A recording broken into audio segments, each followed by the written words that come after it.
Hello, chat. We are back once again with Elden Ring. Last time, I believe we finished everything that's accessible before the Mountaintops of the Giants.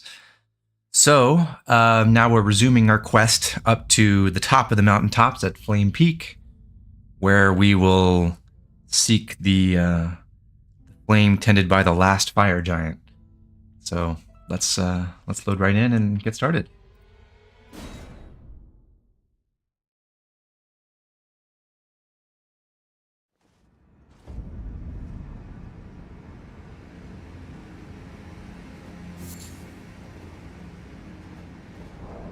Our first task is to cross this frozen lake ahead, and on that lake is immediately a boss to fight. This is, well, I guess it'll be one of the last dragons in the game. This one uniquely is not weak to pierce. In fact, it very strongly resists pierce damage, but instead it's very weak, or relatively weak to strike. So I'm going to try to use my Knight Rider flail on it, even though I haven't upgraded that as much as some of my other weapons. But I believe that is my strongest strike weapon to use. And let's see, anything else we need to adjust? I think we're okay for now. We've got... yeah, we can use Bloodflame Blade for this. Okay.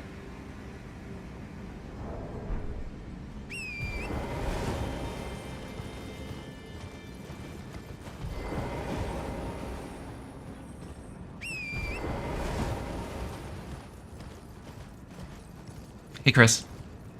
Welcome to the stream.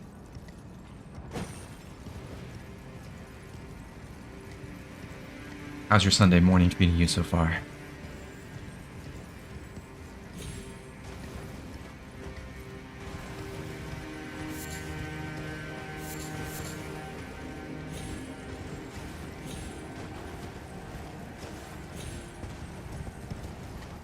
Hello, welcome.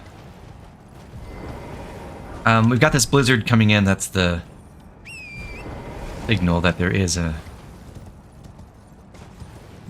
this boss is here. South,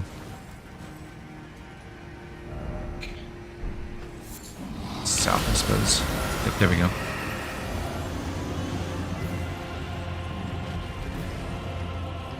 Just try to find Boralis now.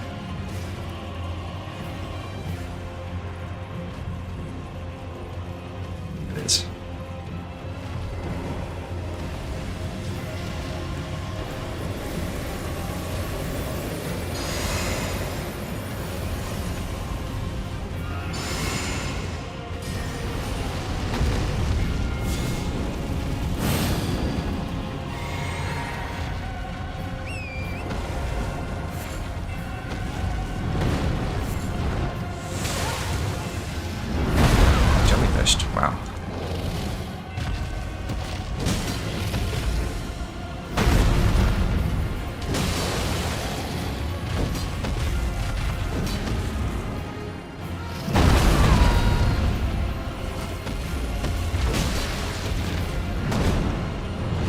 That's pretty good.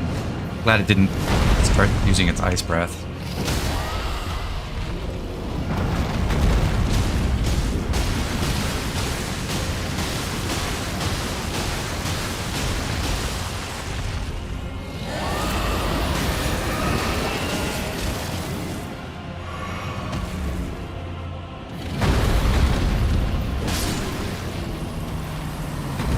Not bad at all. Solid 156,000 runes for that. And that also unlocks another dragon incantation. I believe there's 2 more to unlock after that one, because there's one in Consecrated Snowfield and one in the DLC. I think that's it. Now, to progress the story, we need to go out that way, but there is a cave here on the west side of the lake, and I'm gonna go ride around and pick up some other items around here as well.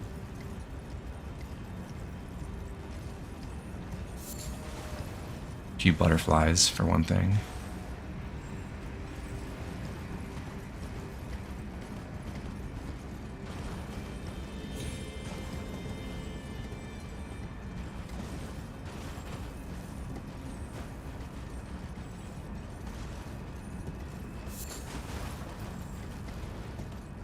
And then here's the cave. This one requires a pair of stone sword keys.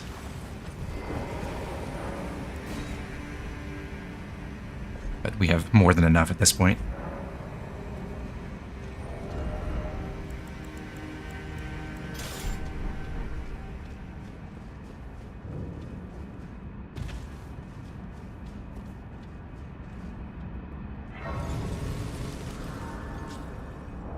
I'm going to go ahead and use my rune arc to activate Rykard's Great Rune now.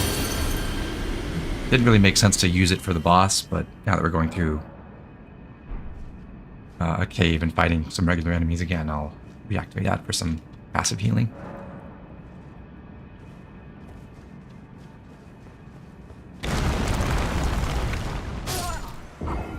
I did not know that was lethal. Well, that makes that look stupid.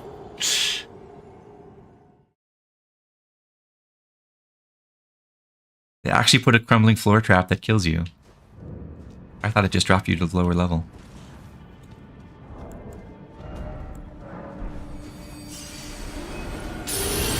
Oh, I should also level up.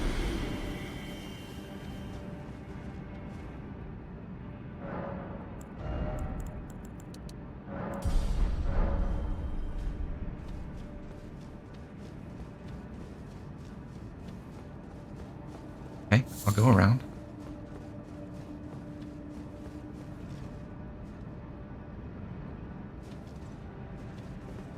The Spirit Collar Cave is filled with Spirit Collar snails, so we'll just run past and go kill that, and that will despawn all the wolf spirits that it summoned.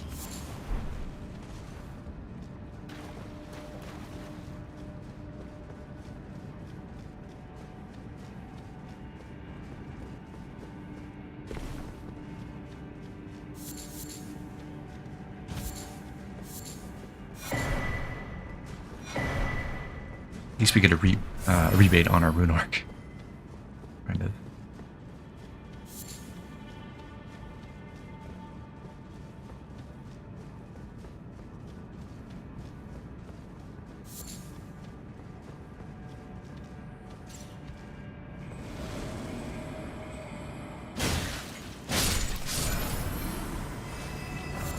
There's an NPC enemy that some of the snails summon. That's Inaba, disciple of Okina. We'll actually meet Okina later. We have met him at the Radon Festival, technically. But they're samurai enemies. Can I get all the... I looted the corpses. And then, okay, this next area has multiple snails. Take out. I'm going to try to sneak through most of it. And not fight all the wolves. Okay, here's one snail. And the other one's on the other side.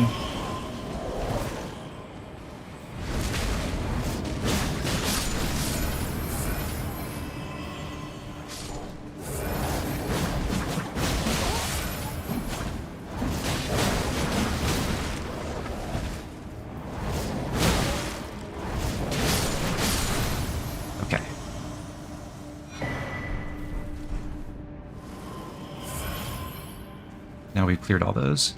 The white reed set is a variant of the samurai armor set. It has slightly better stats overall, like more poise per weight by a tiny bit, most importantly. But it's nothing too huge. Honestly, I think the regular samurai armor looks a little bit better overall. But I like some of the white samurai, the white reeds pieces.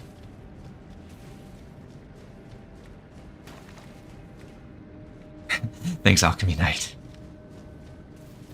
I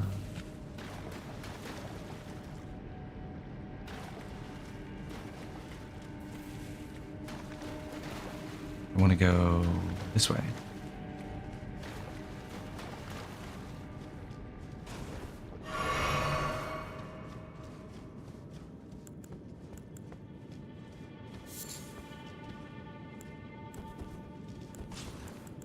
This fight is a fun preview of something to come.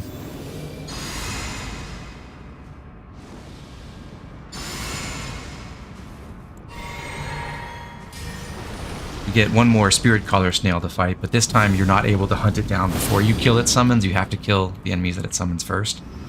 And those enemies are Godskins.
Not bad.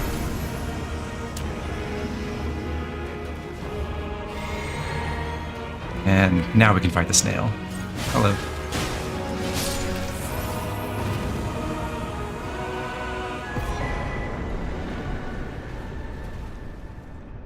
Godskin's Swaddling Cloth is interesting. It's a talisman that makes it so... it triggers on the same effect as the Winged Sword Insignia and Milton's Prosthesis, if you have that. It restores HP when you hit with successive attacks instead of building up your attack power with successive attacks. Now that we've done that, I'm going to swing back over to the Cathedral Dragon Communion and buy that incantation.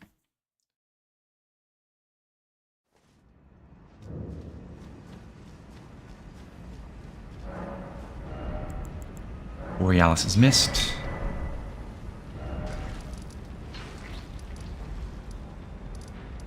It's weird that this statue still points to the War Dead catacombs, even though we did clear them. Huh.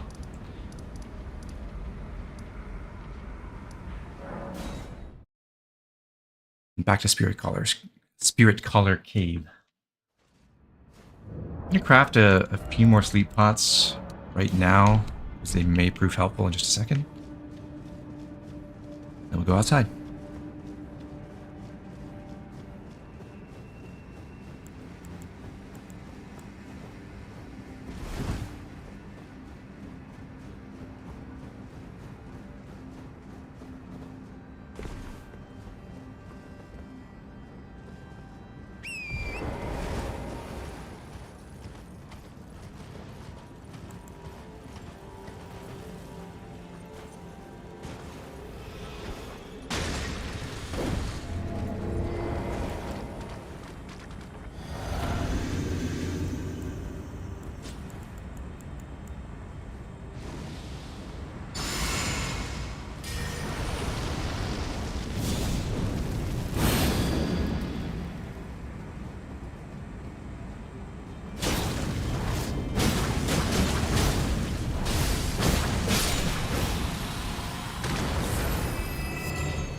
That's why they're useful. You get to avoid ambushes like that by just putting both of them to sleep.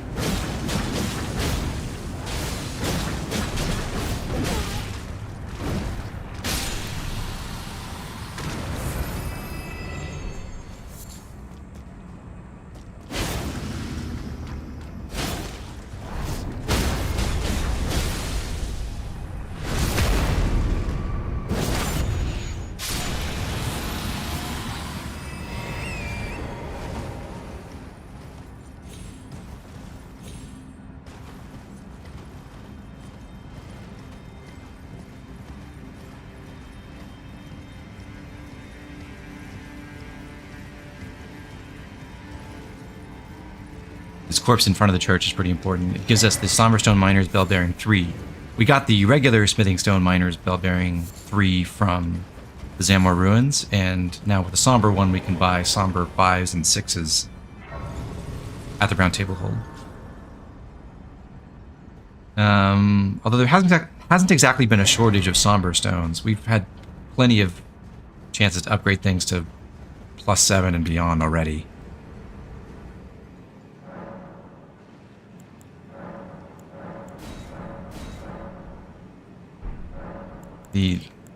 The upgrade materials to upgrade Somber weapons are way more plentiful than regular upgrade materials relative to the cost you have to, relative to the amount you have to spend to get the upgrades. So the regular Smithing Stone Bell Bearing, I think, is more important in the long run.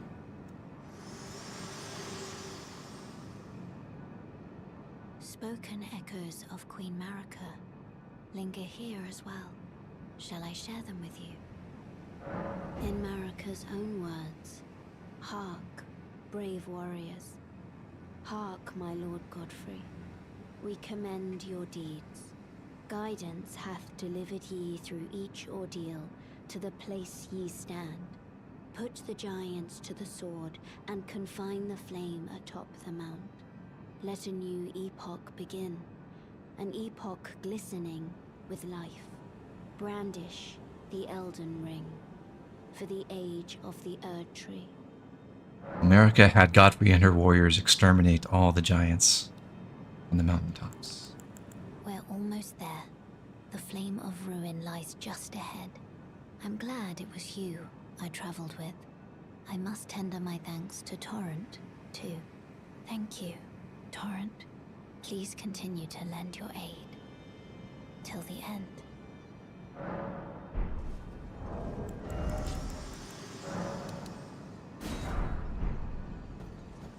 Can I level up? Not quite.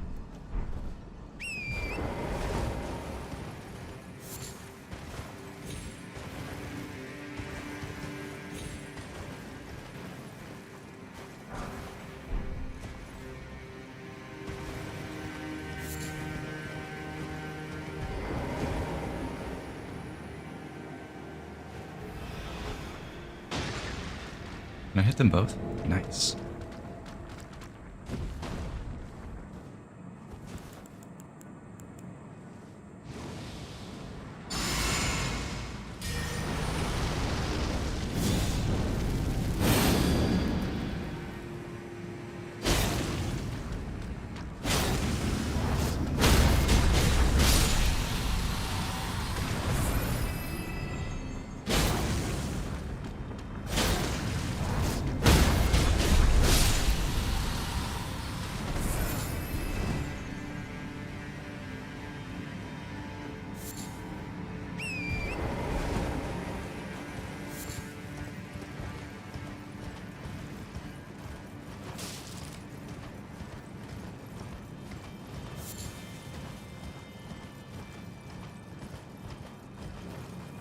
So peaceful up here.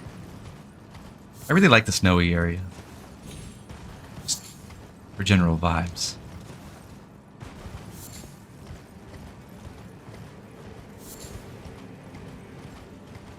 It's like the anti-Kaled.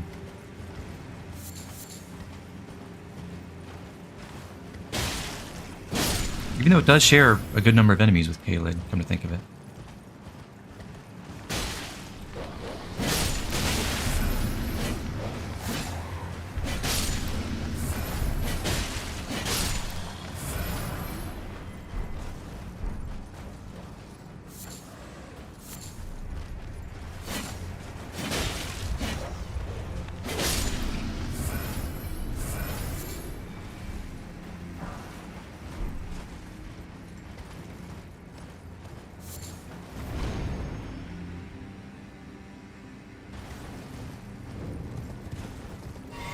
Lord Contender's Everjail.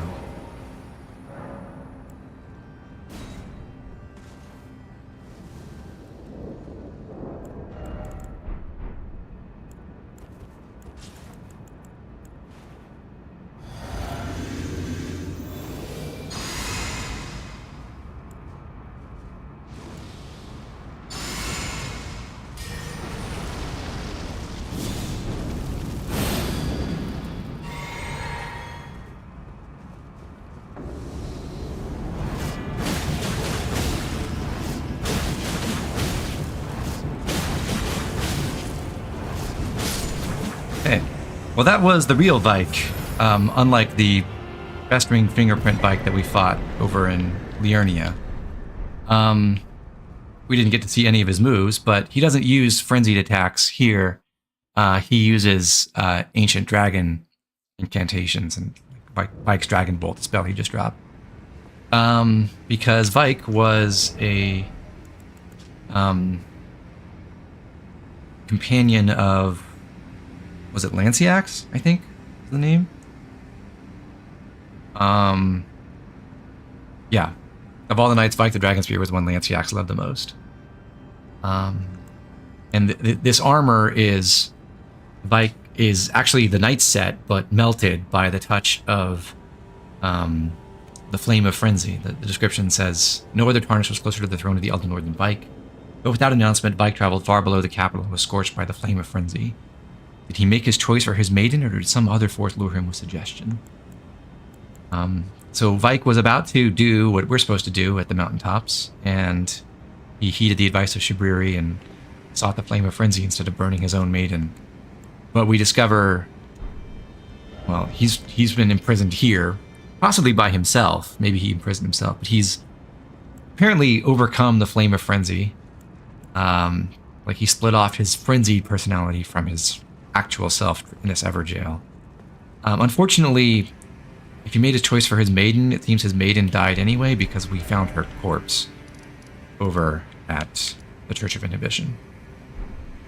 So, R.I.P. Vik didn't end well for you. Sounds like you couldn't quite withstand the Flame of Frenzy, but maybe we're built different. I don't know.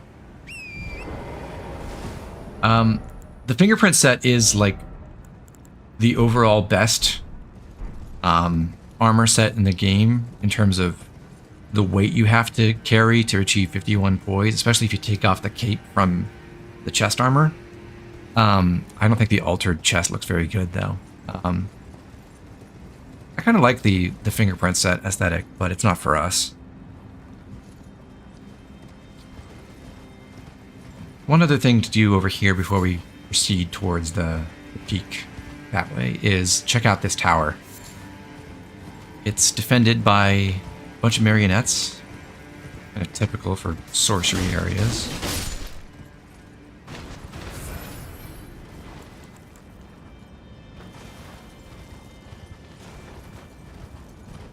What to do?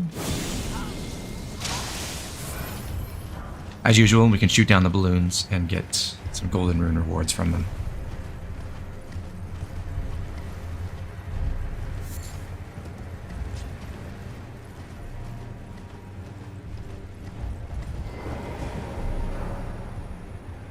Falling snow marks something unseen. Well, we'll figure that out in a second, but first, I'll duck in here. I believe there, yeah, a couple of avionettes to fight.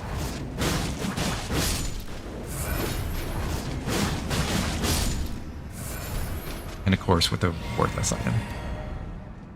So to actually get into the tower, we need to find an alternate path, and the message told us that falling snow marks it. Can't quite make it out from here. Sometimes, depending on the weather, you can see this. This broken bridge will catch some of the snow as it falls. So let's go to the other side and we'll take a look at that.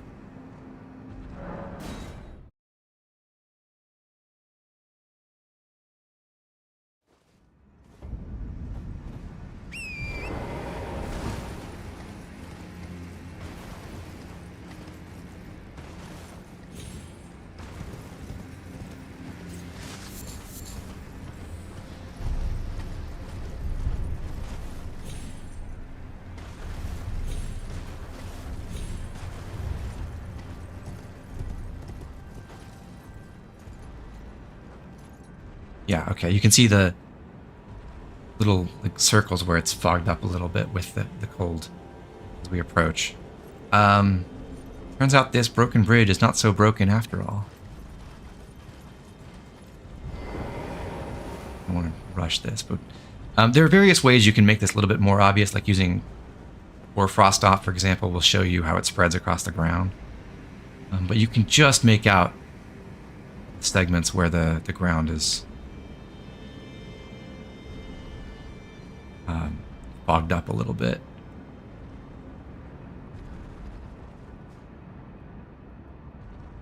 I'll try not to go too far because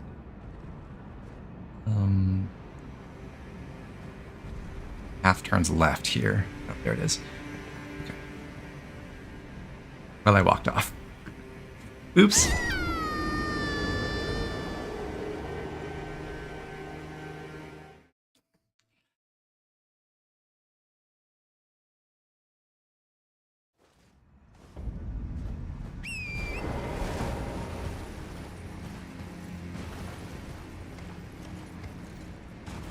Oh, there goes Deathless. Even though I'd already died earlier in the stream.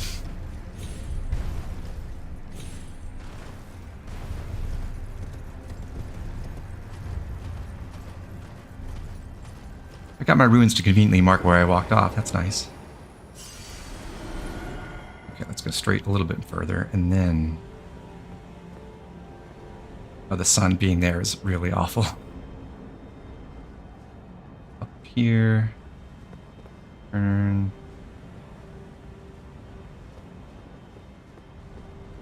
And we made it.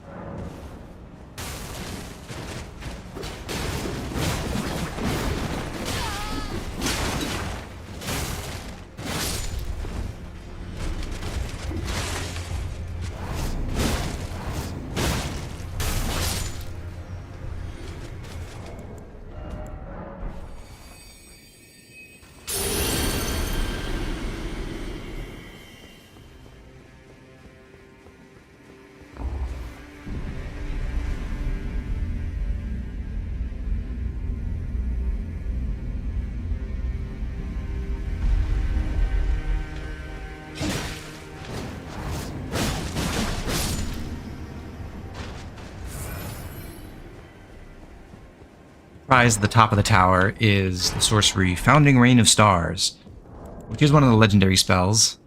It's meant to be a kind of AoE attack / area denial thing.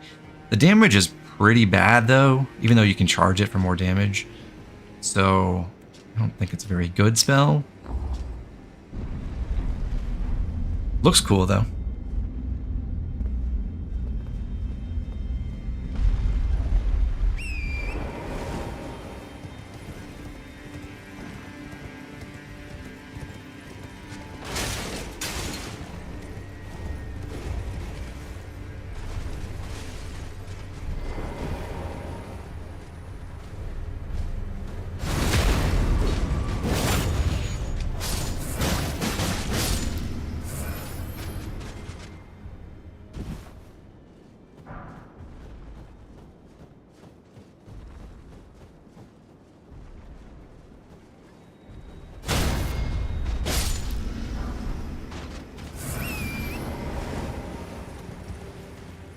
Frost boluses, that item that's so incredibly useful.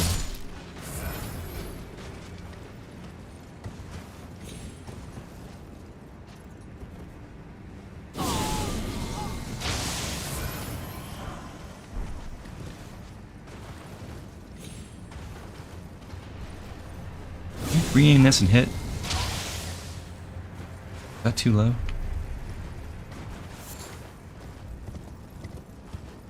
Ah, whatever.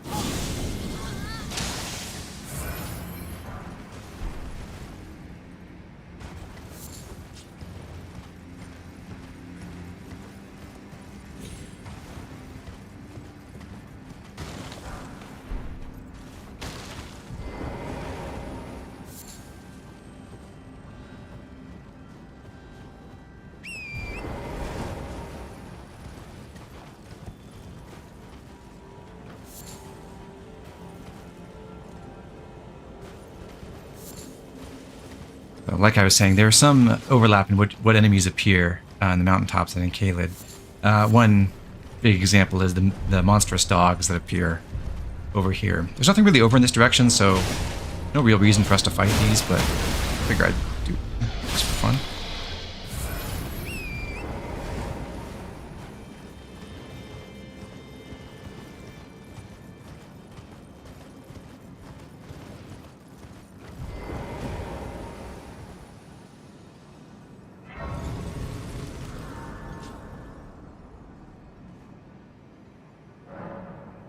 And now here we are at a Grace right before a big camp filled with fire monks. I'll level up one more time.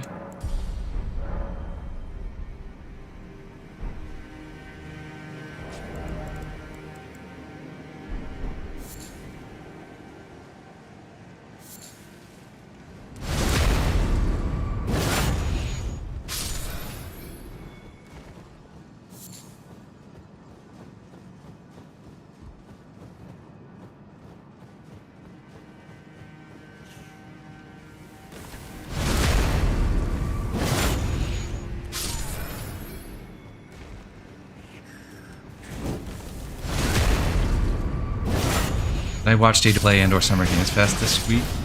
I kind of skimmed through what was shown at Summer Games Fest, and I don't know, there wasn't a lot that I cared about. It seemed like a lot of Battle Royale or like extraction shooter type things, which I've never gotten into.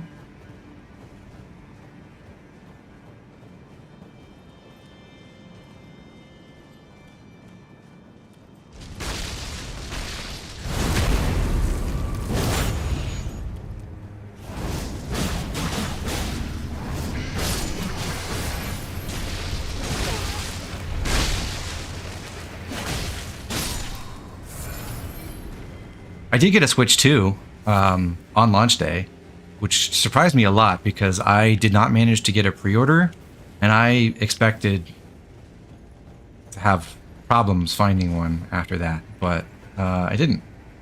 I just went to the store the morning of and showed up for the line, and they handed me a ticket as like number 40 out of 70 for the Mario Kart bundle or something, and I just got that. Worked out great.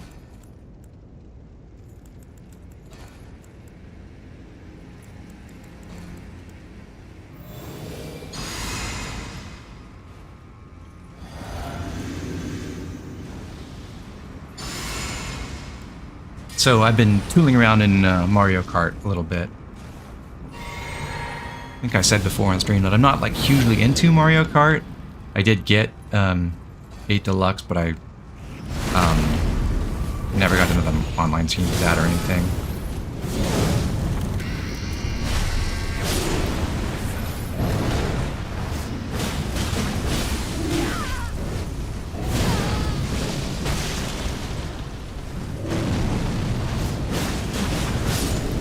But it's been pretty fun so far. Kind of chill. I did all the cups against the AI and unlocked the last one and everything. I figure pretty soon I should actually start trying the online stuff, because that's where the meat of the game is, I think. The free roam mode is... it's reasonably fun. Judging by the complete lack of any kind of detailed map, I'm thinking they really don't want you to try to 100% complete that. That seems like it would be a real chore. There's some challenges there that are really hard, shockingly so. Double hit, nice.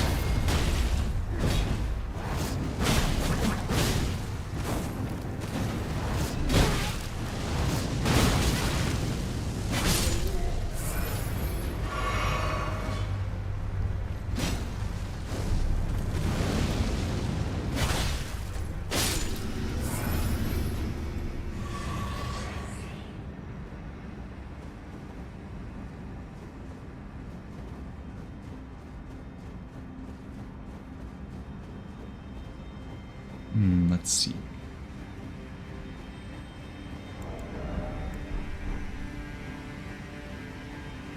Here's corpse. I've been playing everything as Nabbit, and I realized just recently that if you're not playing as a character who gets extra skins, there's no way to unlock the extra skins. So I have not unlocked any customizations, but it's okay. Nabbit is very cool. He's my friend, and I'm happy. Have just the purple outfit. It is the best color after all.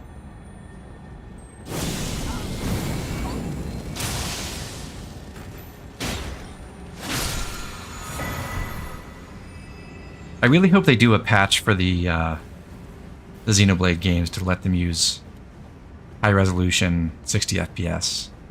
They could really use it, especially 2. 2 still looks kind of awful, honestly.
Some people are saying that Switch Xenoblade somehow look worse in NS2 dock mode than they do on NS dock mode.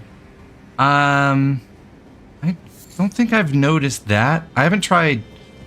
I've heard Xenoblade 2 portable still looks appalling because it uses the same. Like it hasn't been adjusted or patched to stop being so aggressive with its resolution scaling, so it'll still cut to like 480p or 540p in handheld mode.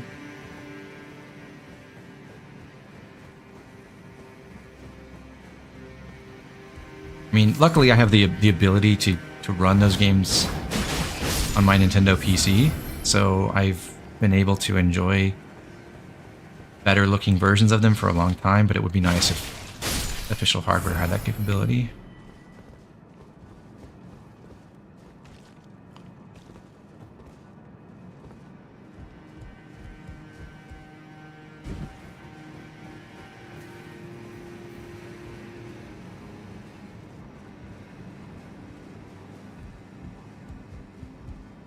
From what I could tell, I ran around in Xenoblade 3 a little bit more than the others, and from what I could tell in that, yeah, none of the visuals are improved, but you don't get the frame drops that were typical before,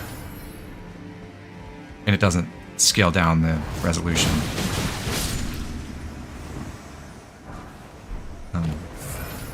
Like, at all, as far as I know. This seems to be the end of the Guardian's garrison, but actually cleverly hidden away behind these boxes is a hole in the wall, and from there you can jump out to this platform. This lets you circle around this tower and get to the top. There's another NPC boss up here. The Chief Guardian, Arganthi. So I'm going to buff up before we go up there. Here he is. The only tricky thing about this fight is really that there are 2 dogs around the corner here that will interfere. Also, he has the, I think, icon shield, the one that breathes fire. So I'm going to kill these first. And then go kill him. Ow.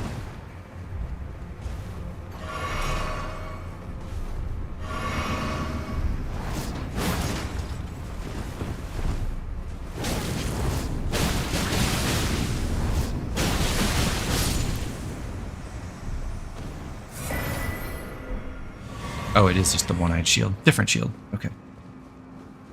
But the icon shield is the one that has the healing effect, isn't it?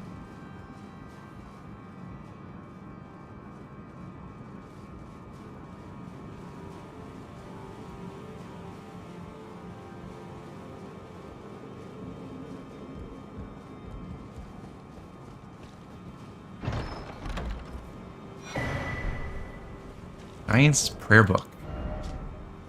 Lets us learn 2 of the Fire Giant spells. These are both... Giant's Flame Take Thee in particular is really powerful. It's like... what's it called? Flame Sling or something, but supercharged. I've seen a few videos of people making their way up to the mountaintops to get that prayer book and unlock that spell at level 1 and then going and invading with it. It's very mean.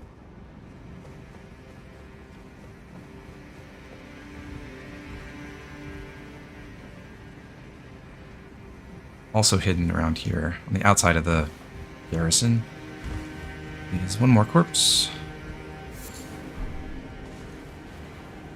And that's it.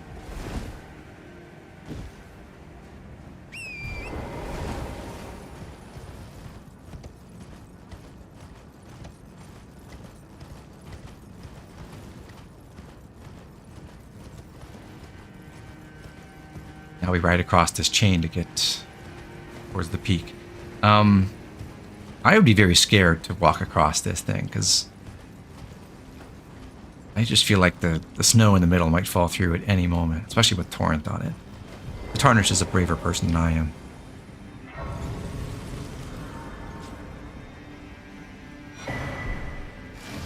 Here's our map. Here's the Site of Grace. And actually, before we proceed, we'll go to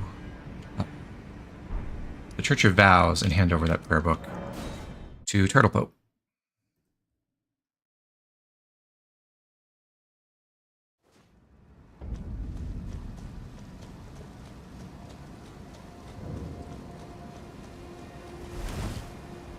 Greetings. Oh, what very well. Let us heresy all things.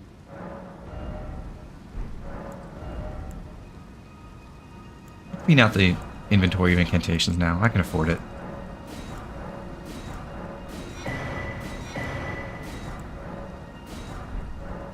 And honestly, just for completion's sake, let's buy the sorceries too.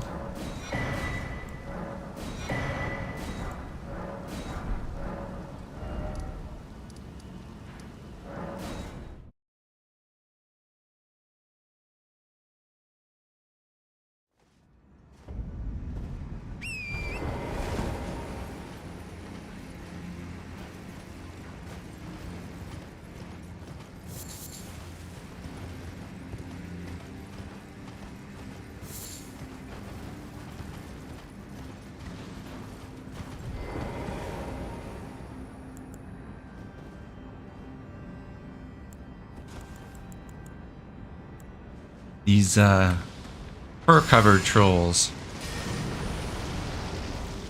are the same as the regular ones, just a bit tougher. The only unique thing about them is that they are the only source in the game for droppable Arteria leaves. So if you've been using those in recipes all this time, like or the recipes that increase your physical attack, this is where you have to go to farm them once you've run out of flowers to pick in the overworld. This one did not drop one.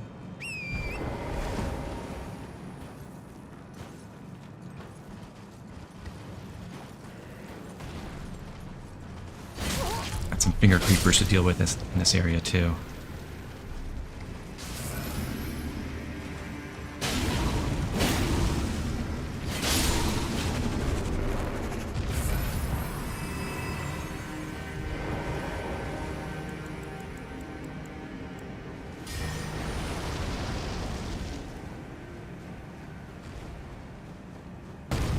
All the ones in the mountaintops drop Somber 7s, so it's a huge bonanza of Somber 7 loot around here. And the small ones have a chance to drop them. The giant finger creepers are guaranteed on first kill.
see these, they're actually corpses of, well, maybe smaller fire giants. They're all over the place. This is, as the map says, this is the giant's grave post. This is where they were all slain.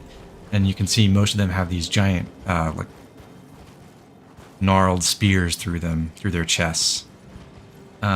Which gives an interesting connection to the trolls, which are, I think, supposedly the, like, betrayers of the fire giants. They were their brethren. The trolls have their chests hollowed out. They got holes in the middle of their torsos, as if they too were stabbed with these giant spears.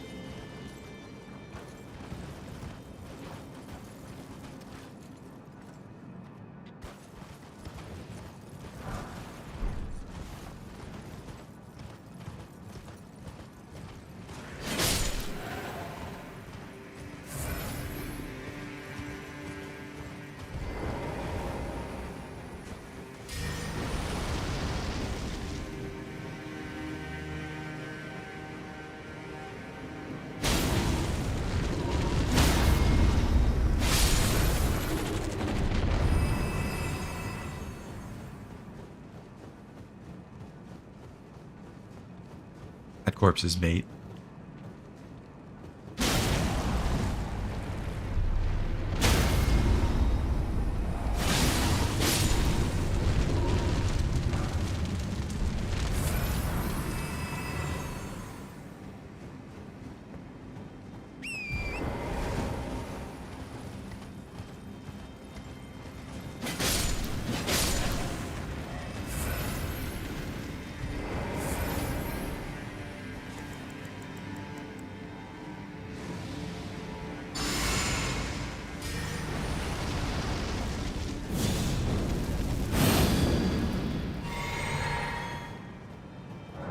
The war against the giants. Champions battle, trolls betray, fire vanquished, the era of the Erdtree begins. America wanted to exterminate the fire giants because they controlled the flame of the fell god, which was one of the only things that could ever damage the Erdtree. So it had to be extinguished. Now, I think we'll learn in a minute that that has not been extinguished, but it has been confined.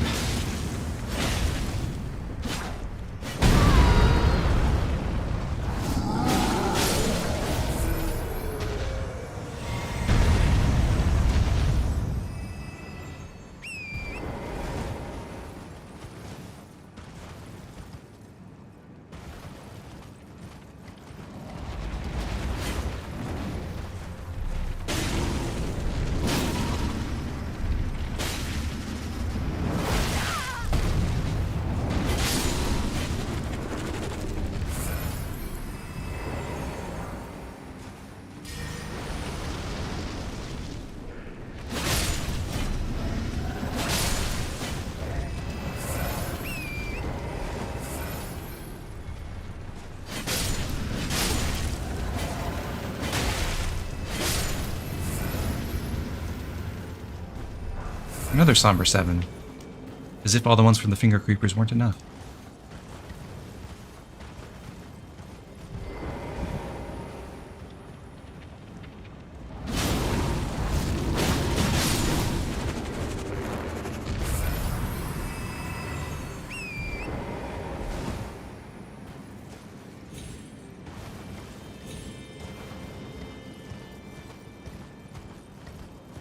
Check out that view.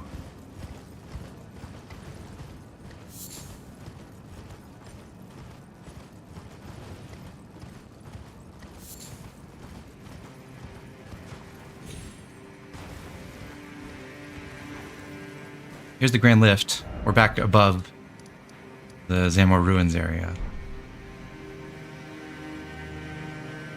Sadly, you can't see much of the lower lying areas of Lands Between, but we can just make out Lanedel's outer walls right down there.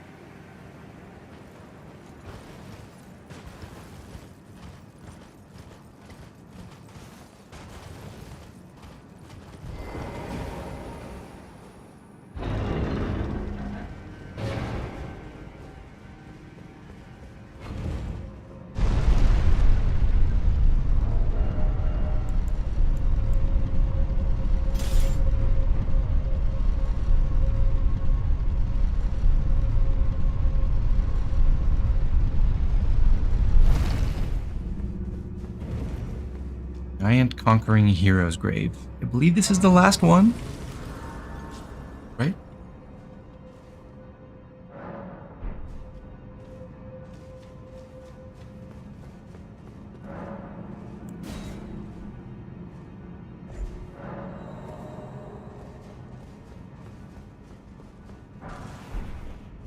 Flame Protect Me is the enhanced version of, I think it's called Flame Fortification. So greatly improves fire resistance.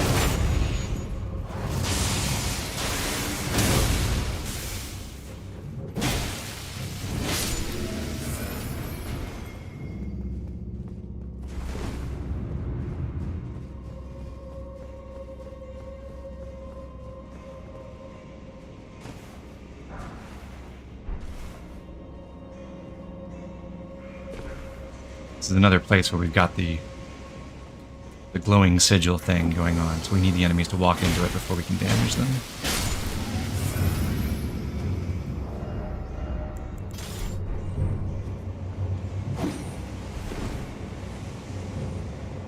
Is this imp just broken?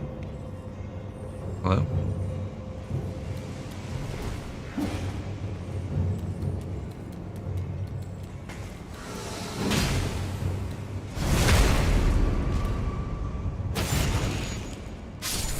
We've also got an Erdtree Burial Watchdog enshrouded in shadow, so we have to pull that back up here to the sigil as well.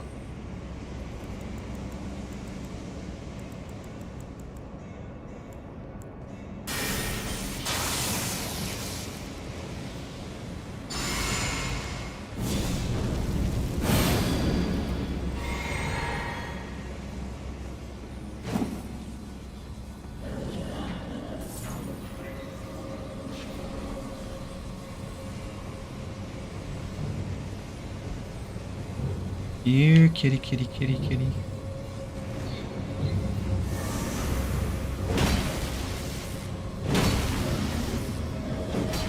Frost Breath is terrifying.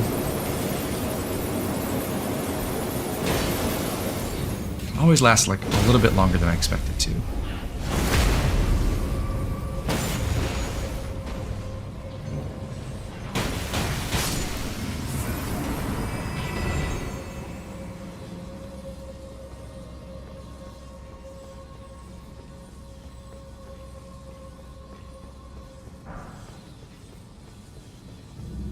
This just takes us up to the hallway we came in at, the one that had the fire monk in it. So there's nothing up there.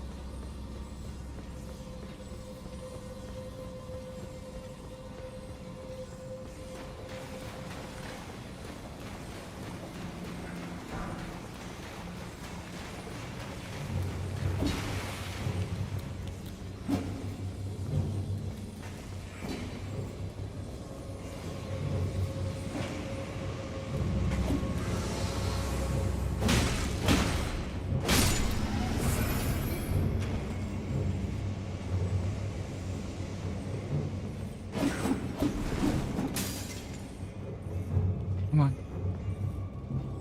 Face me. You know you want to.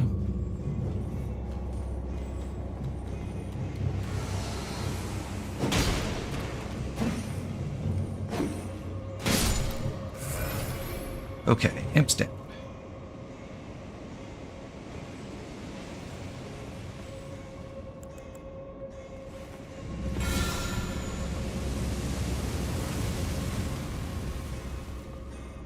Oh, that didn't wait, did that disable the fire pillar? It did. It just moved up.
Now, I need to raise the pillar again so that it activates this sigil on the ground.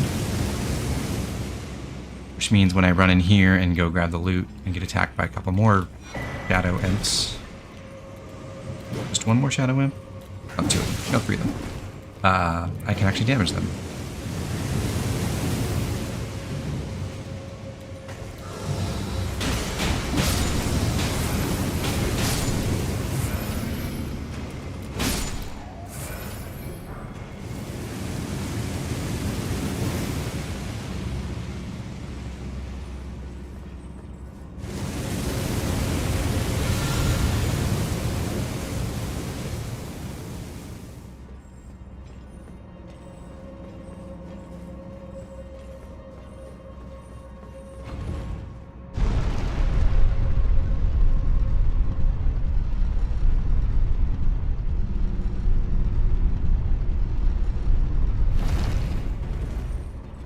I'm going to send the elevator back up without riding it, because that will once again activate Sigil right there, which I need because when I open these doors,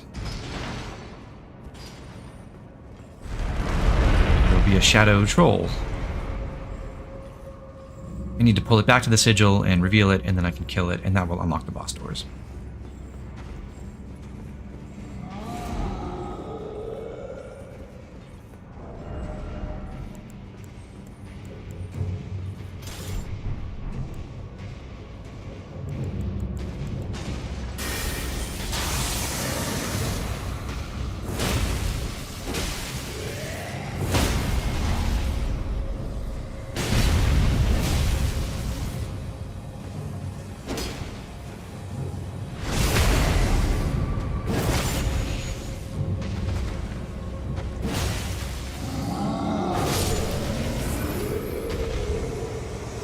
Somewhere a heavy door has opened. Cool. Also, this elevator has this chamber you can stand in. Turns out that works as a way to access an even lower level. So to activate that, I have to pull the lever, and then before the elevator goes down, run in here.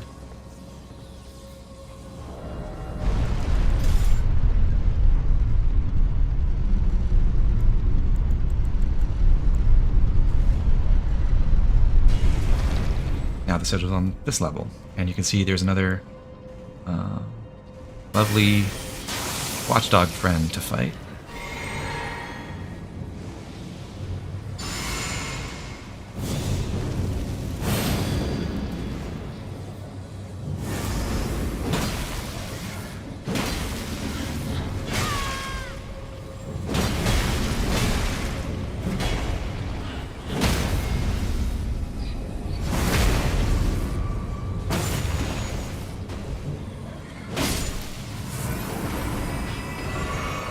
But that's not all, because there's a second one.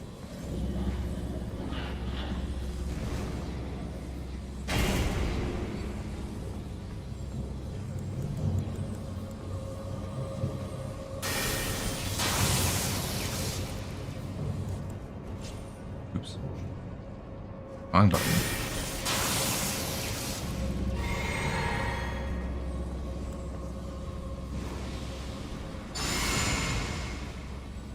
Come here.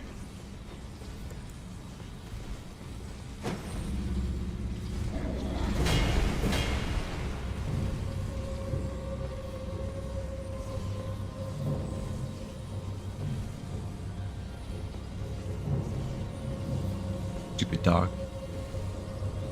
You make me look bad.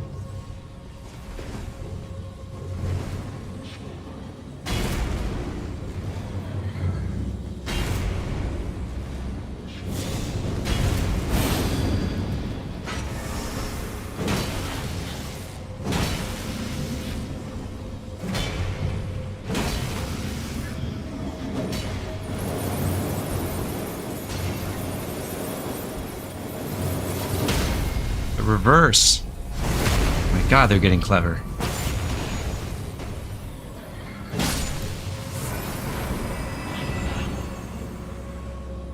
Alright, that's all the watchdogs here.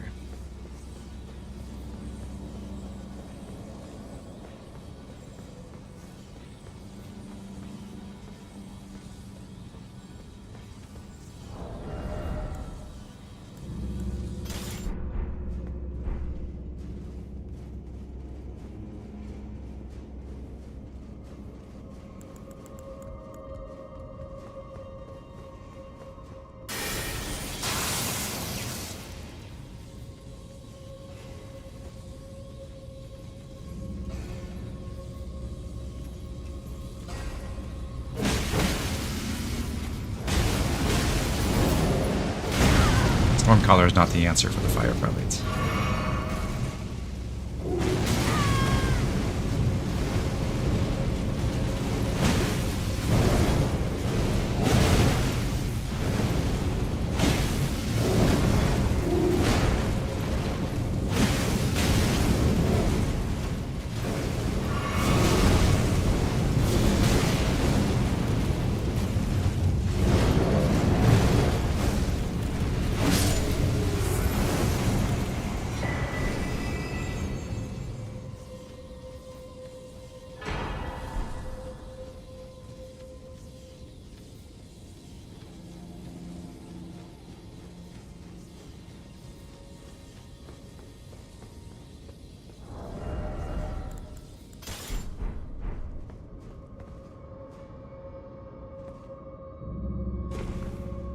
That little hole just drops us right down where we were fighting the watchdogs. This time I'm going to go to the other side of the hall, pick up another glovewort, and climb this ladder.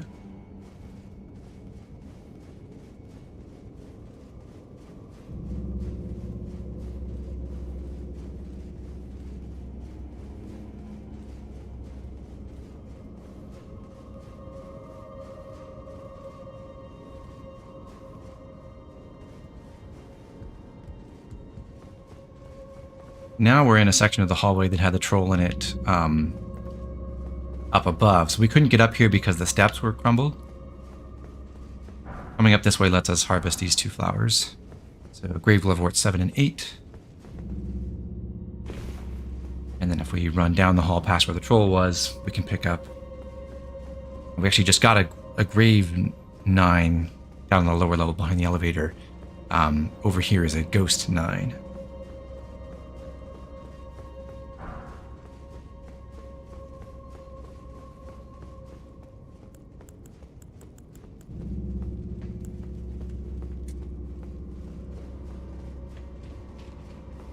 Finally, here's the boss.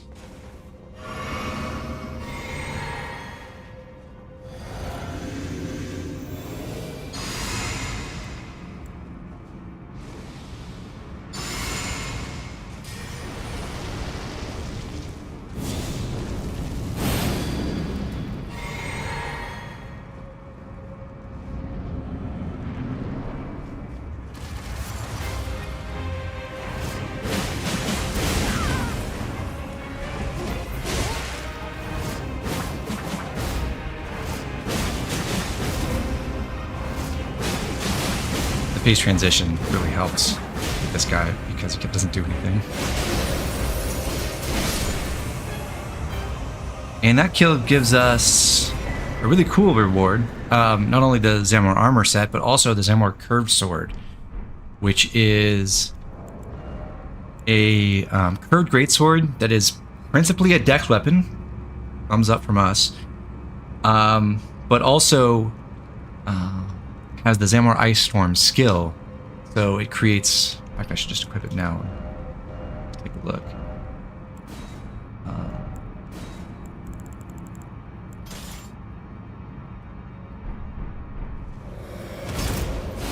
Creates a big blizzard around. I don't believe this is chargeable. No, unlike the spell. But this is... it's a really great source of a frostbite buildup, especially for a dex build where otherwise we would really need a lot of int for most other sources of frostbite. Or if we went cold infusion, it would still scale with intelligence a bit. But the Zamor curved sword is a does not use int at all. It's just strength and dex, and primarily dex. So we'll probably want to upgrade that and use it in situations where frostbite might help us.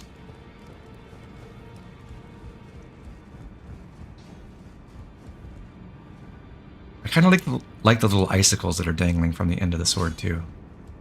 Neat little touch. I took you no man to lay out your own.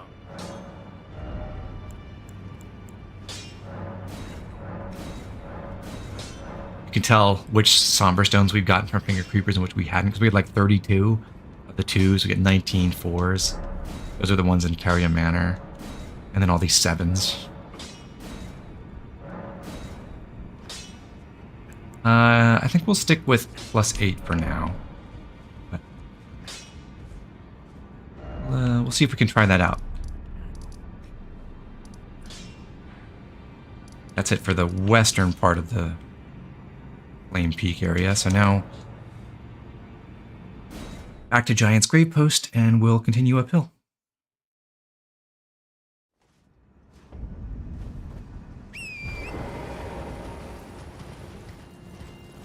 Oh, I should level up too.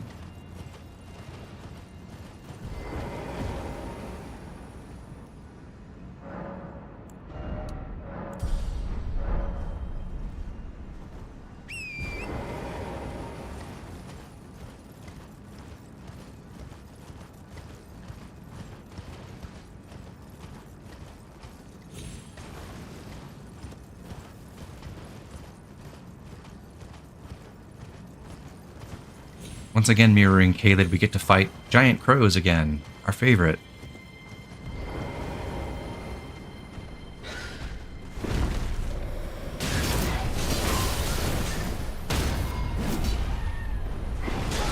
And that's a fun little trick they have, a fake stance break. I think we did manage to inflict frostbite with just the ones. Wait, did we? I don't know. Never mind. Maybe not.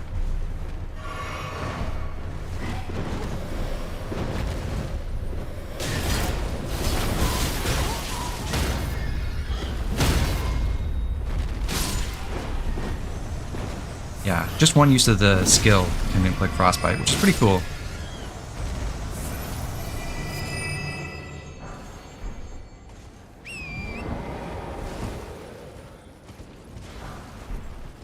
I'm going to ignore the trolls and crows fighting over that way. There's nothing to pick up on that side.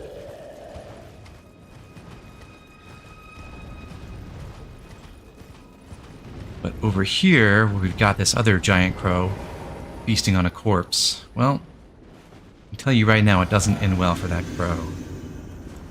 Not because of us.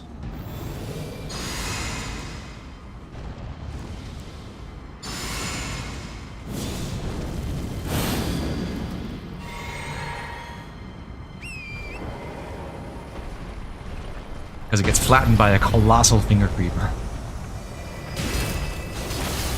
These things are difficult to fight, in my experience. It's just hard to... Their hitboxes are surprisingly hard to judge. And because it's enormous, it moves really fast, really far.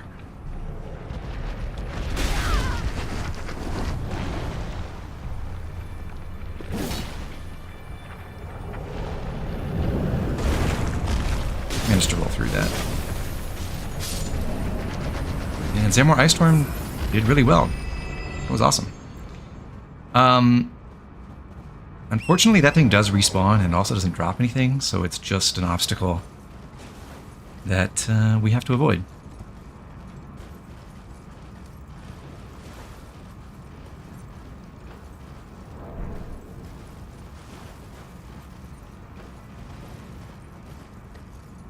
I've been playing Night Rain at all? Nope. Not so far. I haven't purchased it yet. I spent my money on the Switch instead.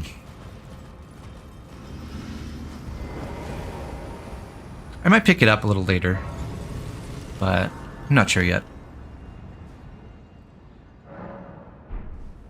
I'm definitely disappointed by the fact there's only really one map with some minor modifications. But it seems like it's been fun for the people who've been playing it, so that's a good sign.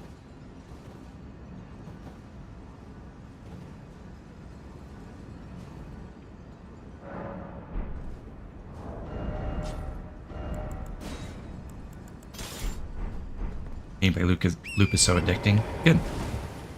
Well, maybe not good. I don't know.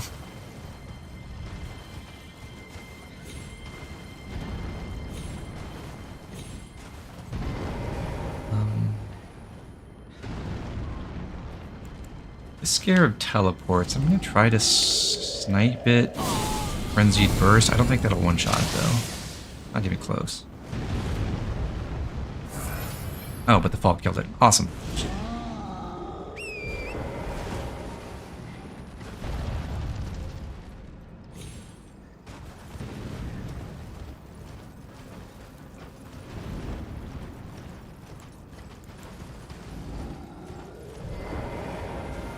Force dismount means invader on the way.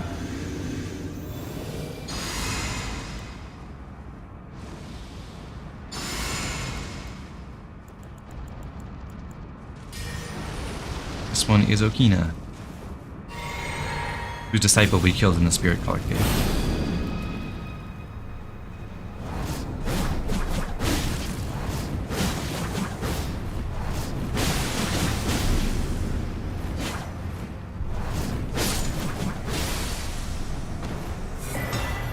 Okina is a bloody finger, so as usual, gives us a bleed weapon. Rivers of Blood is the infamous Dex Arcane weapon. In the early days of Elden Ring, supposedly this was one of the most broken PvP weapons, but they nerfed it quite a bit to the point where supposedly it's not as good at its intended role of like bleed katana as just a Nagakiba with like an occult or bleed Nagakiba with what's it called? Double slash, which is like Corpse Piler is like double slash but with extended range and a projectile portion. But I did briefly use the Rivers of Blood on my Faith Arcane spellcaster bandit character, and though it may be nerfed, it is still incredibly powerful in PvE. For whatever that's worth.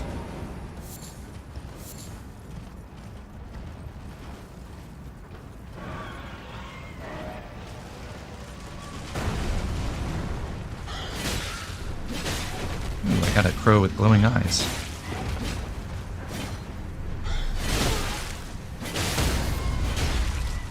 Eight times the runes, thank you very much. 24,000.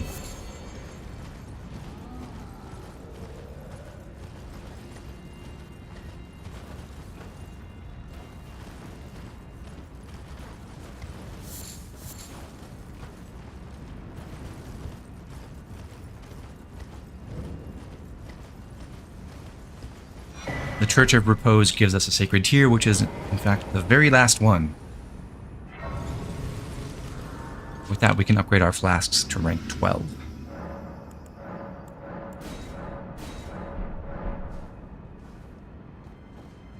Unfortunately, that has respawned that bird I just killed.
As far as I know, the safest way to get off that giant skull is to just take the Spirit Spring back down, but now we'll use it once again to jump around to the side.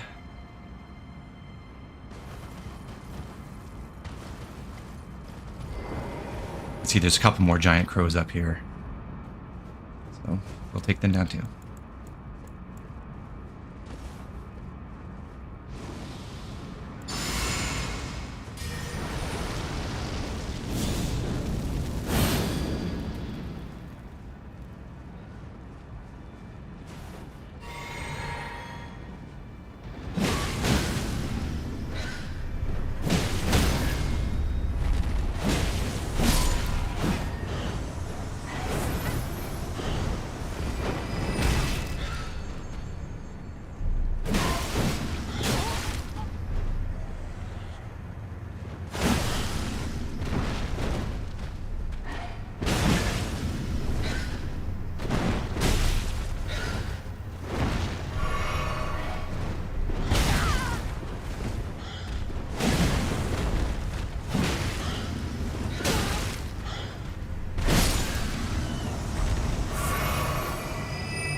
There's another one, just crashed down.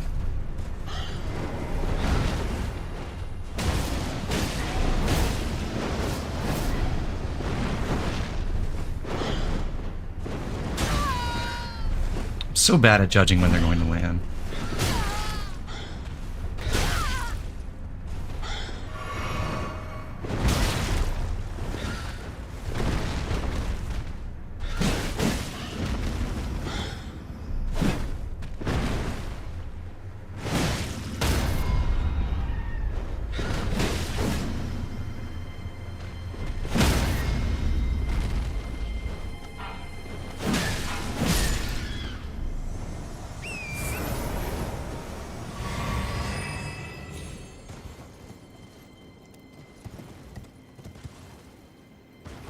Okay, well, we got our Ancient Dragon Smithing Stone. That's really all we needed to get out of that area, outside of the church. And we got all the Arteria leaves around, too. So now we just got to explore this section up here, and then the area to the east, which is the way up to the Giant's Forge.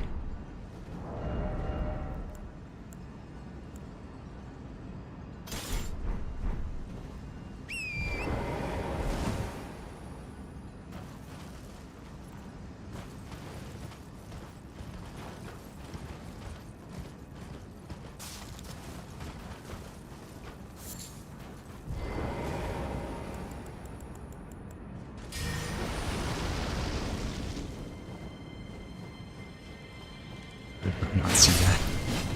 Hey, Mecca. Hey, Val. Good to have you back. I think you in particular are going to be pretty excited for what we're going to be doing for the next major boss fight.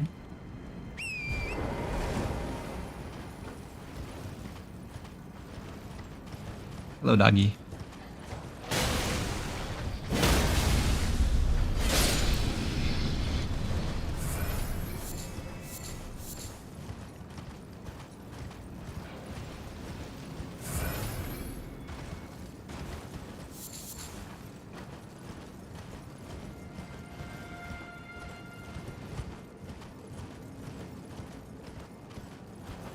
Look, it's the troll fighting a monstrous dog over there.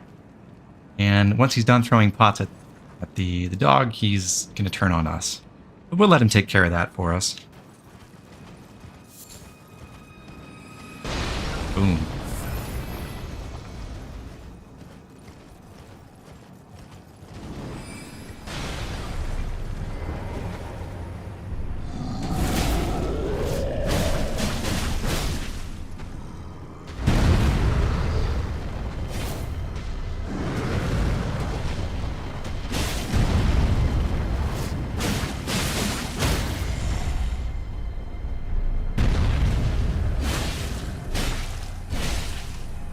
Miyazaki, where's my crit?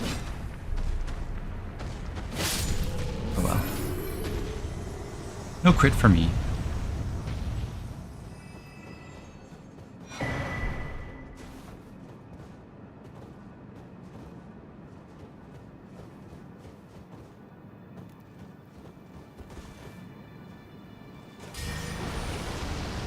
This troll's asleep.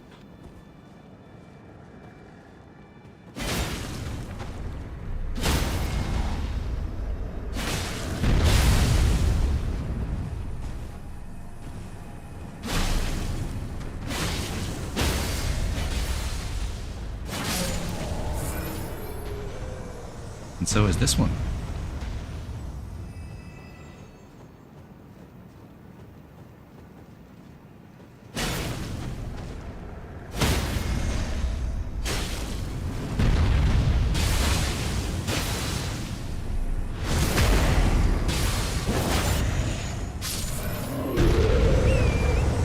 That's pretty sick.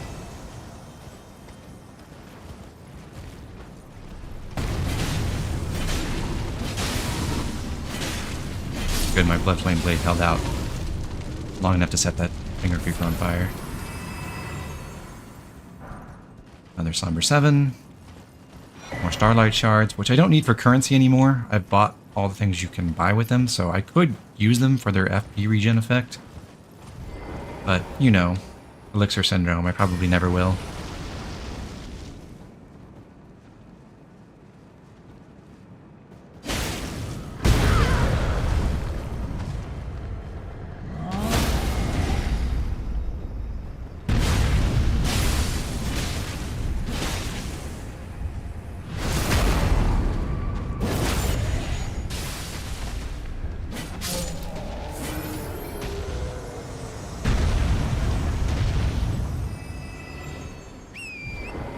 There are a few more trolls. In fact, there's another one.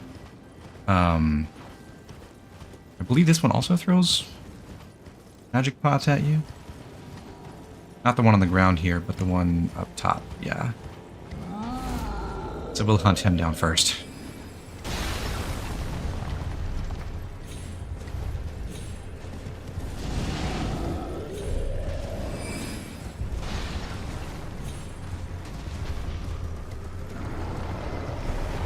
I wonder what's supposed to have formed all these skull rock formations here in the mountaintops. In Caelid, they're fungus in the shape of those skulls, but here they're all petrified.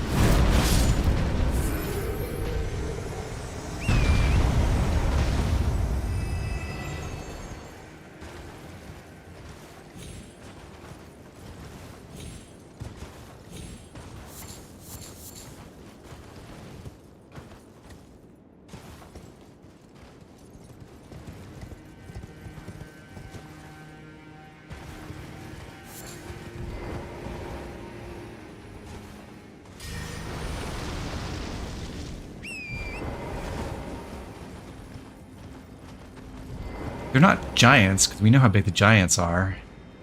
And they're way smaller than those skulls. Even the fire giant, who is massive.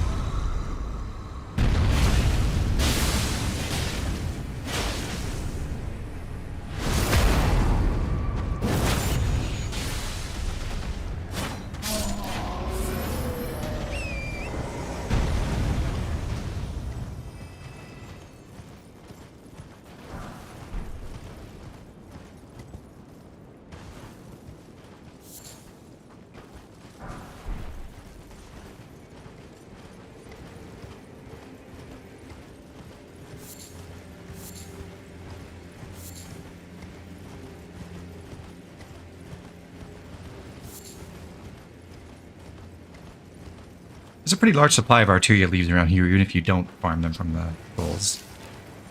It's nice, I suppose.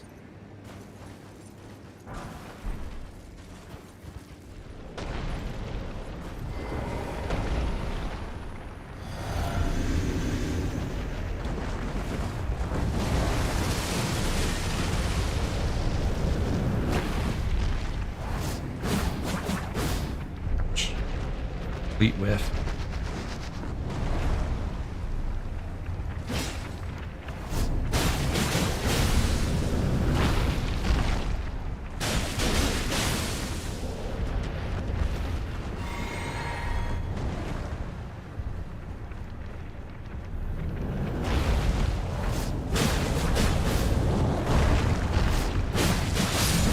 Hey, no damage.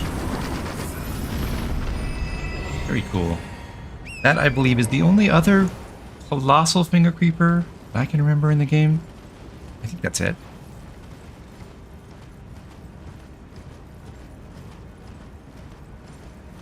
At least in the main game. I know there's one more in the DLC.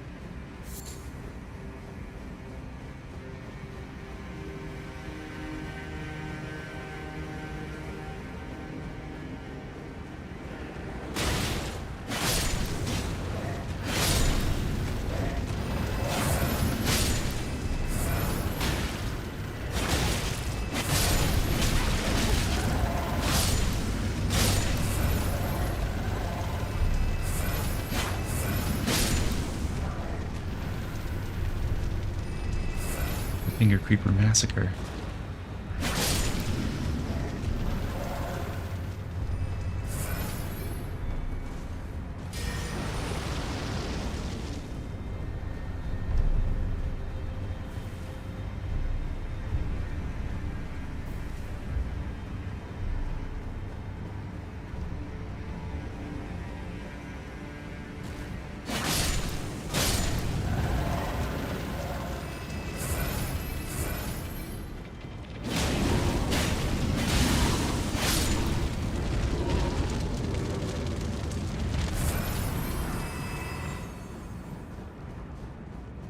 Alright, our prize for making our way all the way over here is the Crimson Whirl Bubble Tier, which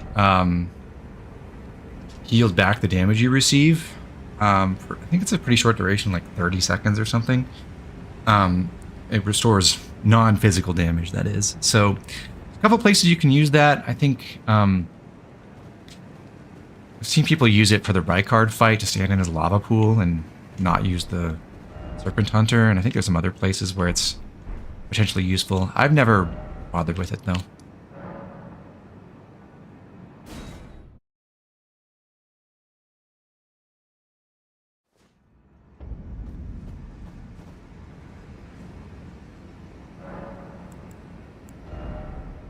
Fill up all the time.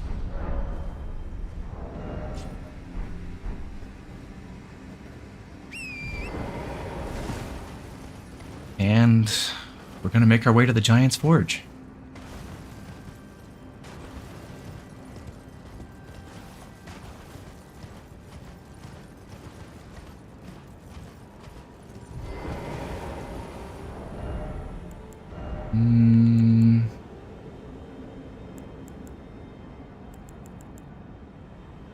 I guess I'll stick with the Cross Naginata for this.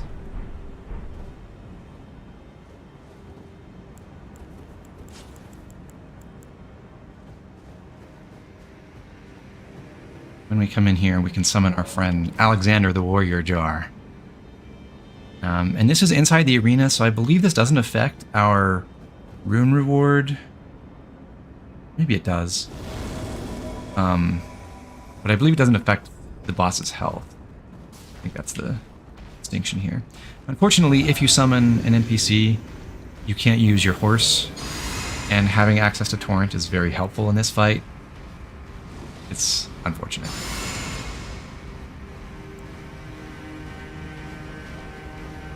Not least because you have to close a tremendous amount of distance right at the start.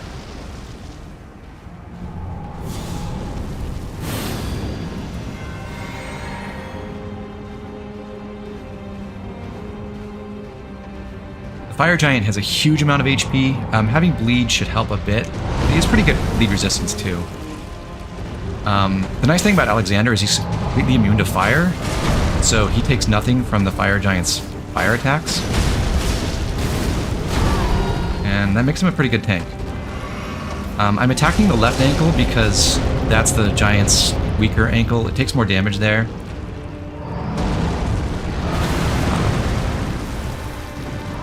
Once you knock off the shackle or whatever it is. I might get smashed because I suck.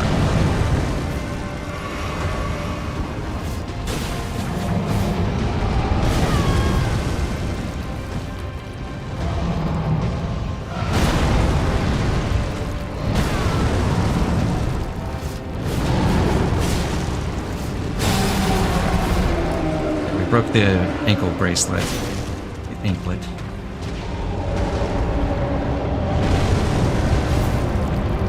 When the fire giant rolls away, because he's enormous, he covers a tremendous amount of distance again, and we have to run and chase him down. He also summons these orbs. This is the Flame of the Fell God incantation that we actually got from Adan, Thief of Fire, way back in Liurnia, I believe. When it gets close, it'll flash for a second and then explode, so you have to let it get close to trigger the explosion, and then back away, get out of range.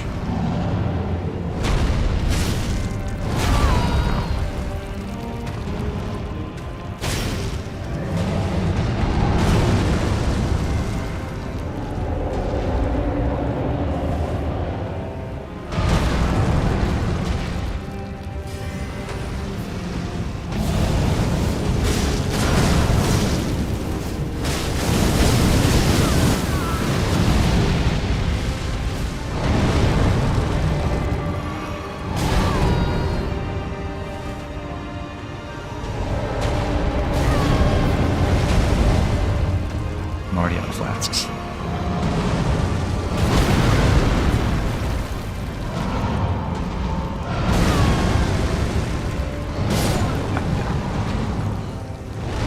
I think maybe he does have more HP with Alex summoned. Regardless, I feel like the Cross Naginata didn't serve me very well. I'm going to switch to the Lamberge because that'll help me get a little bit more stance pressure going.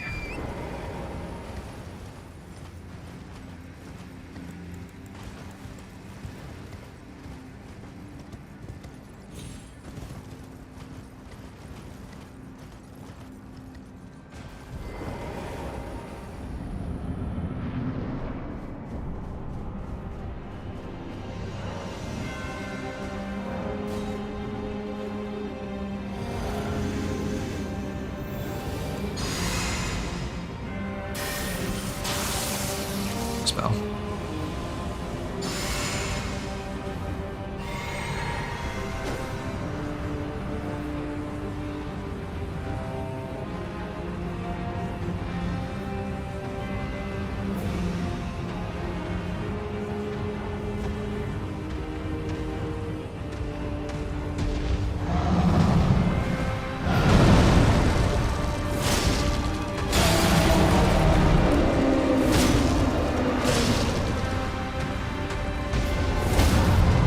Nice. Got a stance break.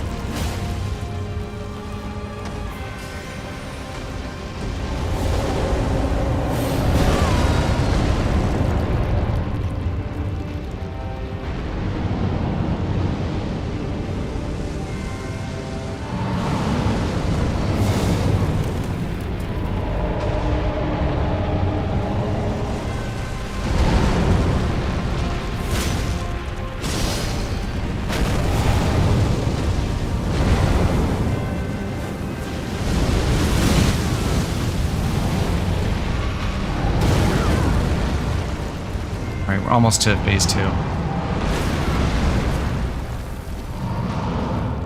Happy at half health.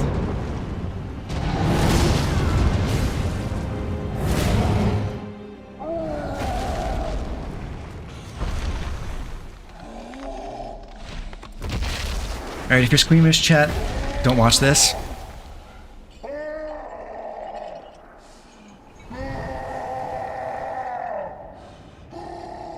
You know, that ankle we were attacking? Well, he just broke his leg, and...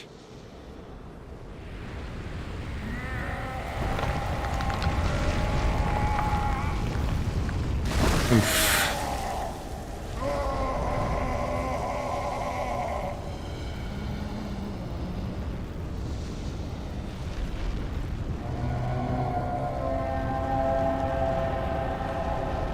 And now he makes a flesh sacrifice to become the vessel of the Fell God.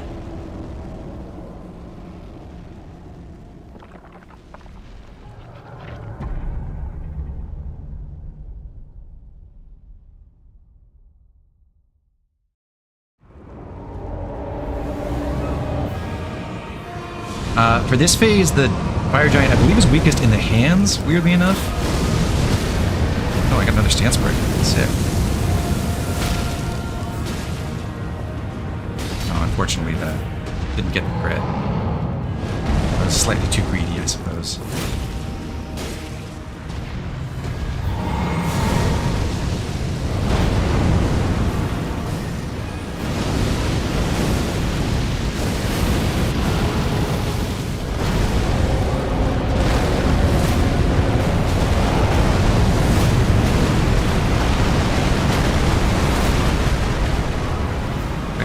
Proc there, that was nice. And if you stay underneath it while it does that giant like flame blast all around, it seems to not hit you very often. Like the hands are weaker, but it's often easier to just shoot it or hit it with the eyes. Although it does take less damage there.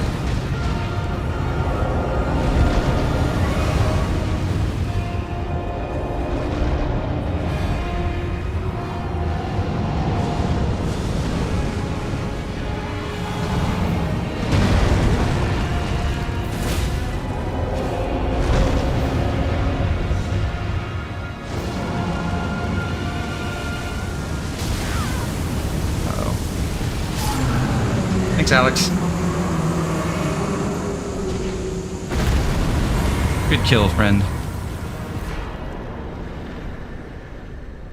That's another remembrance boss down. The remembrance of the fire giant is our prize.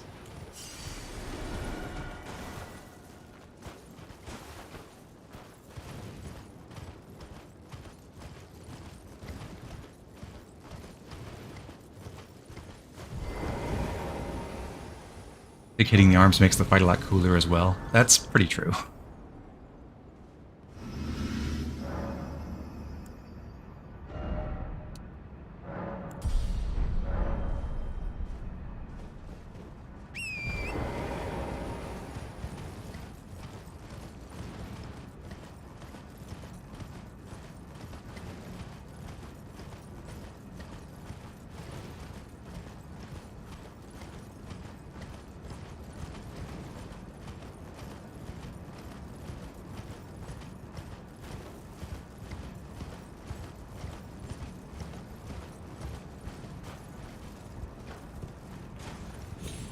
Now, the mistake I made when I first came up here to the Forge of the Giants is I went around the right side. There's nothing telling you shouldn't. You can just make out in the end. There's a site of grace at the far end, and it's on the left side, and you cannot make the jump across that gap. So, yeah, if you try it, you will just die. You have to go this way.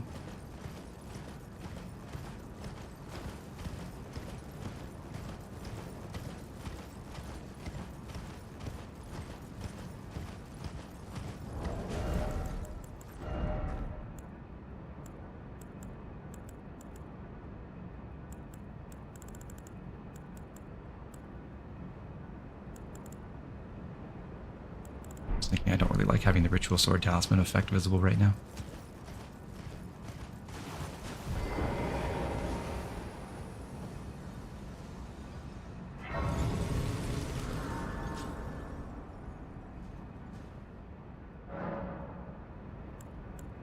Talk to Melina. I have long observed the lands between. This world is in dire need of repair and death.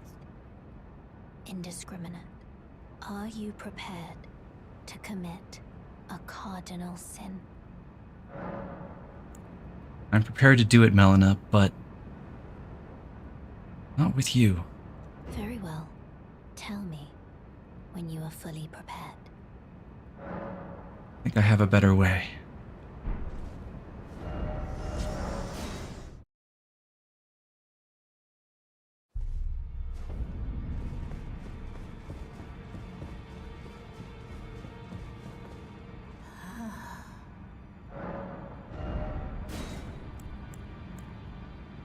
We could take either of these. We could use them both. I'll take the Giant's Red Braid from now.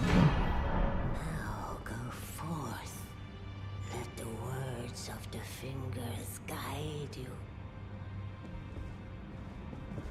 I'll also talk to Hugh. He has some new dialogue now that we've reached the Forge of the Giants.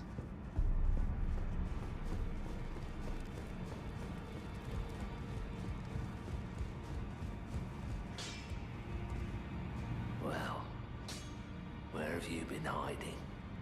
Thanks for Samrat says, am I the only one who just keeps every remembrance because they look cool in my inventory? Lay out your arms then. I spend them because I think the weapons look cool in my inventory. And I'm afraid of accidentally selling them. Are you having second thoughts? Might I have a word then? Your kind are meant to challenge them. To slay them. The demigods and their god. If you remain loyal to your calling, then no matter what you do, no matter what happens to me, I will never cease to smith your weapons until you have one to slay a god.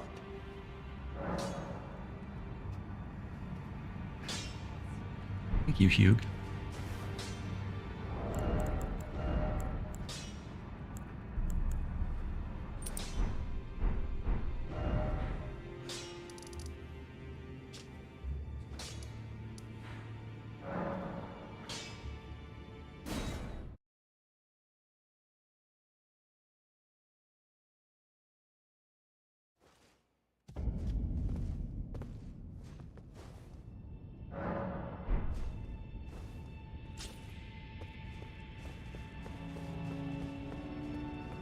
Go to the door ahead.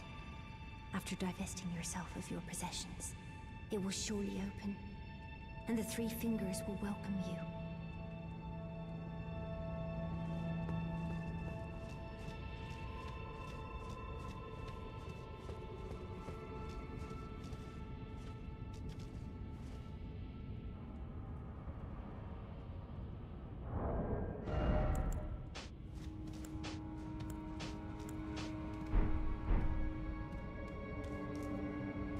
Melina, forgive me.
Amazing grace, how sweet the sound that saved a wretch like me.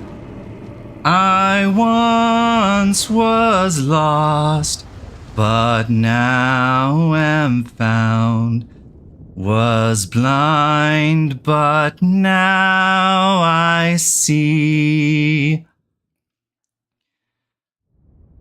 Was grace that taught my heart to fear, and grace my fears relieved. How precious did that grace appear, the hour I first believed. Through many dangers, toils, and snares, I have already come. 'Tis grace hath brought me safe thus far, and grace will lead me home. The Lord has promised good to me. His word my hope secures.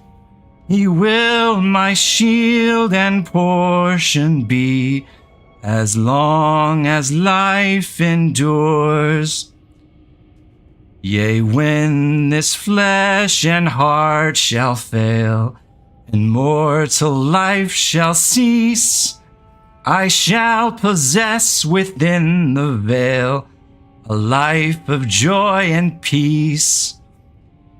The earth shall soon dissolve like snow, the sun forbear to shine, but God who called me here below will be forever mine. May chaos take the world. May chaos take the world. May chaos take the world. May chaos take the world.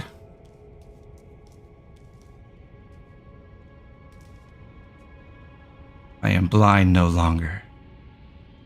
I see the light of the frenzied flame. The flame of chaos has nestled within you. Could you please rest your hand upon me? Burn me with the flame to make me your maiden.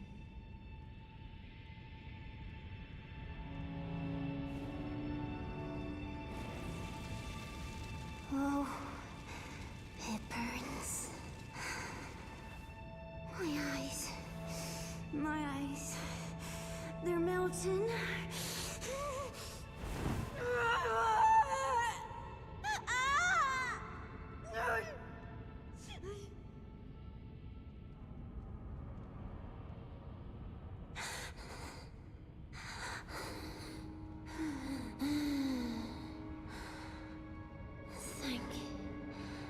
Thank you.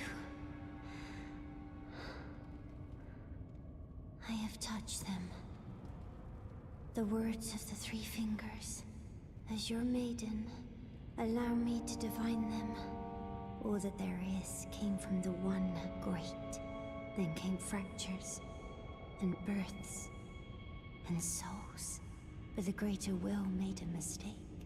Torment, despair, affliction, every sin, every curse, every one born of the mistake. And so, what was borrowed must be returned. Yes, Hayata. Melted all away with the yellow chaos. I will flame, burn it all down. until all is one again. Those who gave me grapes howled without words, saying they wished they were never born. Become their lord. Take their torment, despair, their affliction, every sin, every curse, and melt it all away. As the Lord of Chaos, no more fractures, no more birth. Embrace the flame. Yes.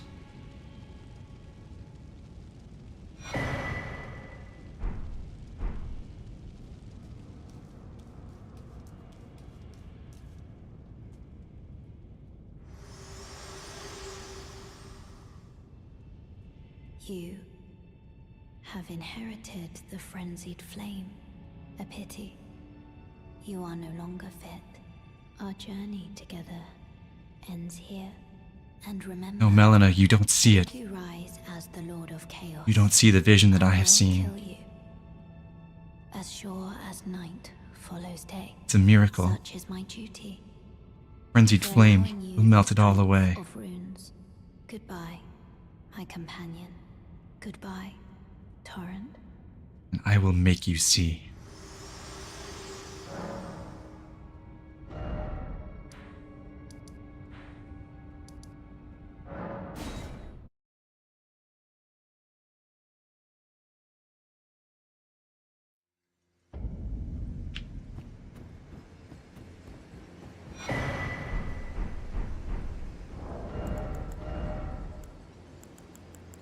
No need for this blindfold anymore.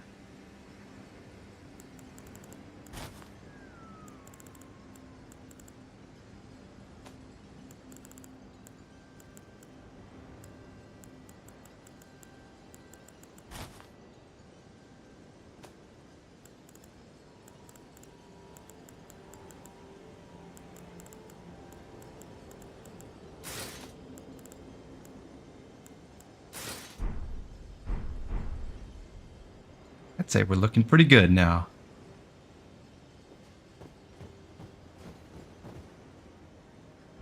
But I do want to get an extra piece of armor.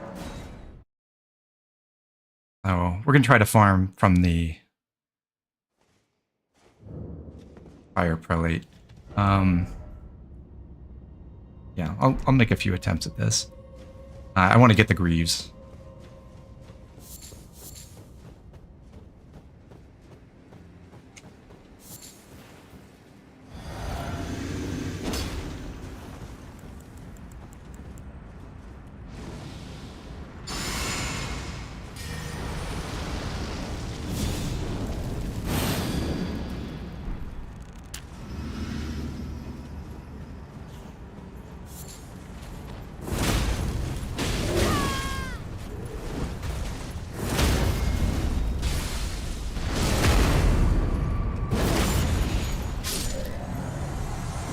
Oh, look.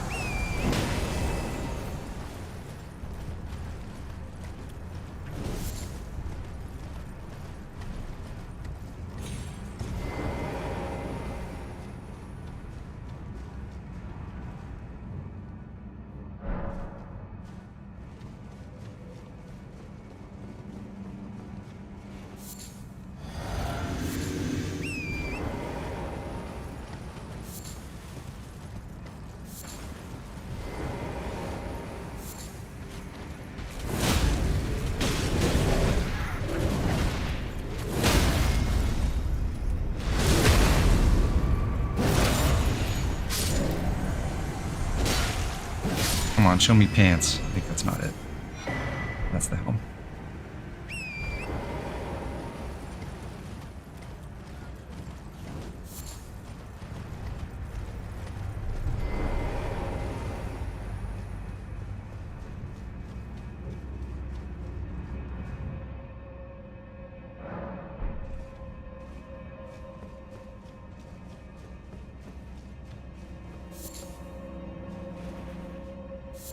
I love having the frenzied eyes effect. It's so cool.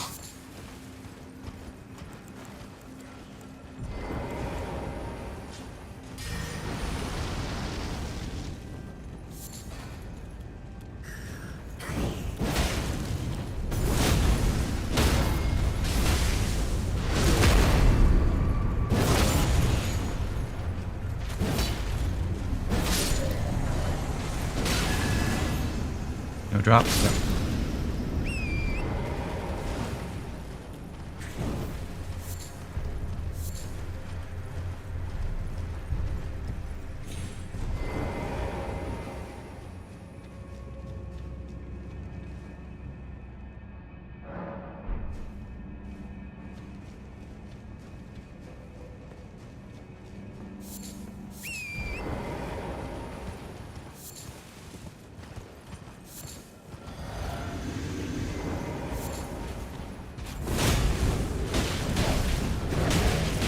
Ouch.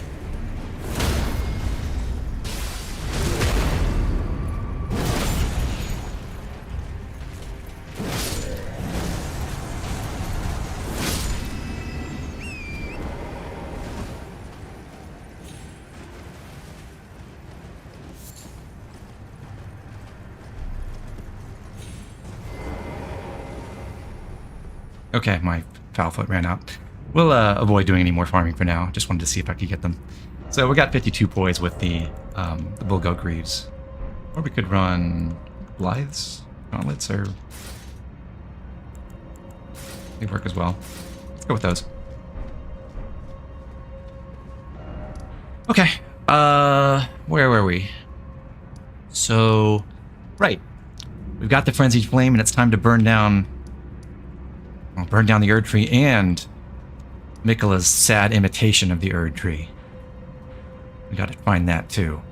I think I'm gonna go back to the forge and burn down the main Erd Tree first.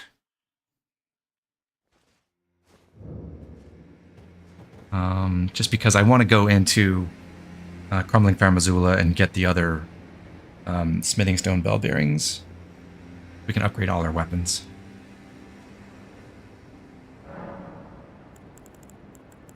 So No longer can we talk to Melina here. Instead, we listen to the sounds of flame.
Burn.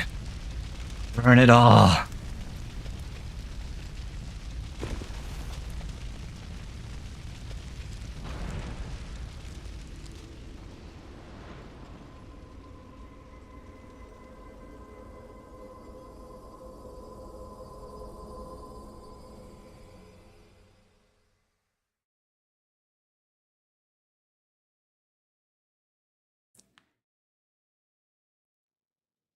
And for whatever reason, setting the Erd Tree alight teleports us into the land beyond time.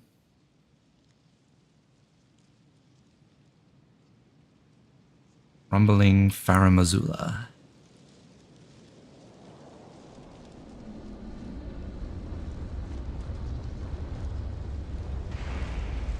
God, my cape looks cool.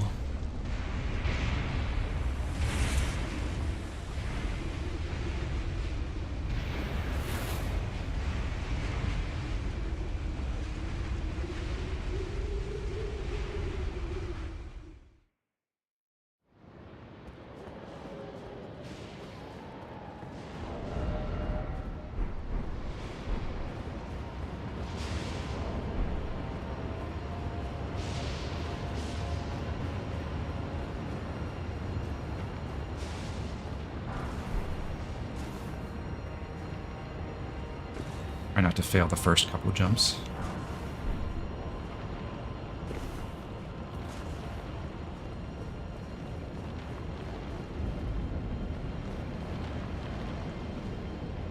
And I believe that is, in fact, the end of the area.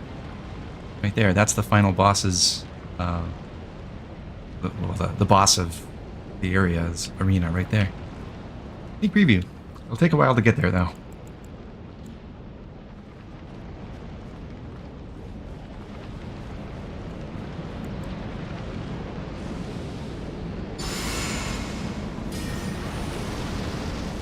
Oh, I forgot to upgrade my my new seal, the Frenzy Flame seal. I'll do that at some point.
Okay, back to Hugh.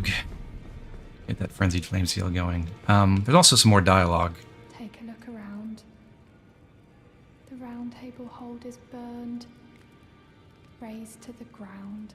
Don't worry, I don't blame you. I'll continue spirit tuning just the same as before, which is why I need your help persuading Master Hugh to leave.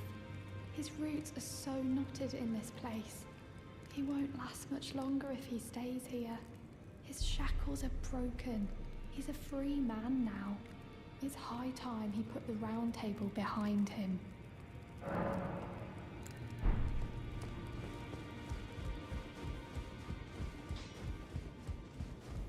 I knew you'd be back.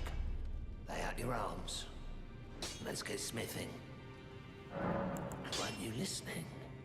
As I've always said, you came to challenge the demigods and their god, to slay them.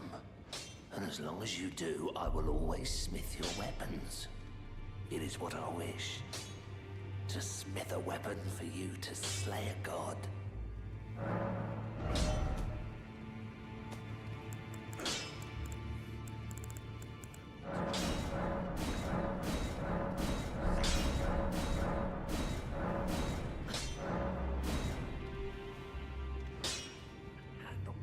Now, at +9, the Frenzy Flame Seal has 221 incant scaling.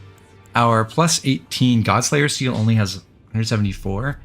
However, because the Frenzied Flame Seal gets a lot of its stats from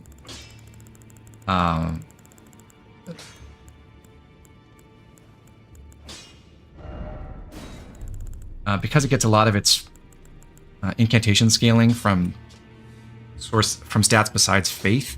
Like, you can see it has strength, dex, and scaling all D, and we have a respectable amount of strength and dex.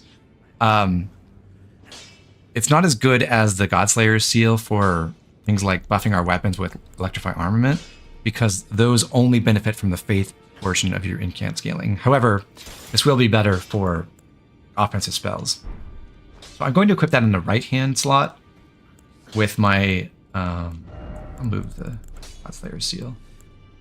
With my Godslayer's Seal in the left-hand slot. So I can use the Godslayer's Seal to buff weapons with things like Bloodflame Blade or Electrify Armament. But if I want to specifically go use some offensive spells, I can just switch my right-hand weapon and use the Frenzied Flame Seal for that. Now, the amount of incantation scaling I have with the Frenzied Flame Sealing is not amazing compared to a dedicated spellcaster, but 220-ish is respectable. So I can put that to good use.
I feel like this has not been as effective as it once was against Lancy Axe. I need to upgrade my Serpent God's Curse Sword a little bit more. Maybe that's the trick.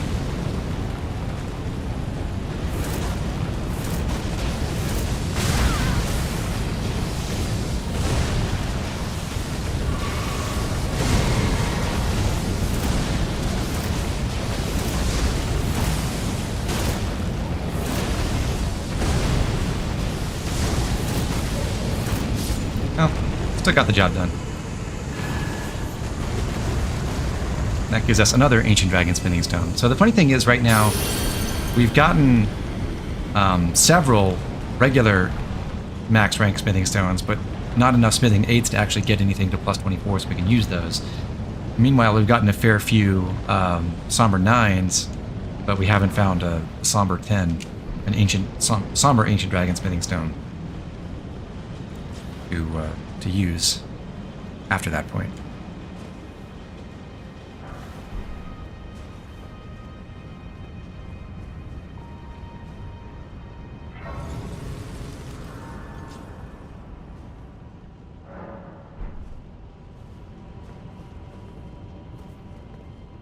Hey, IDK. Welcome to the stream.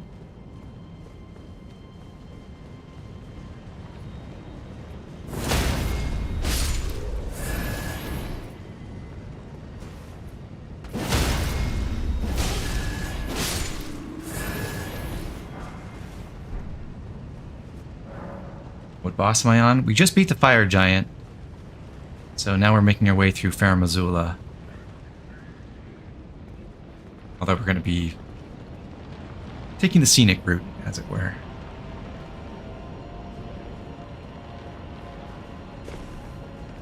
If I come out on this rooftop, I can get to the upper level of the main... I guess you'd call this a cathedral or something. It's obviously a burial site. You've got these kind of open sarcophagus things with Beastman corpses on them. So up here, there's some extra items to find.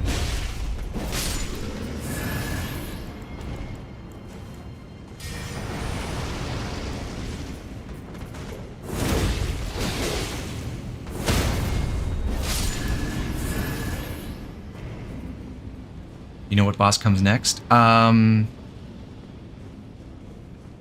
haven't decided yet. I mean, I do know what's coming. We might go ahead and do, what's it called? I want to say Fortisax, but that's incorrect. Not his name. That's the Lich Dragon. Oh, Gods Can Duos before that, though.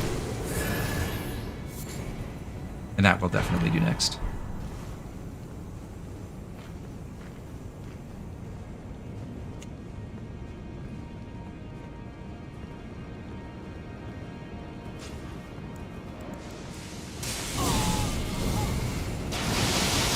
The Frenzied Flame Seal also gives a boost to the Frenzied Incantations. I think it's... I don't remember the number. It might be 20%. That seems like a lot, but maybe it's right. Some of the beastmen here are spellcasters, and they can be very dangerous. More so than the melee guys, in my experience. So like that one. The ones with white fur.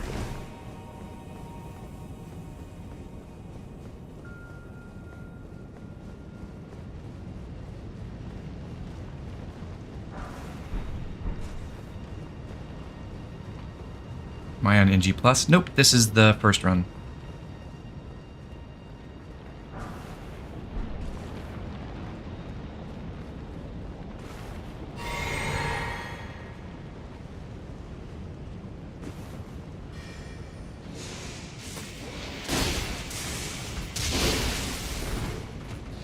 That sucked.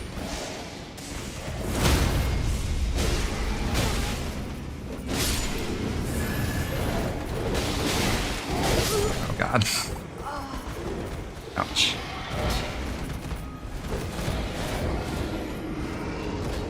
Well, I tried to sneak up on one of the beastmen. Failed, didn't get the crit, and then got yanked.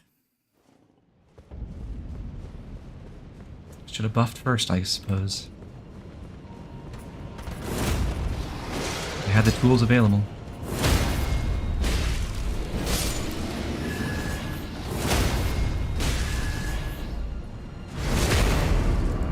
To switch out this as well.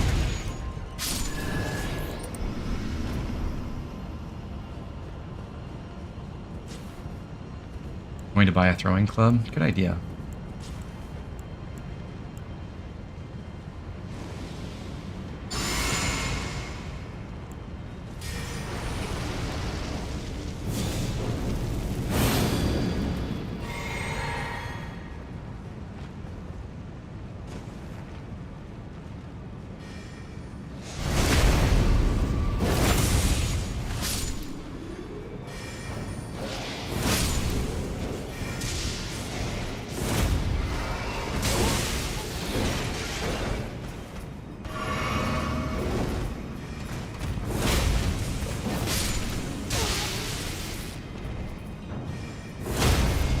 I getting attacked by the other Beastman Sorcerer upstairs? I guess I am. That's annoying. But I'll just ignore that. We got the Ancient Dragon prayer book, which is the last prayer book in the game that lets us use the Ancient Dragon incantations, like the ones that the Beastmen are using against us. And those are extremely powerful. So if we were more of a spellcaster than we are, I would probably try those out and have a lot of success with them. Right here we get the Somber Stone Miner's Bell bearing 4. That lets us buy 7 and 8, but not 9 rank Somber Stones. So there's one more bell bearing to get to let you buy the Somber Stone 9s.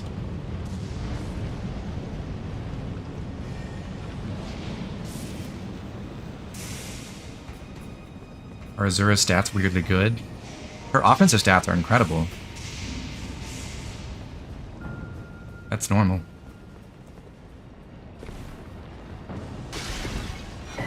Well, not magic, I guess, but everything else.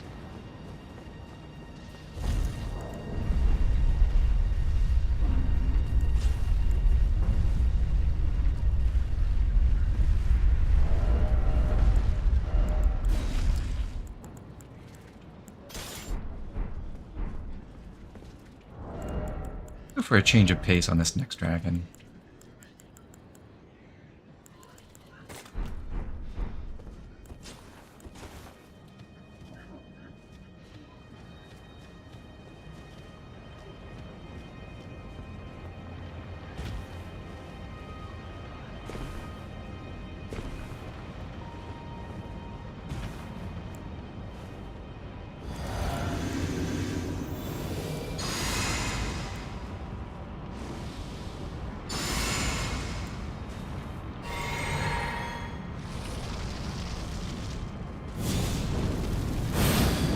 Dragonwind Grease, Stormcaller.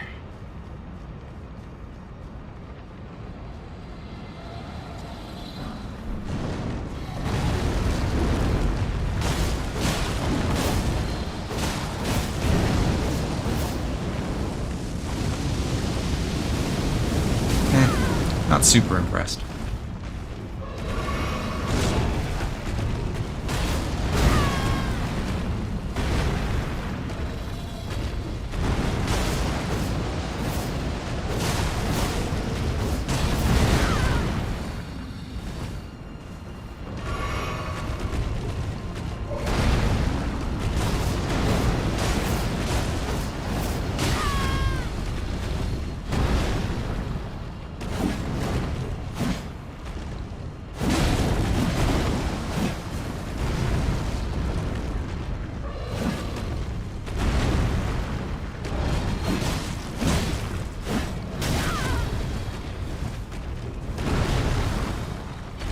Either you can only lock onto the head or the base of the neck on Ancient Dragons.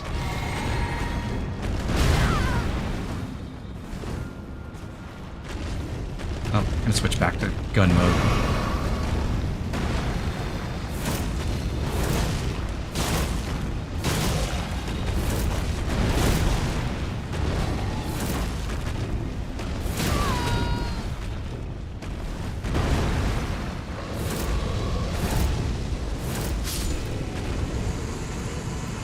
What can I say? It does the job.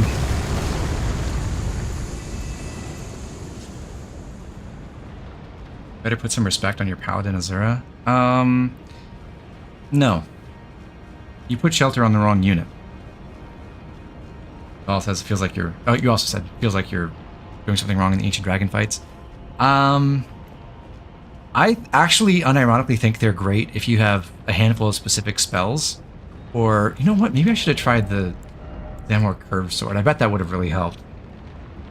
If you got a skill or a spell that does huge damage and can hit multiple times in a big AoE, or you can reliably hit the head of those Ancient Dragons really strongly, I think they're pretty cool. But otherwise, it's rough.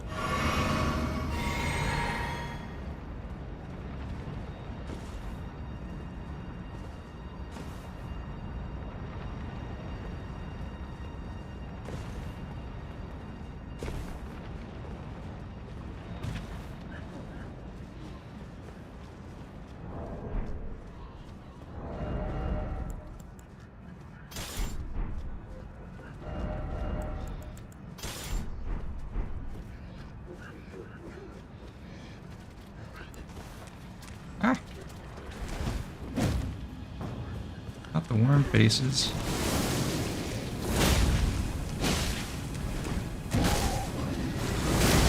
Ow.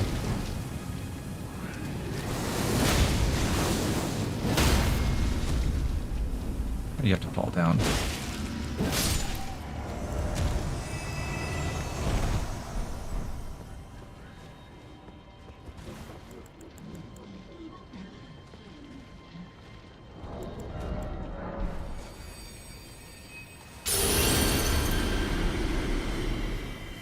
Great Knight Azura. Ooh. Ouch. Wrong spell again.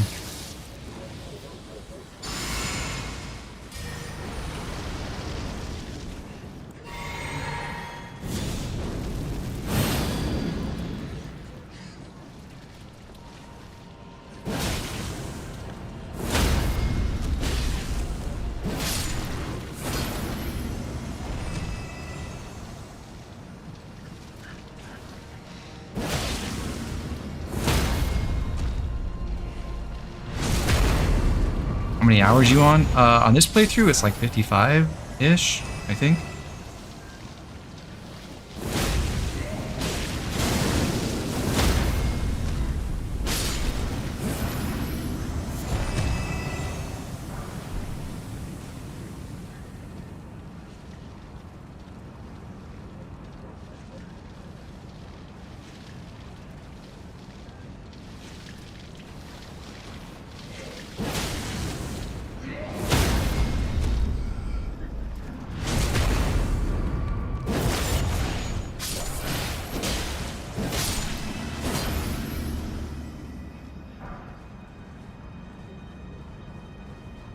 Next time you play, you're going to skip pretty much most of the catacombs and stuff. That makes perfect sense, honestly.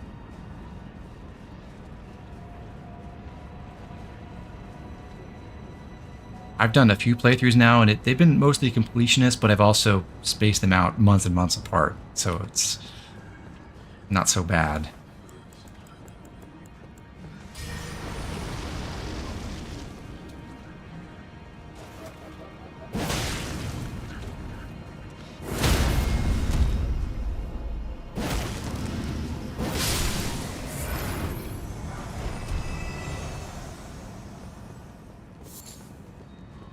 Gold-tinged poop.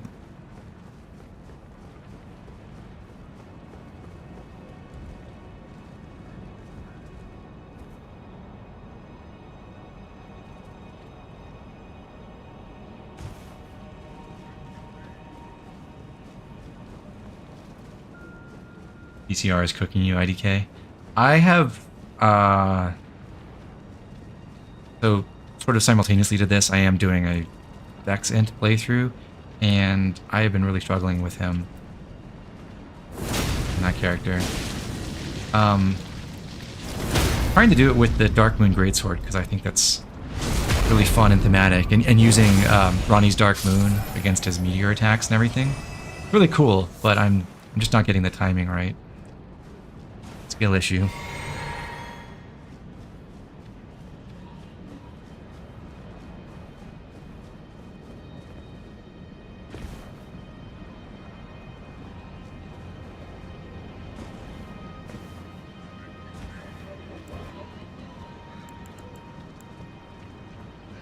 I don't want to fight the giant worm face at the same time as the other worm faces in this spawn, so I'm going to pull the smaller ones separately.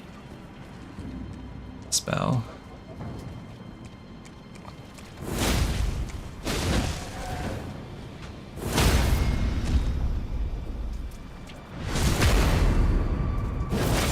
I like your tank square off build versus him, but it's a very goofy build that most people don't like. One thing I have not tried is using shields and deflecting hard tier and that kind of thing. I've heard that could be very successful.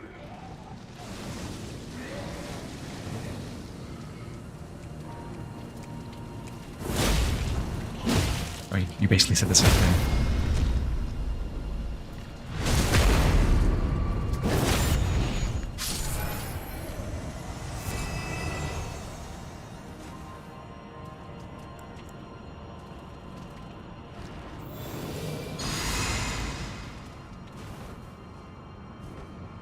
Oh, out of blue. Wow. This is a time when I could use those starlight shards that I've been collecting. Can you imagine using a consumable? Game. Man, that's so lame.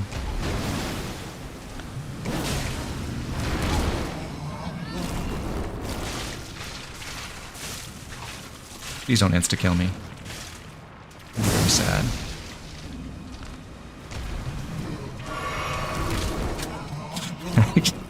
The double grab. I thought I was safe.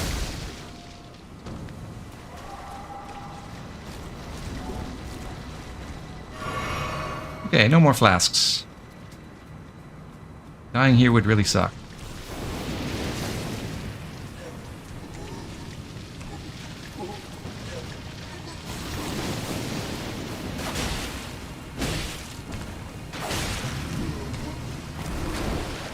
Dodge.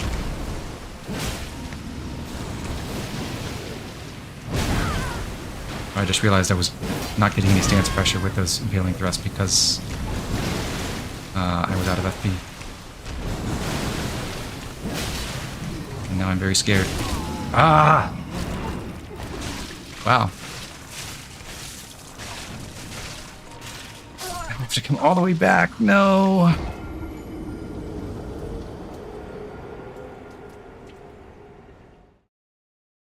Does Scarlet Aeonia at the beginning of Phase 2 actually inflict rot by itself?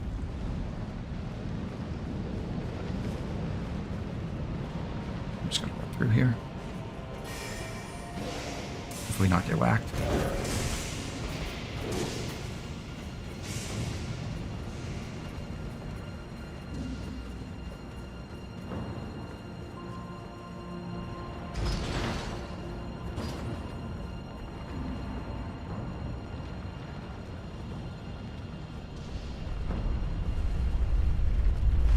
Oh, also, does it give you enough time to run away from the Light of Mikla?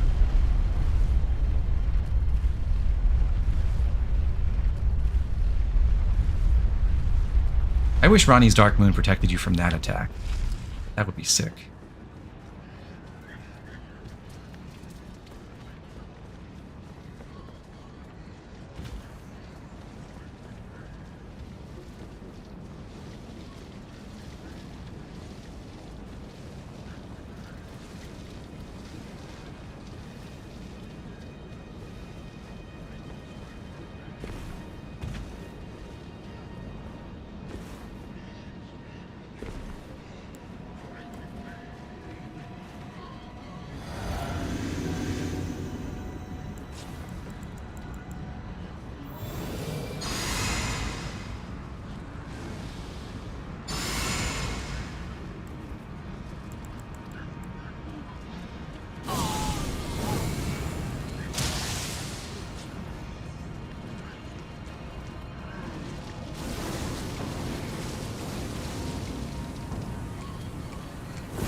I like the strategy because Mikkel the Reviser Dawn just turned to die to the same strategy twice.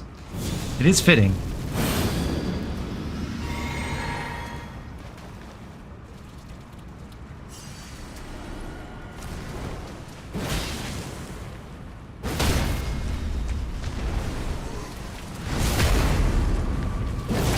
Got my crit this time.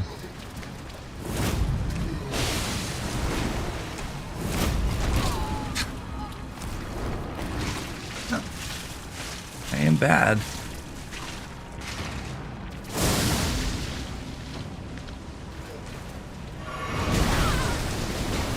Gross.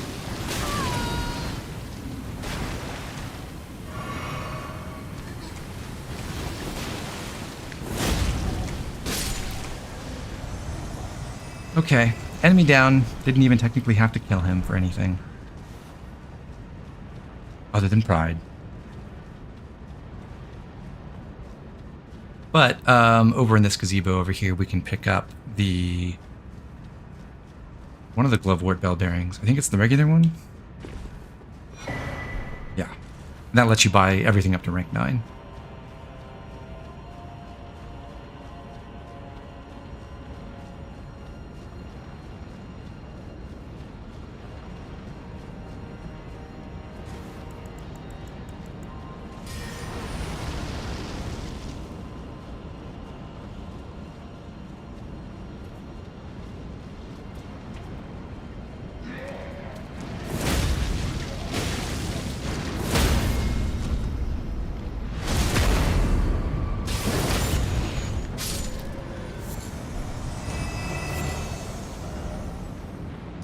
Okay, now we're done with that whole stupid worm-face section. I'm gonna once again swing by the Church of Vows and hand off another prayer book. Our last one, the Ancient Dragon prayer book. And then we'll, I guess, finish talking to people at the Round Table Hold, and then we'll come back to Karamazula. Greetings. Oh, Ancient what very Dragon well prayer let book. us heresy, old thing. Ready those. Ancient Dragon's Lightning Spear is okay. Ancient Dragon's Lightning Strike is amazing. It's a chargeable attack. It creates a randomized spread of giant lightning bolts in an area around you against really big bosses. If you've got good incant scaling, it does incredible damage. And it can be boosted by the Gravelstone Seal.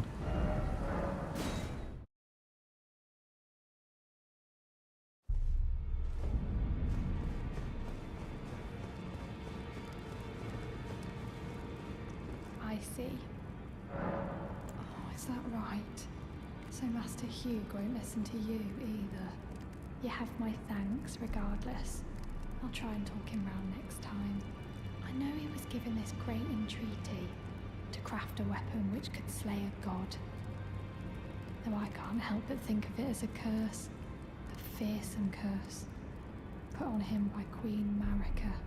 And if that's the case, I'm not sure there's anything we can do. The world is just unjust like that, Roderica. By the way, how do you like my new look? Have you noticed?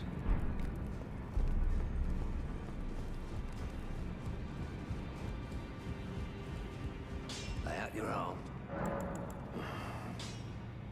I've upset the girl. She says that now my chains are broken, I'm free. That if I stay here, I will be ruined with the Round Table. Will you survive for freedom now? I smith weapons to slay a god. I have lived and will die doing so upon this spot. Is there any other way?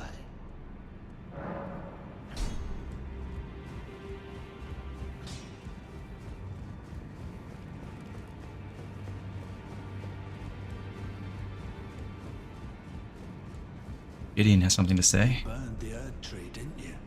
Then the Round Table is soon to follow. No need to fret about that. The Round Table Hold served to put a tarnish upon the throne of Elden Lord. And if the Earth Tree needed to burn for that to happen, then the Round Table must go as well. I'll stay at the Round Table for a time. I must learn all that can be taken from this place, and seal it into my memory. How could I call myself the All-Knowing if I did any less? The pursuit of knowledge is without end. For knowledge is never a thing complete. Thus, I maintain the mantle of All-Knowing. Perhaps the same could be said of guidance.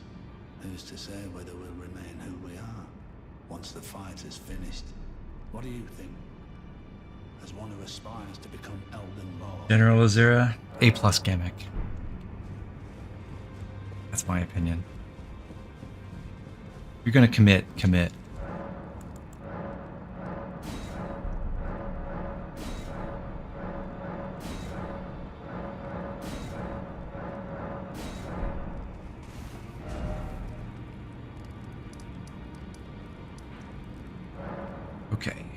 We want Tempest face. Yeah, Tempest facing balcony.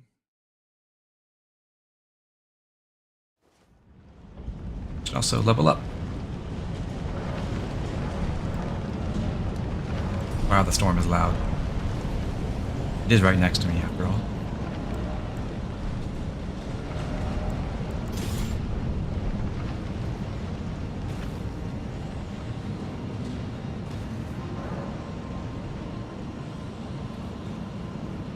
It's the Leaning Tower of Pisa. With skeletons on it.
Can I snipe that guy from here? Maybe.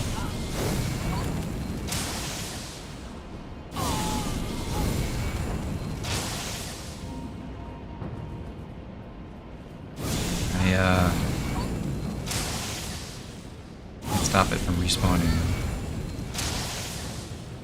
Probably.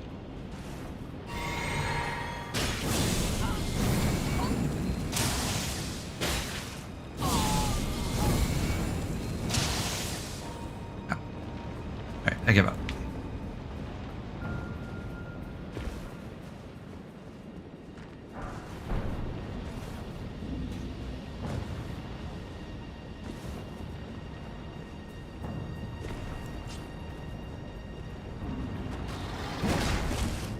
Big beast man.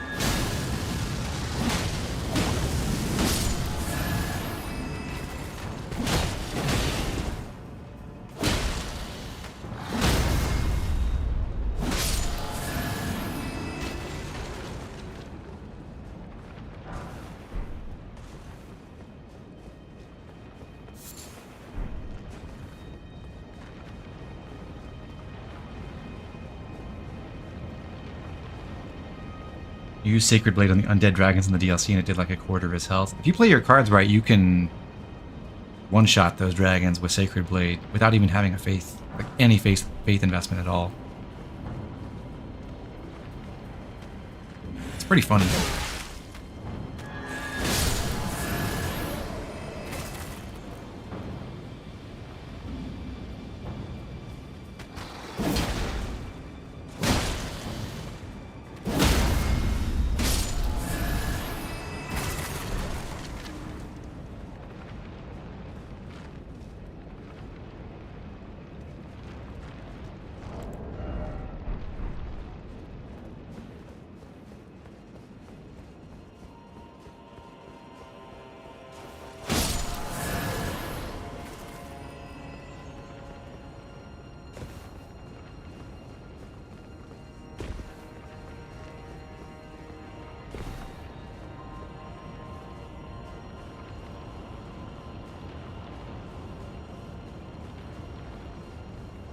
Hey, Skull Goblin. Things have been going pretty well. We've reached what is supposed to be the second to last area of the main game. It's not going to be because we're going to take a detour eventually. Yeah,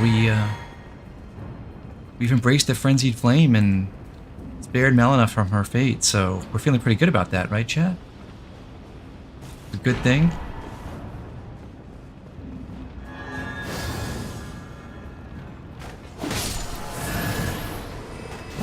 Oh, and we're not blind anymore. See? Check it out. I got eyes.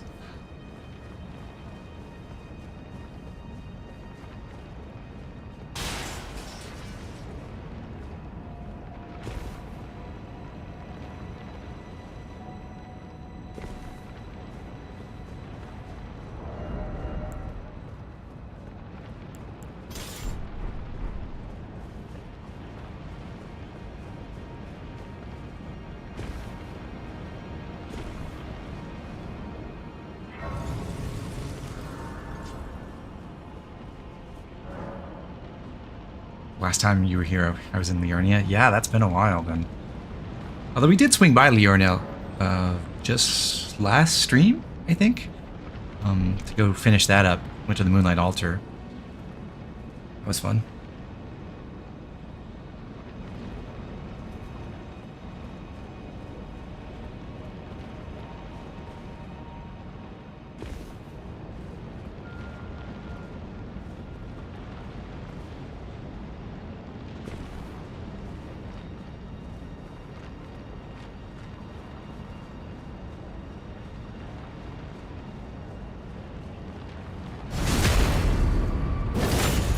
Oh, you're doing a new character and playing alongside a friend? That's cool. I would like to do co-op at some point. Like the seamless co-op mod. Seems like it could be a really good time. It's just, in a game as big as this, you know, keeping that going consistently and scheduling is a huge pain.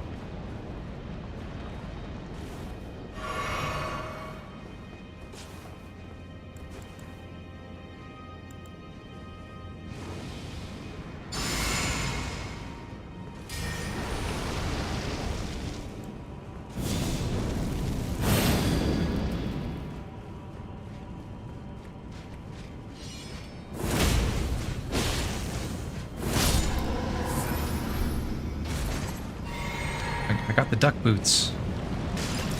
Hooray.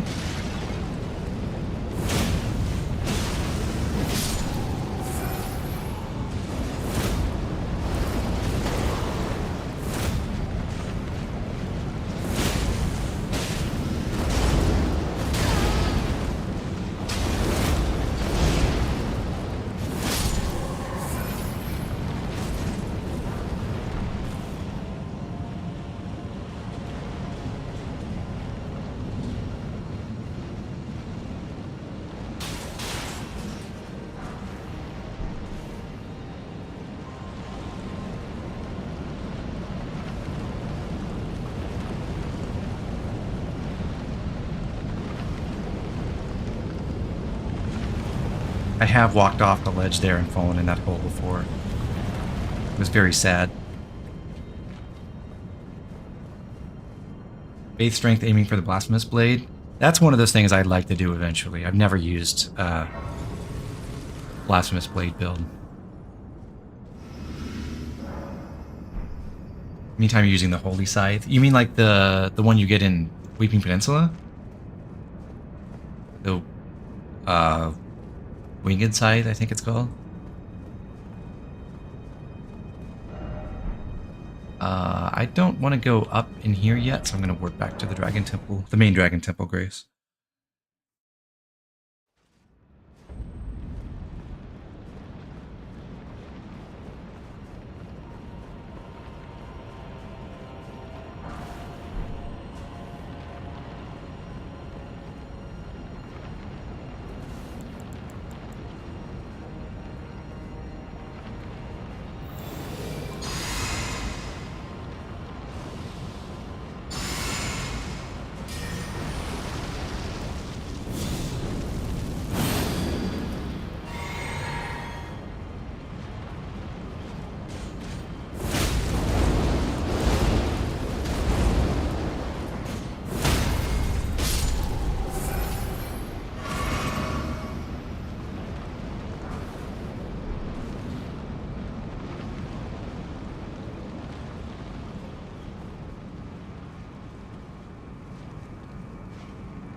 Fine, I'll use an occult flamberge. Hey, I'm not using an occult flamberge. Flamberge. You don't need to copy me.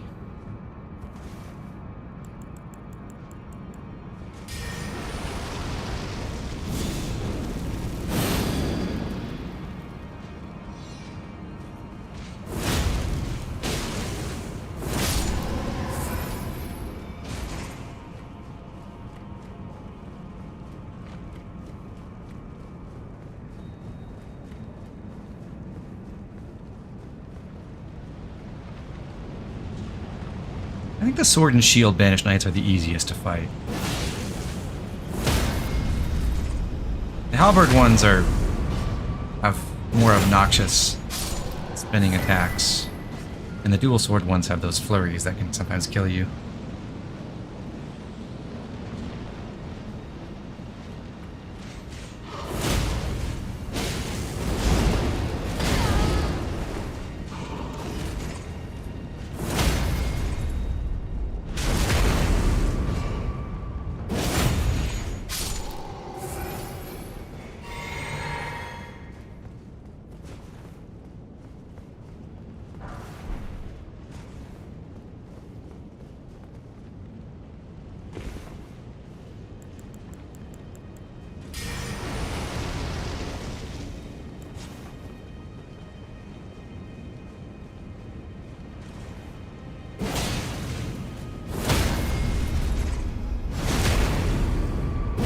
Goodbye.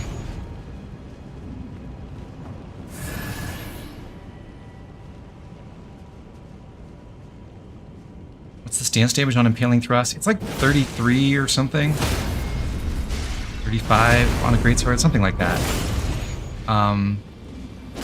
It's enough so that on a greatsword, if you two-hand it, if you use Impaling Thrust into an uncharged R2 into another Impaling Thrust, you can stance break enemies that have 80 stance, which is really awesome.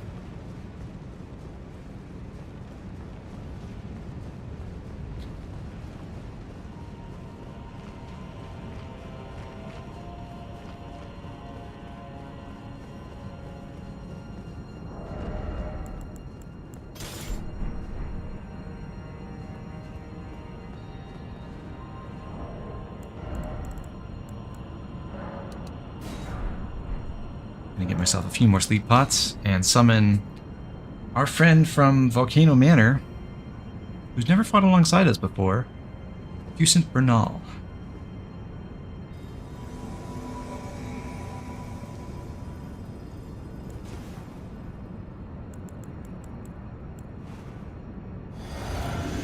Give ourselves some regen, the two of us, and Golden Vow. I'm going to save the other spells until after we use it.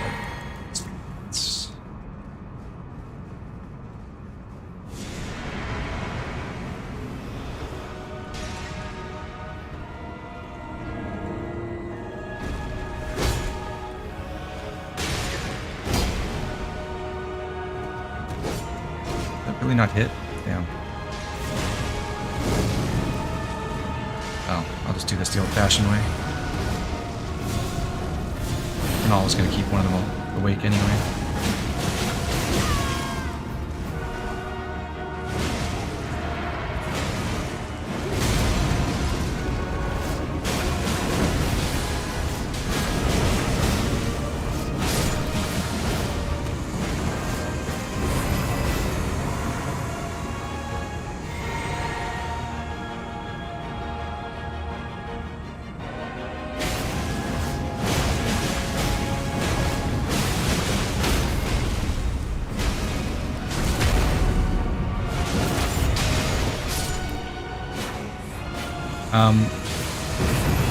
So the boss health bar overall keeps taking damage as you hit them in their dying animation because, I mean, I don't know. It's weird. It's the way they program this. But it's not strictly a duo of Godskins because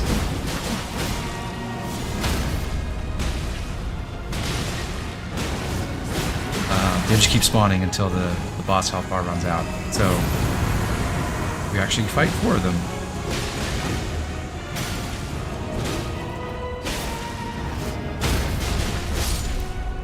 But Sleep Pots and our buddy Bernal make it pretty easy. And that gives us the Smithing Stone Miner's Bell-Bearing 4, which is the last one we need to be able to buy unlimited 7s and 8s. So now we can upgrade all of our weapons to plus 24, finally.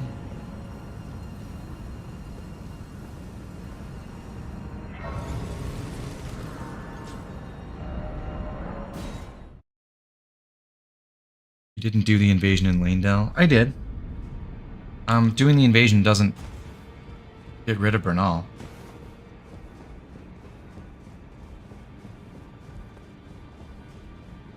You've done it, I see. What use do you have for me now? I am a finger reader. I will remain here until their dialogue ends and the fingers speak again. Do as you please. Take whatever course seems most worthy to you. Now you may go.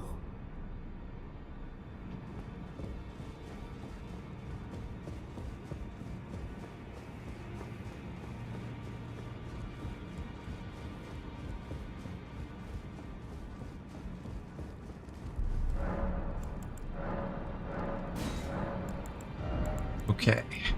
I guess we need to do a bit of saffron. I have a plus 21 weapon, a plus 23, so that needs 6 8s, plus 20, and everything else is at 18, looks like. So we need 12 8s, 18 8s, 30 8s, and 6 7s, and then buy multiples of 12.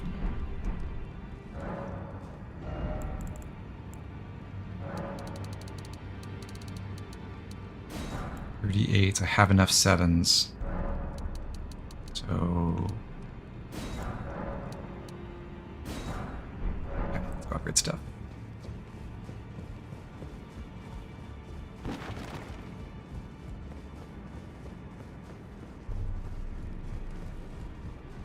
Katanas are so whack by my defense is being lowered. Sadly, they didn't give them bleed in Fire Emblem.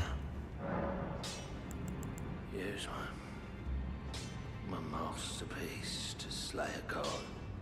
That's all I've lived for. And my promise to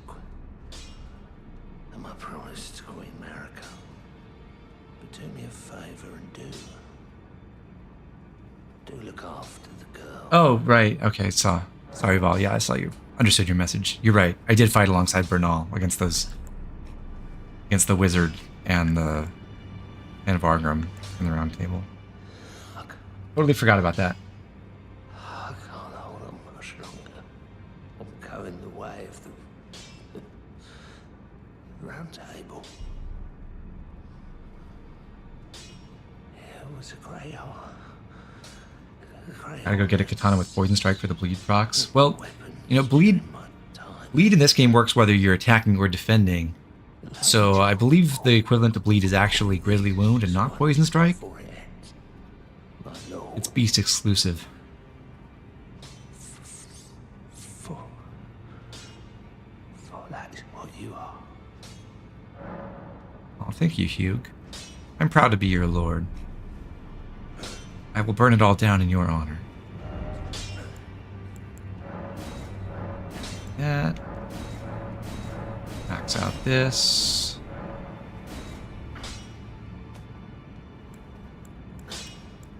Oh, so I maxed out the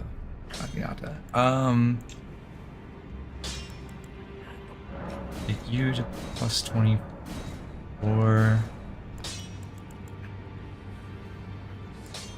And yeah, let's take that.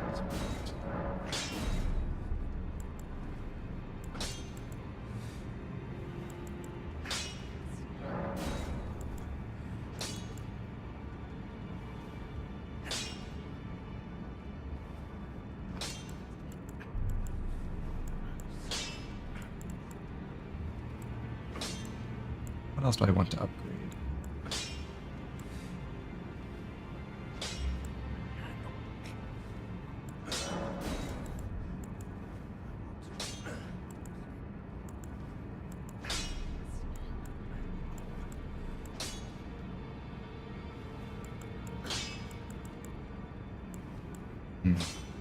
I'll upgrade my mace.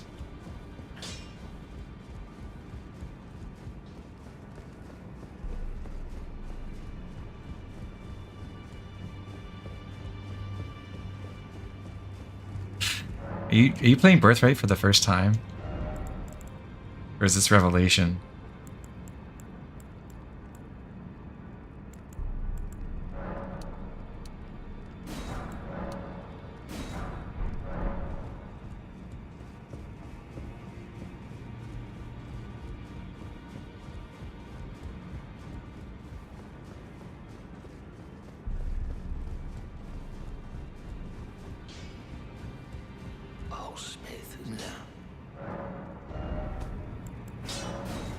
Birthright Lunatic first time, having more fun than expected. I'm glad.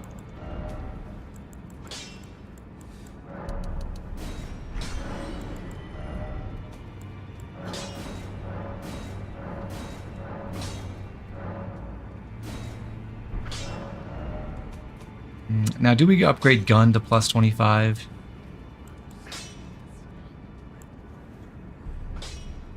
Oh, I should also get the Godslayer seal up. Oh, Smith now. Forgot about that one. Okay, let me sell a few more rune arcs, or golden runes.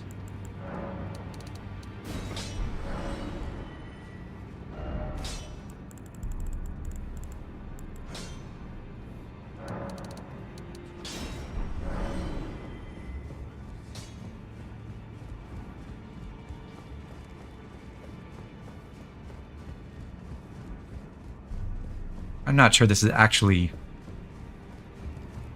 the greatest advice for first playthrough, but try making a Sky Knight Sakura.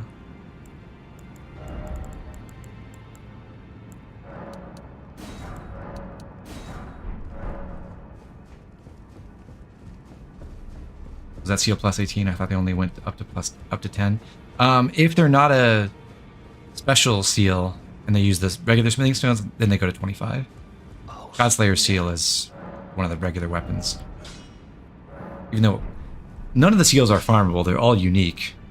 So it's a little bit strange that some are classified as the regular smithing stone style and some are not. Okay, so at the next to last upgrade level here, we've got our Godslayer seal with 188 incant scaling, the Frenzied Flame seal with 221. We are actually going to be able to replace this with a different seal that scales better in the DLC for our current level of faith, but for right now, this is the best purely faith scaling seal that we have.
Missed.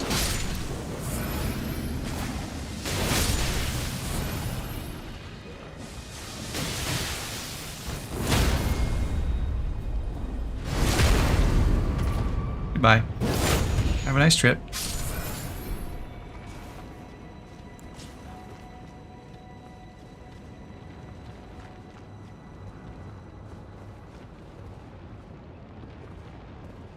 Rika seems crazy good.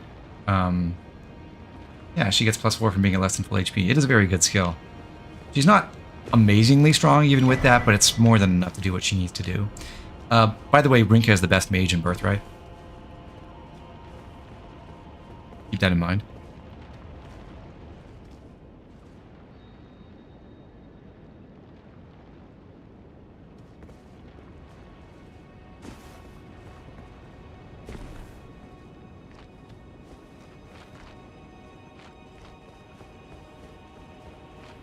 Big beast, man.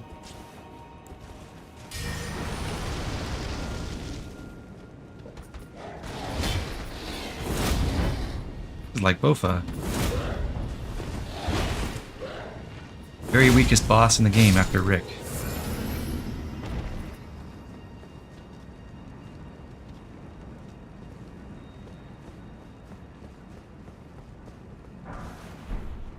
How come the one in the Growside Cave is so much weaker than all of the ones still in the Still in Farum Azula.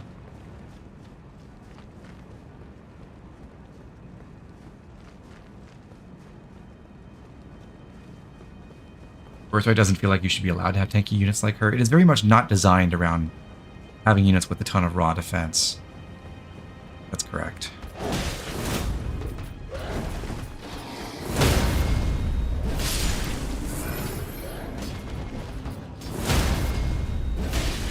Your access to defense boosting pair-up options in Birthright is incredibly limited. That's part of that design.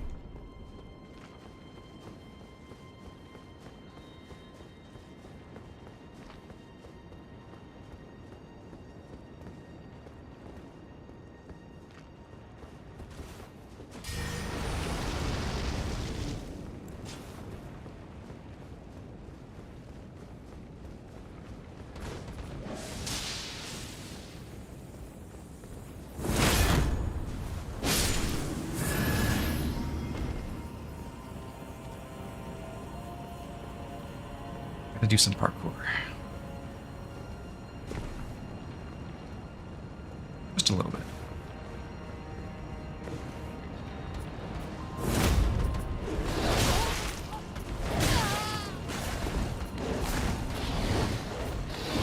Panicking.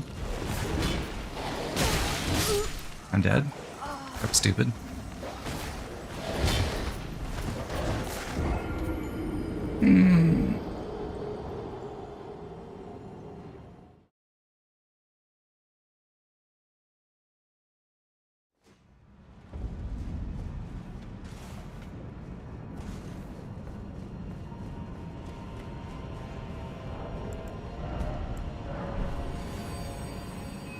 One of the major weaknesses of Impaling Thrust is it's not good at hitting enemies that are low on the ground.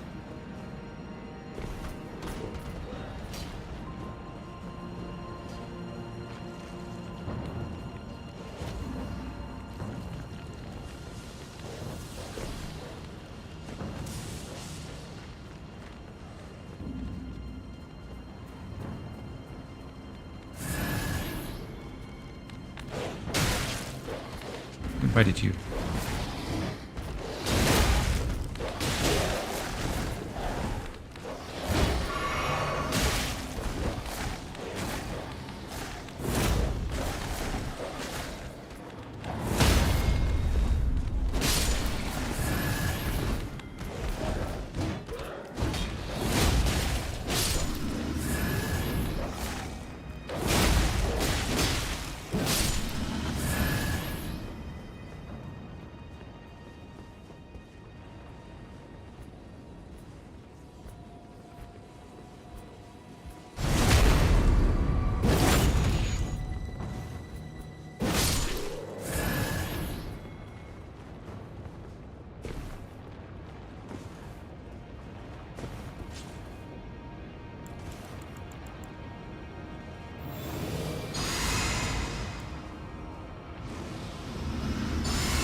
That should help.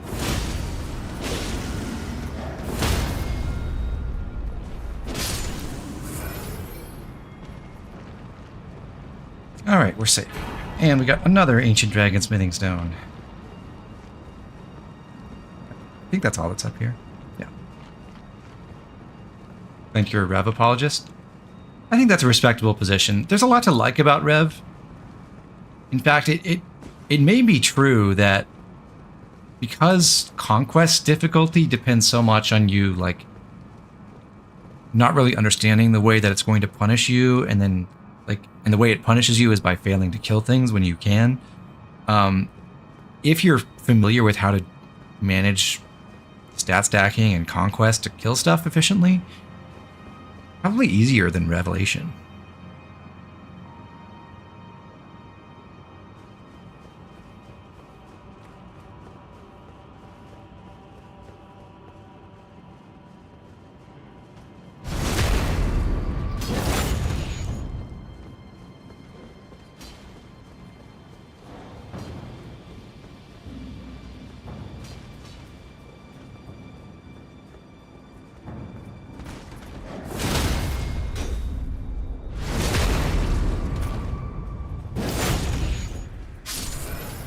buy an item. I might bother to retrieve you, but probably not.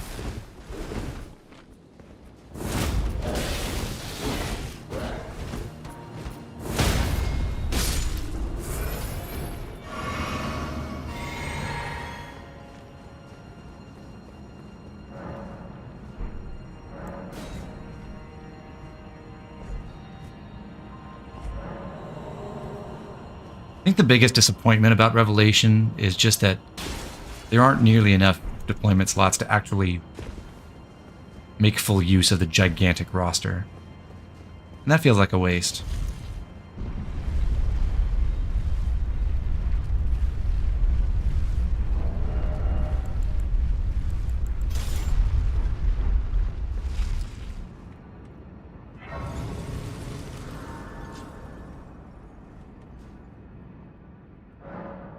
Oh, yeah, that item that fell down on that corpse is gone now. Oops.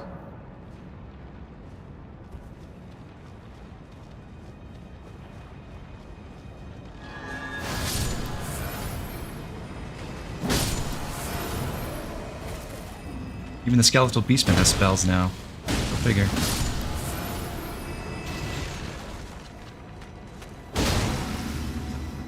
Nice glaive you got there.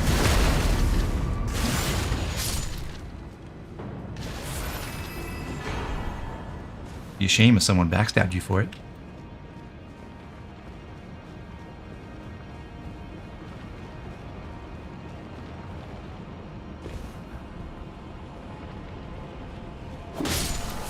Ana has 2 less strength than Rev. Yes.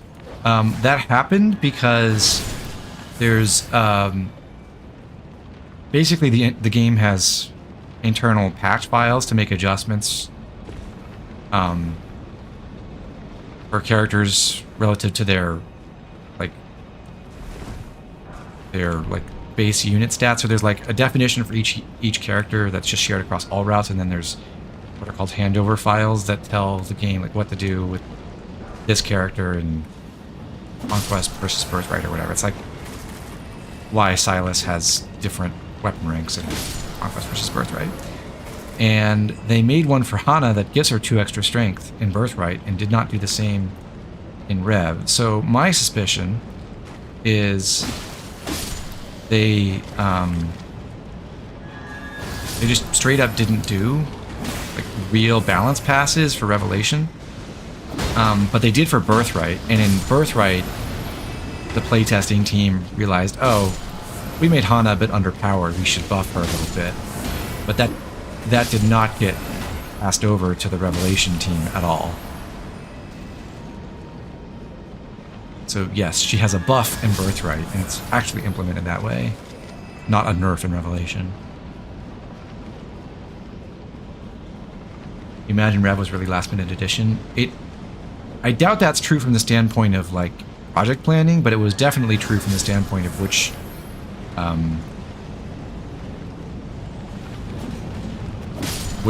routes got the main development resources. I don't know if this is identified in the credits anywhere, but I think people have confirmed that it was basically Intelligent Systems A team that did Birthright and Conquest. And then, I don't think it was like a partner studio, but it was like their junior developers who all took on Rev as a project. And like I said, I don't think they got any real playtesting time.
flaps are an interesting attack because they actually don't deal any damage. They just do hit stun.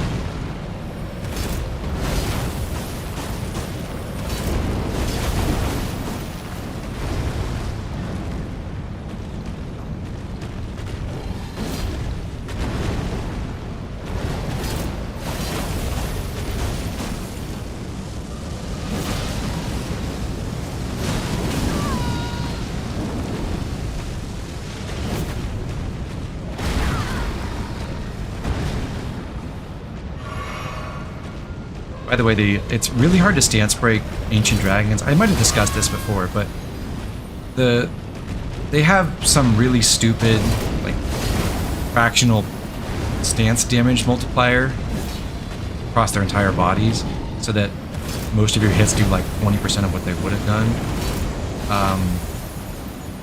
normally, and in the head it's like 40%, but it's so hard to hit the head consistently. And also, you're on a time limit for fighting that ancient dragon. It does drop a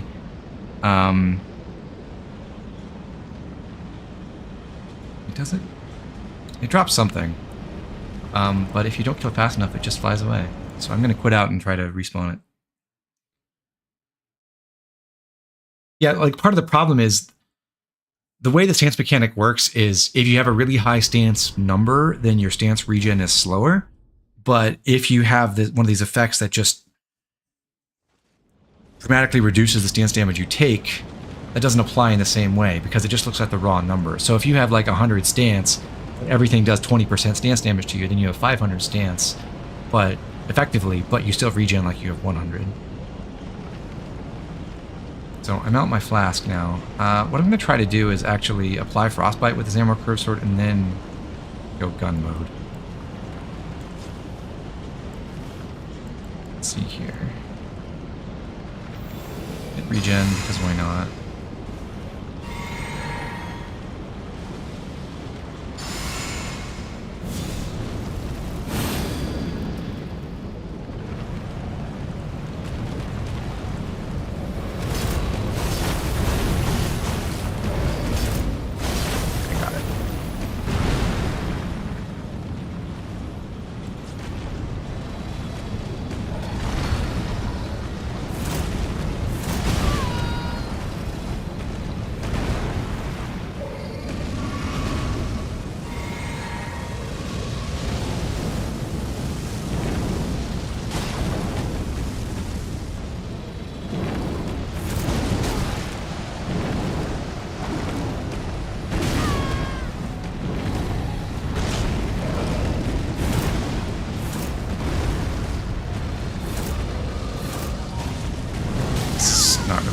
Faster as far as I can tell.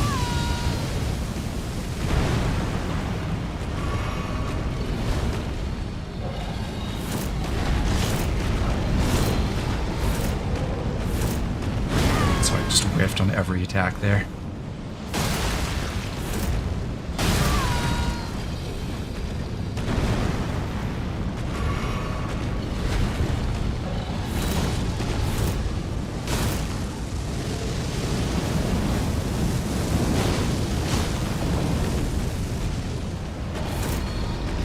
Maybe a come back and try again later kind of thing.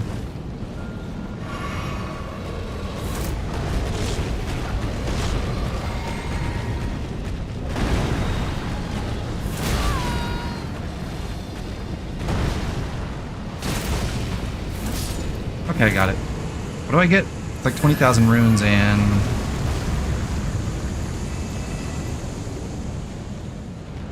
some gravel stones, I think. Yeah. Well, there's a more generous prize for another one that we'll fight later. Well, not my favorite encounter in the world, that's for sure.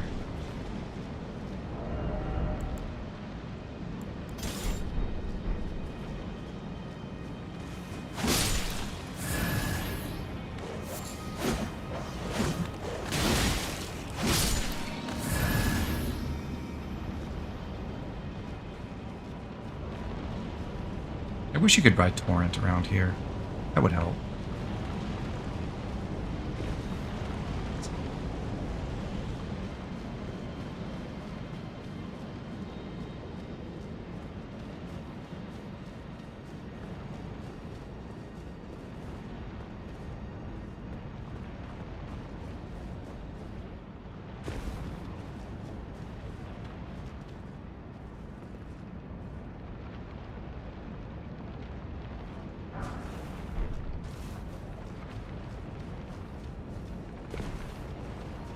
don't think you've ever even seen a stance break on these guys. I've gotten one once.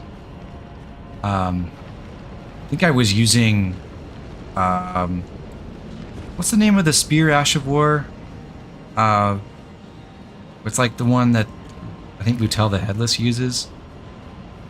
The occult one. I can't recall off the top of my head. But like the one that goes pretty far and does huge dance damage. I used that to snipe him in the head and knock one down once. Spirit Lance? Spectral Lance, I think it's called.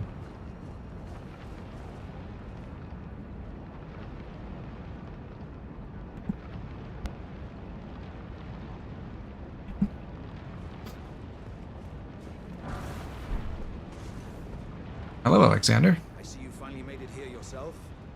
The city hanging in How in the world did you get here? Crumbling.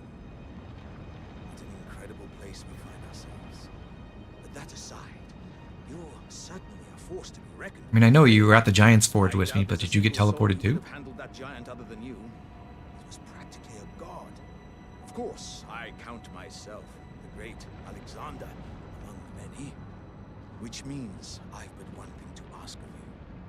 Would you kindly undertake my ordeal? Come and tell me when you're ready.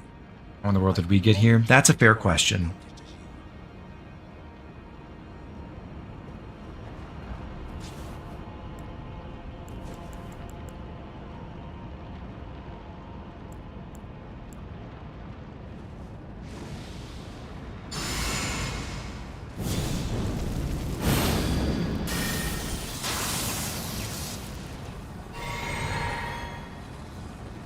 You are ready then, I take it? Then let us begin. I am the great Jar Warrior. Alexander. Every strength, O warriors. I forgot how the combo works. Sorry. It's L2 and then R2.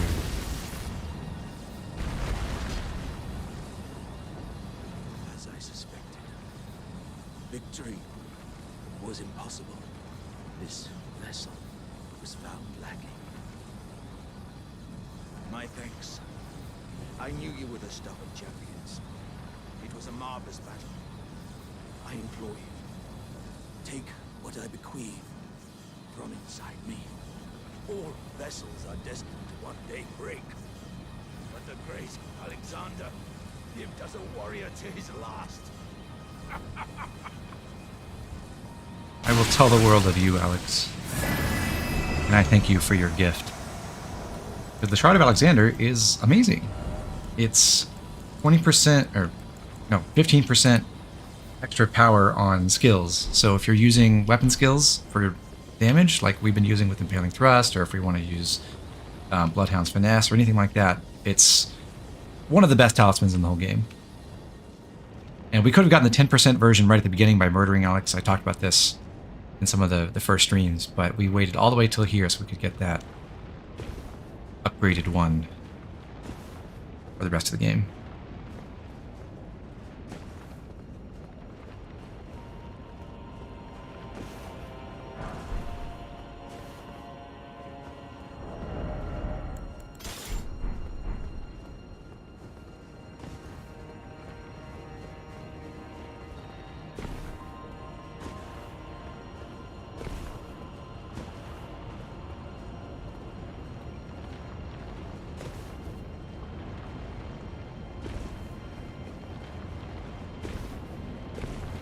We're at the upper end of the Leaning Tower now. I never seem to find these guys. Okay, there he is.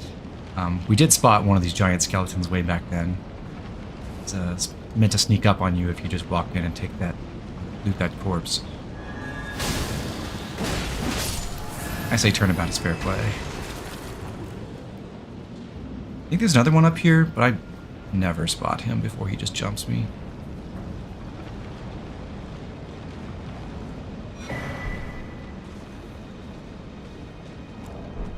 Hello.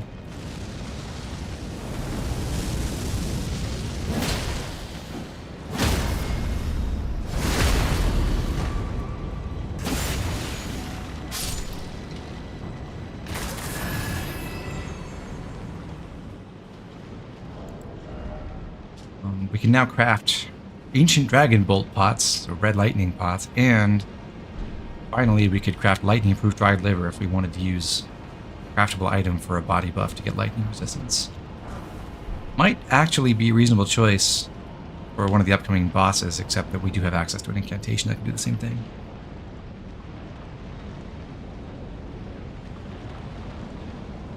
I'll try not to screw up this fall.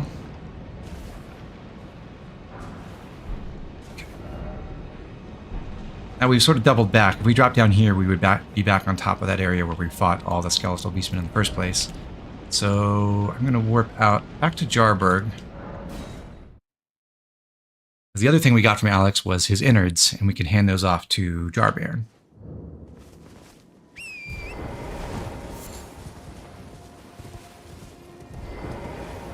Oh, hello again, cuz. No, I haven't changed my mind. I'll begin my journey once I'm ready to go, as a warrior jar, in search of glory. Wow. Cuz, are these insights from Uncle Alexander? Thank you, cuz I'm a warrior jar, so I need to be strong. I can really have them, right? I understand.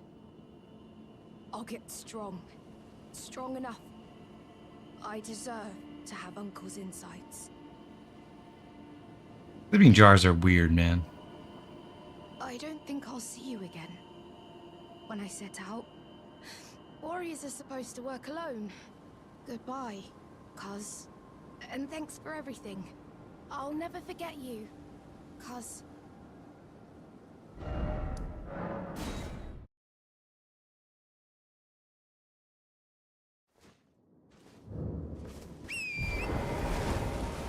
Once Jarbairn leaves, you can go check where he was sitting to get the Companion Jar Talisman, which increases the potency of throwing pots.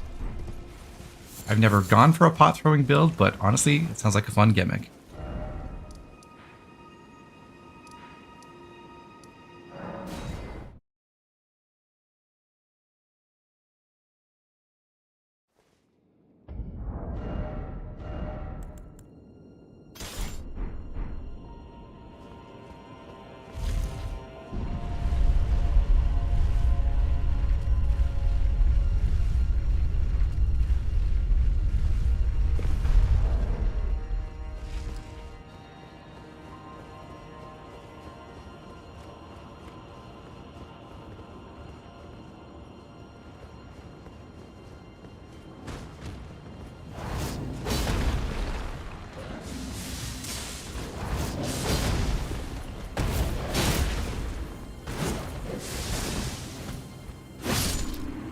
As you can tell, I haven't practiced with the Bloodhound's Fang at all.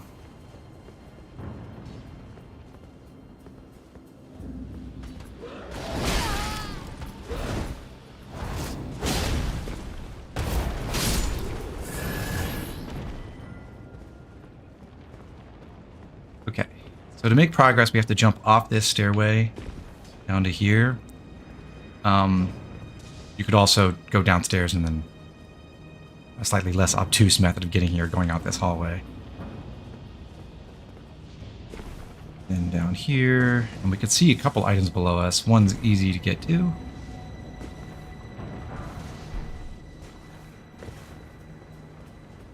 then one's on this platform. This is the Dragon Crest Shield Talisman +2, which is an upgrade on the one we're currently holding. So I think I discussed this a little bit in last stream, but I think if you're doing what I'm doing and embracing the Frenzied Flame, it doesn't really make a difference. But if you're doing the more fun narrative option where you try to seek out Miquella's Needle and have that ready beforehand before you use the Embrace the Three Fingers, so that you have a plan about how you're going to undo the Flame of Frenzy once you inherit it. That involves going all the way to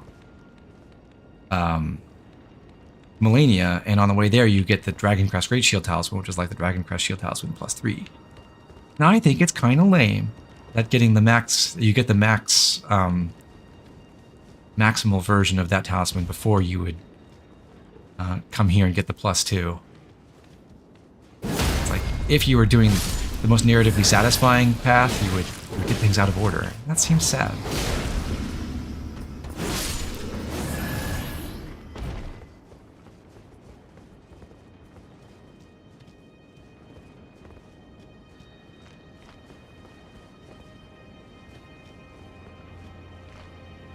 Well, I'm glad to see you've been so resolute in all your beliefs since day one and have never changed.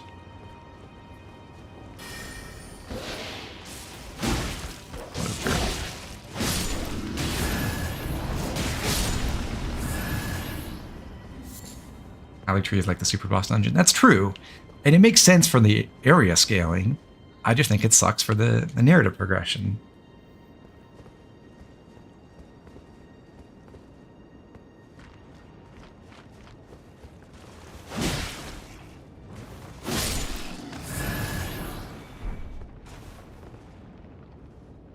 Go right downstairs the fast way.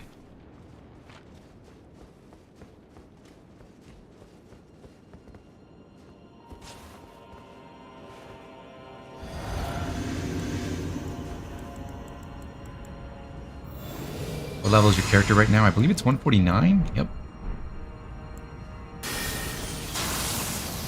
At least for now, I plan to stop at 150. So we're almost there.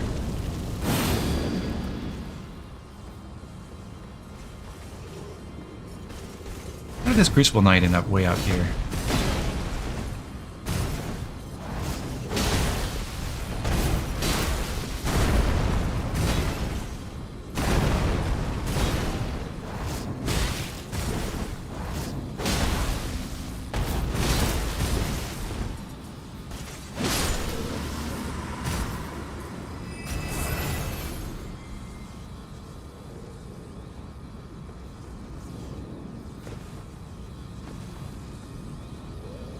Been a lot of dragon corpses around. Also, interestingly, it's not ancient dragons that fly around the perimeter of this area. It's the drakes.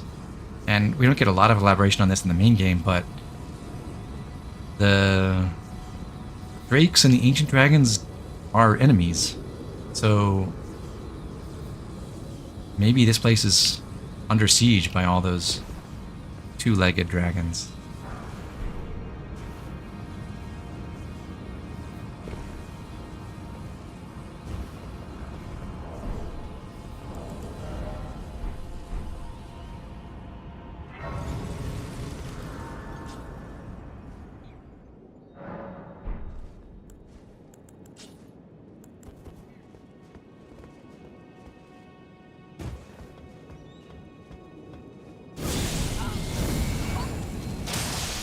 Oh good, that is a one-shot kill. That is so helpful.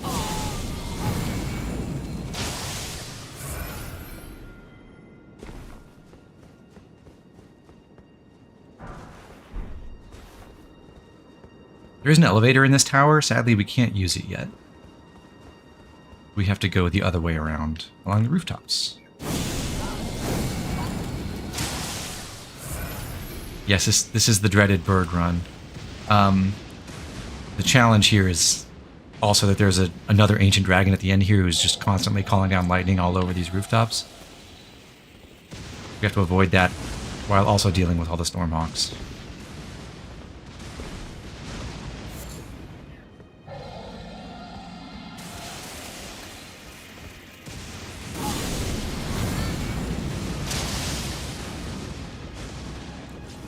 Okay, it's not a one-shot kill if they're aware of me. That is disappointing.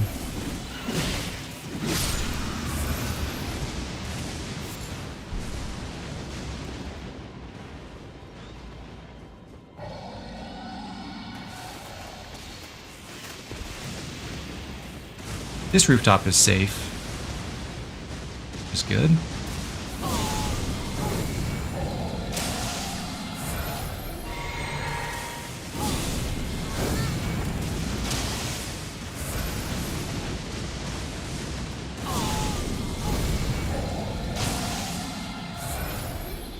Frenzied Burst rules. Alright. So this is the other dragon that you have to kill before it just disappears. I will again try to use the curved sword to frostbite it. First I need to run a little closer.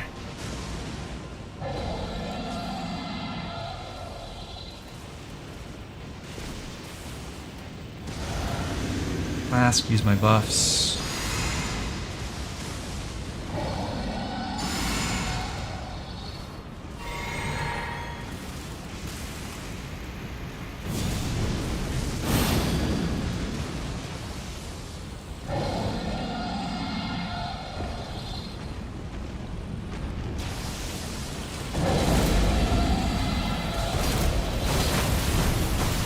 Oh, it's already really heavily damaged. I forgot about that. That makes it so much easier.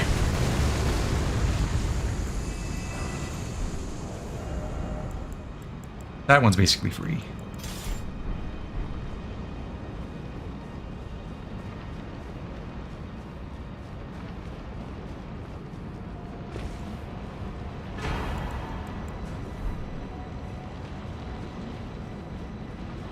We just got an Ancient Dragon Smithing Stone from the dragon and a Somber Ancient Dragon Smithing Stone.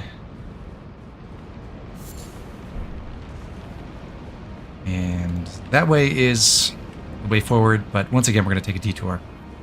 First, going up here, there are some more storm hawks. I'm not sure if I can hit this from this spot.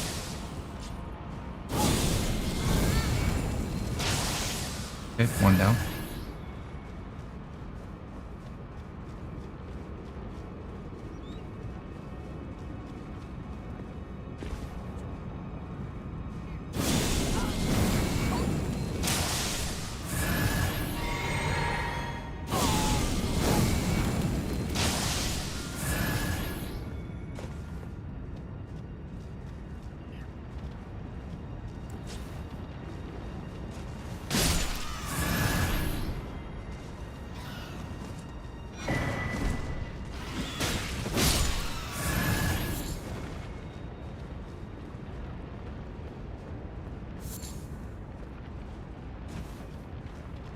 So, yeah, we got the Smithing Stone 7 and a Golden Seed, and that's all for there.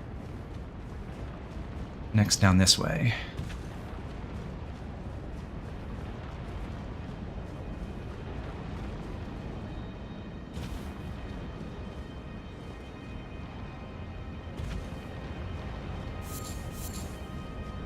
Find a couple gravel stones on this level, and then I believe a few more.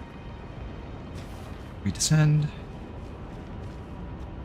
Those again are used in crafting recipes for like basically ancient dragon related stuff. Lightning stuff.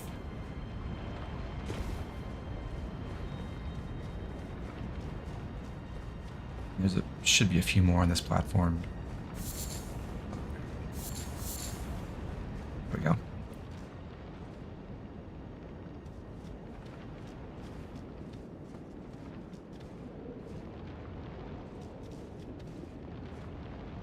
There's that tower where we found the first Stormhawks.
Got the duck boots again.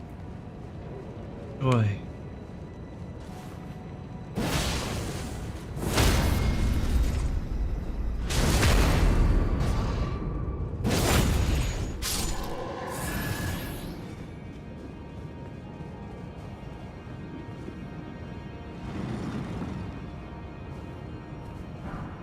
Dragon Tower Shield. Not using a great shield on this character, I don't think.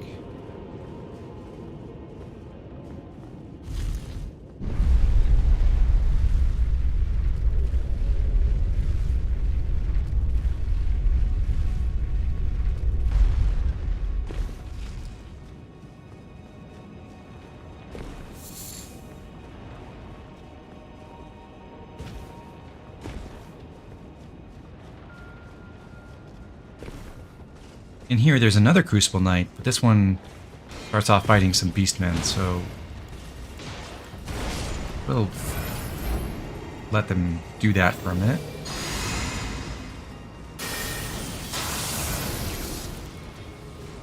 The Duck Boots, yeah, the Banished Knight grieves.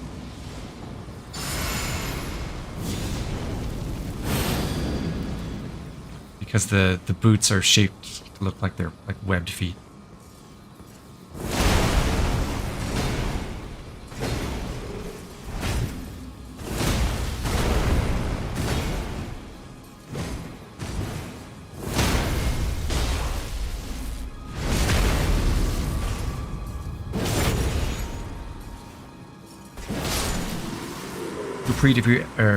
Gurpreet, if you're asking what armor I have on now, it's the Ronin's armor.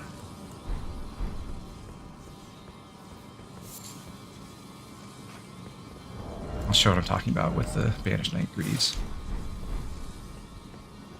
Here, duck feet. I think it looks terrible. I never wear those.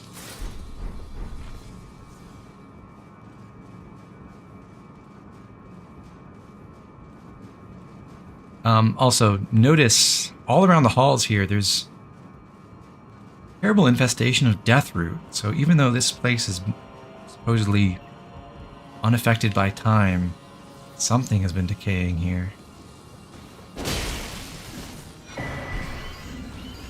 We're at a window outside the bird run now.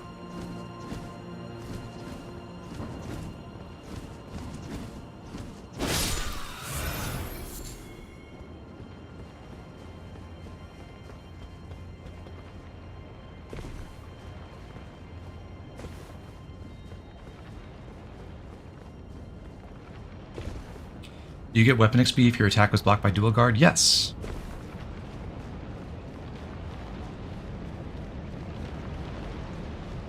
Yes, you do.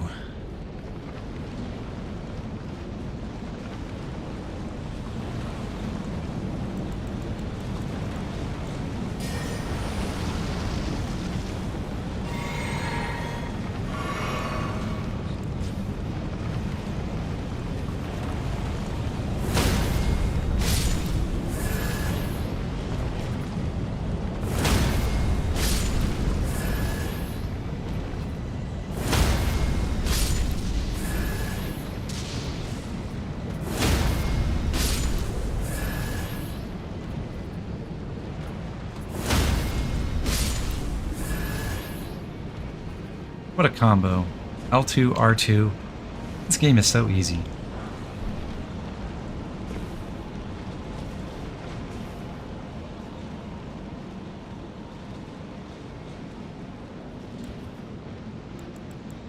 This Joker thinks he can stop us.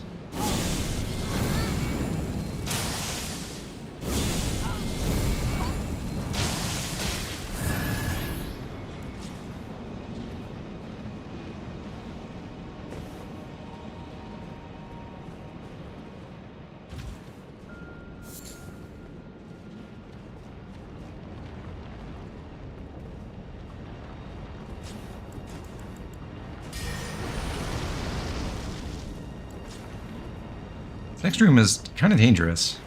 It's filled with water, which is not great when you have enemies with lightning attacks. And there's the one, or two spellcasters rather, and then a big regular beastman to come beat you up while you're getting distracted by all the spellcasters.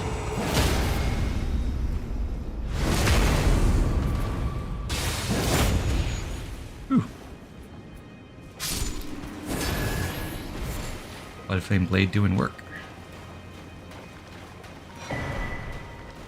And there's the Somberstone Miner's Bell Bearing 5. So finally we can buy +9 Somberstones, and that is the last one we need to be able to upgrade every weapon to the next to highest level. Basically, once we finish leveling up, that's where most of our money is going to go. And we are about to finish leveling up because we can afford to get to level 150 right now.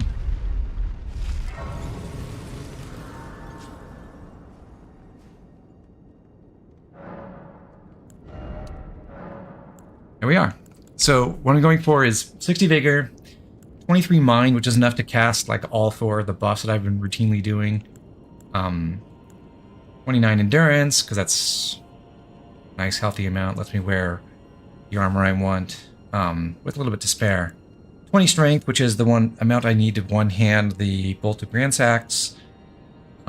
50 Dex, that's my main damage stat. Absolutely nothing in Intelligence. 30 in Fate, so I can use pretty much all the useful buff incantations, and then 10 Arcane, that's my base as a Prophet, lets me use Bloodbane Blade. There we go.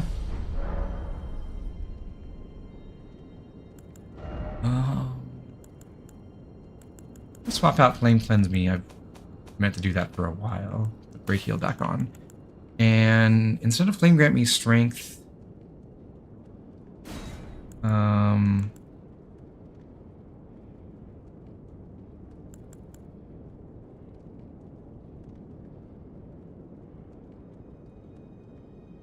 yeah, I will put on Golden Lightning Fortification. Or Lightning Resistance. So you will no longer level up going forward, even at the DLC. That's the plan for now. I might change my mind. The DLC is going to give me millions and millions of runes that I could spend on more levels. There's not a lot that I really need for this build anymore. What I would put that into is basically just maxed out Dex, and then maybe more Strength, a bit more Mind and Endurance, possibly. But I have everything I need.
It's so nice to have a good stanch damage setup.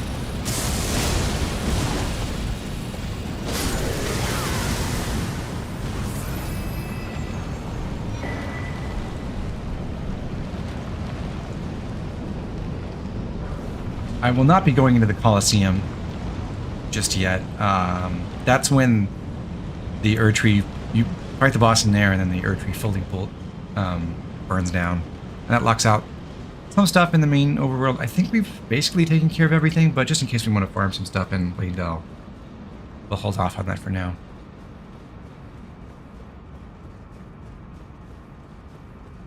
Tsubaki considered good. He is a useful role player in the beginning, but generally not very good beyond that. Light is not that valuable in Birthright, and he doesn't have very good stats.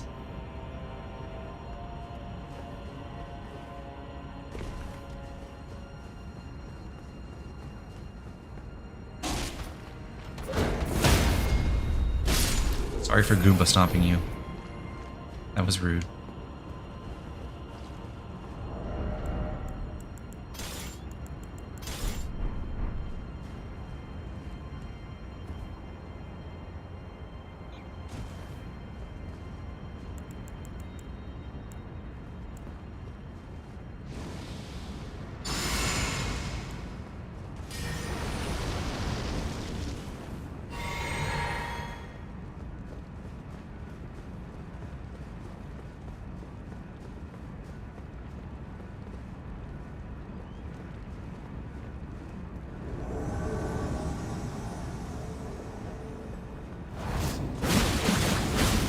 golden vow for you.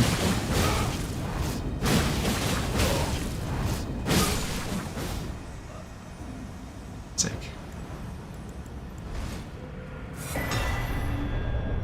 We'll check out all that loot in a second. First, I want to fire my Flames of Frenzy and these beastmen.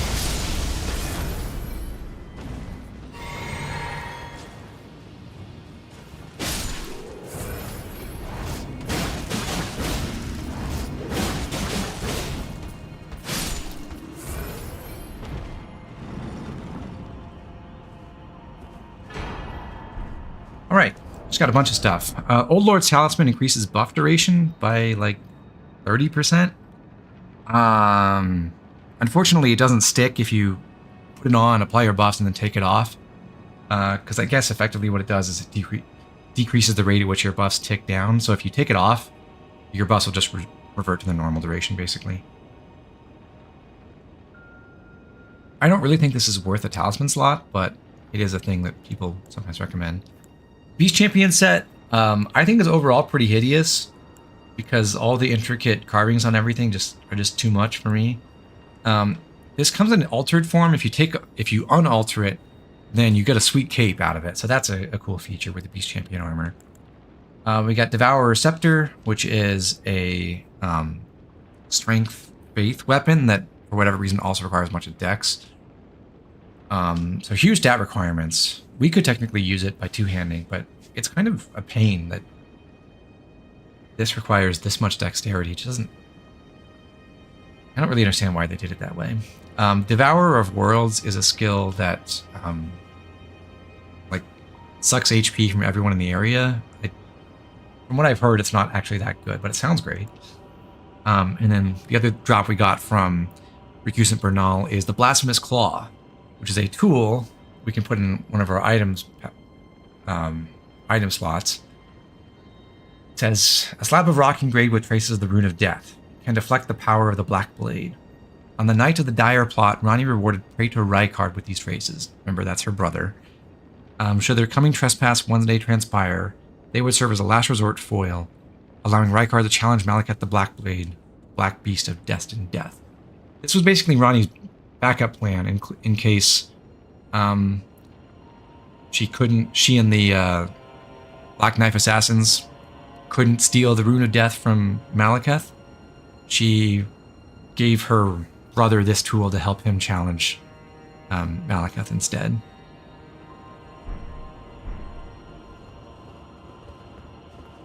And you're right, Val. I do feel betrayed. I don't know why Bernal turned against us at this late hour. We were such friends. I learned weapon skills from him. Who's my teacher? Let you only know how to fight the next boss with this item? I have never once successfully used the Blasphemous Claw against Malekith.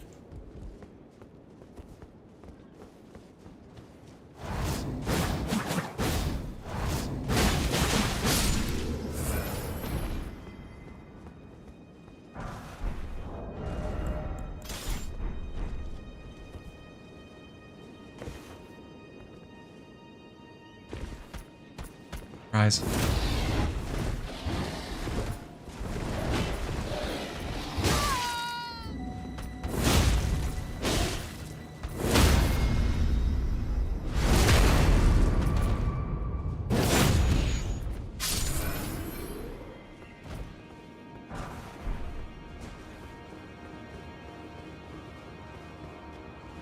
Now we can activate the elevator in this tower.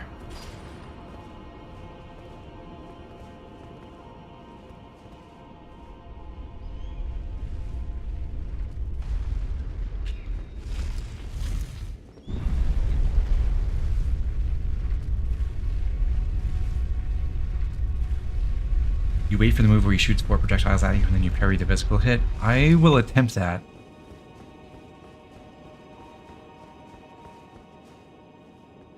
If I can.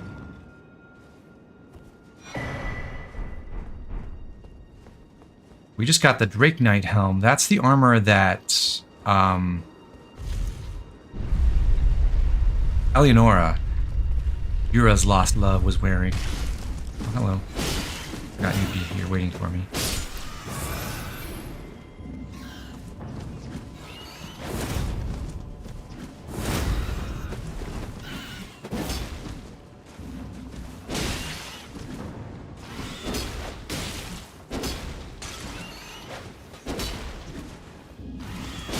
Stupid bear. And now we're back at the bird run. We've already gotten to the grace behind that, though, so we'll just warp straight there.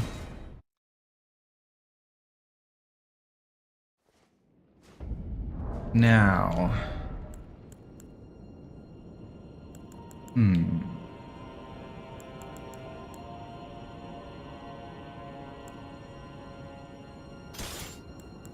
I will go for the... using the cross Naginata. Actually, I try the Flame Bridge first. We're gonna fight the hidden boss in this area.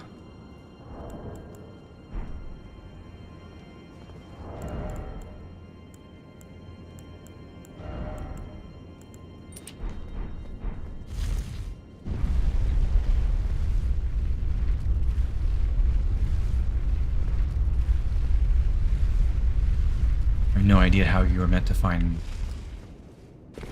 this boss naturally, but it exists.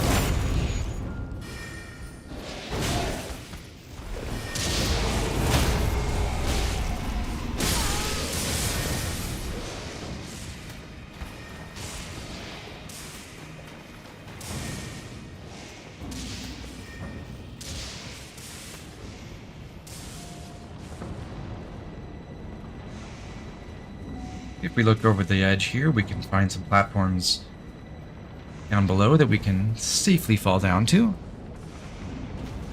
And they lead us on a trail further downward toward the giant tornado in the center of crumbling Farum Azula.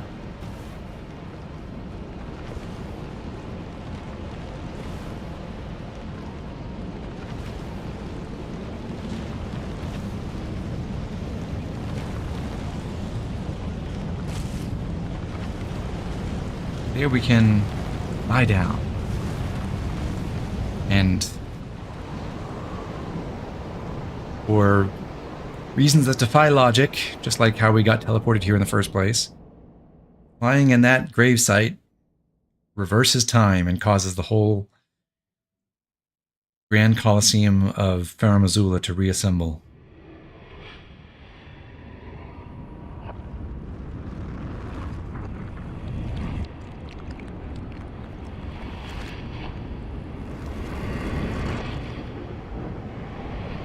It's an incredible visual.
That is Dragon Lord Placidusax.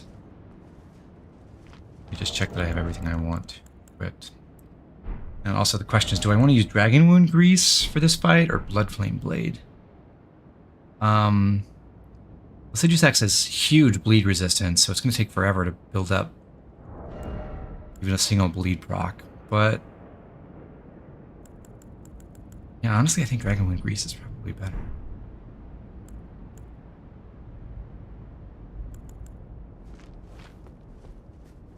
want to use my buffs before I get too close. Regen, Golden Vow, Golden Lightning Fortification, Dragonwood Grease, Blue Flask, Two Hand, and run in. Probably could have saved Dragonwood Grease for just a second later, but oh well.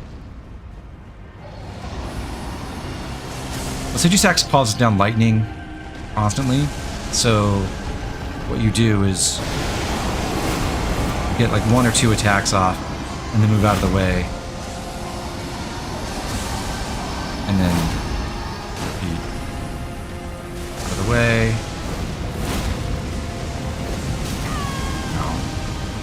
Try not to get destroyed by his breath attacks.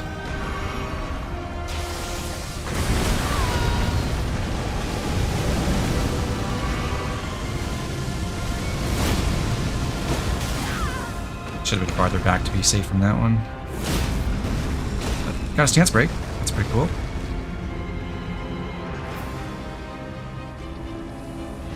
Got the crit just in time.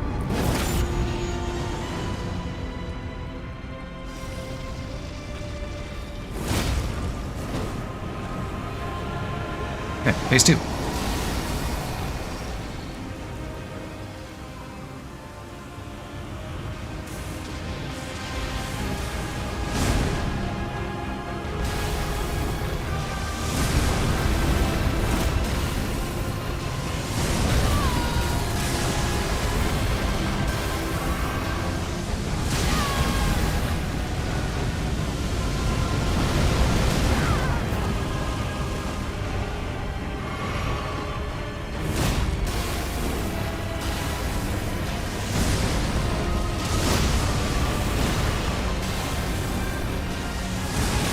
I'm not really sure how to dodge the shockwave from that attack. Maybe my timing is just too early. Or I have to dodge away or something? Or jump?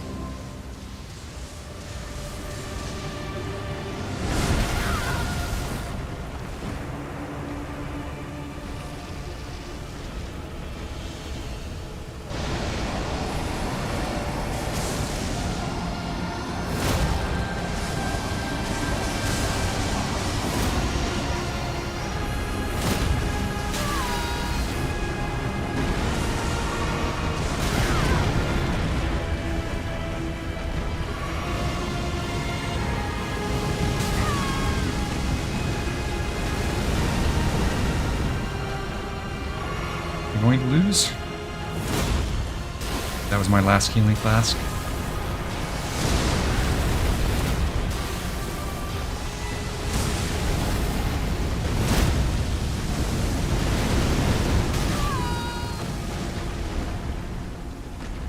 Never move away fast enough to dodge the fire, it seems.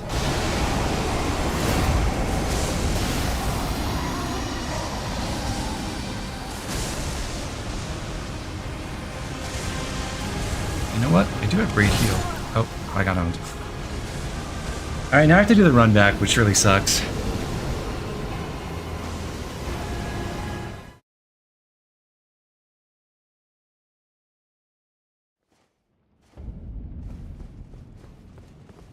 This is basically the only really terrible run back in this whole game, and it's not that bad, it's just annoying.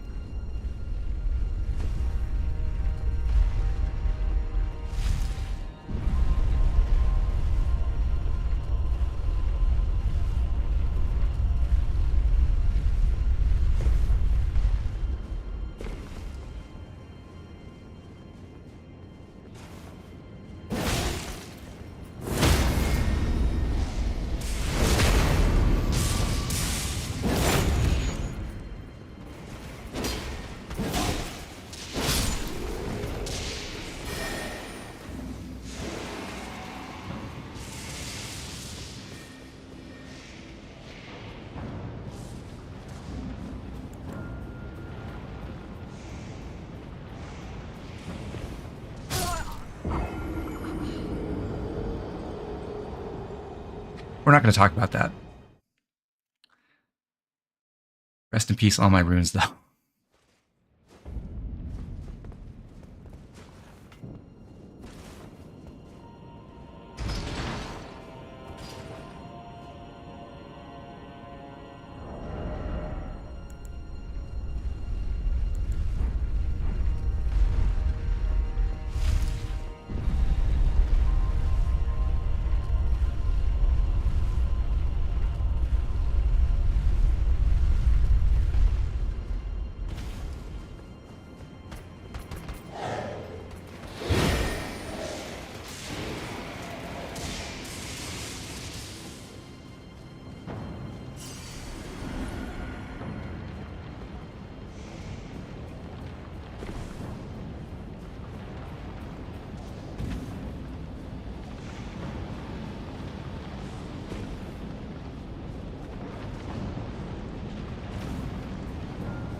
Probably could have allocated a few more healing flasks too.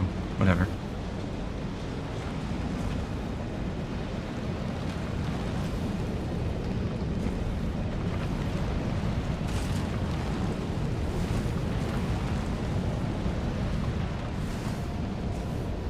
Okay, arena, reassemble.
Honestly, it's probably better if I just sit here and wail on his tail than try to run around to the front and get the crit in that situation.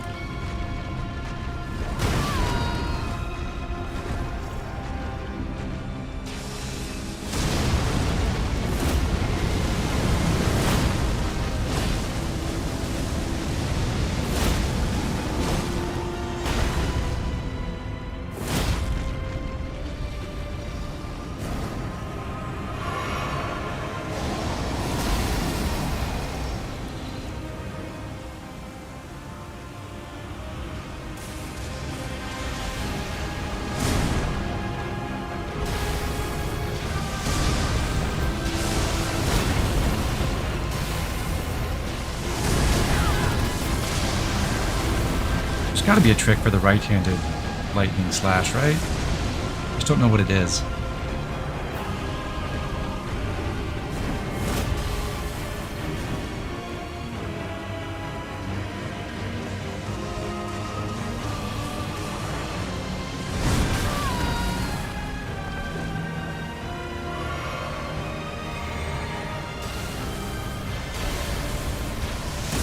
Left one's easy.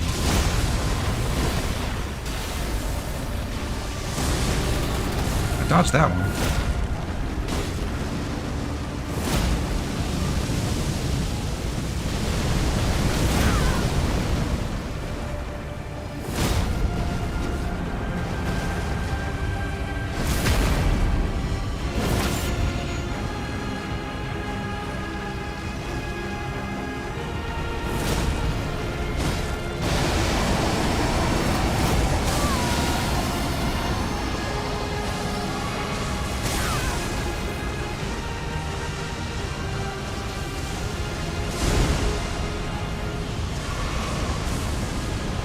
Super laser time.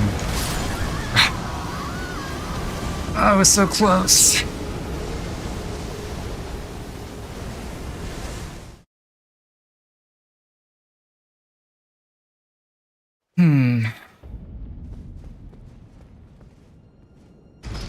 Maybe I should start sending the elevator back up before I leave.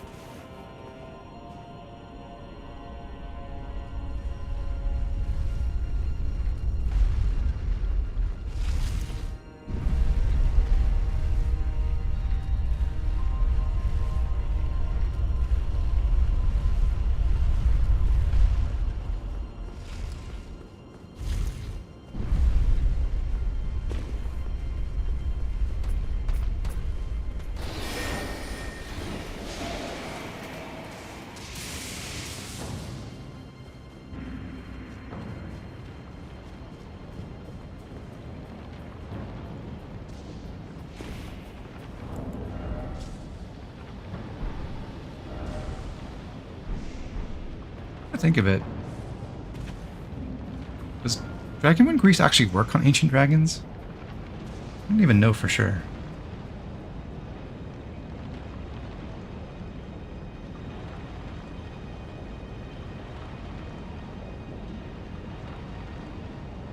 Apparently it does, according to the wiki, 20%. But it's 30% for drakes and magma worms.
I guess it's just roll later. It seems to do the trick.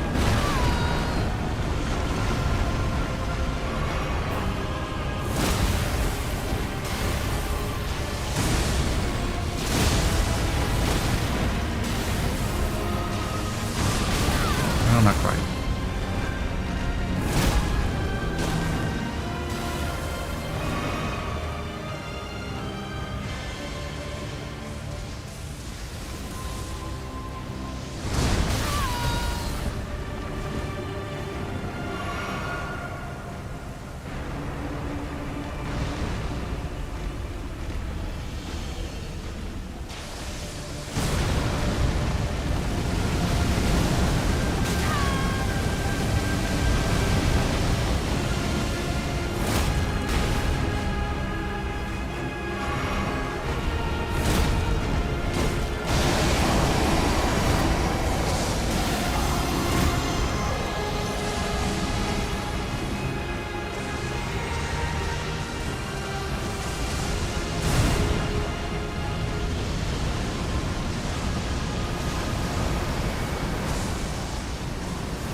Thank you for teleporting closer, Messages X.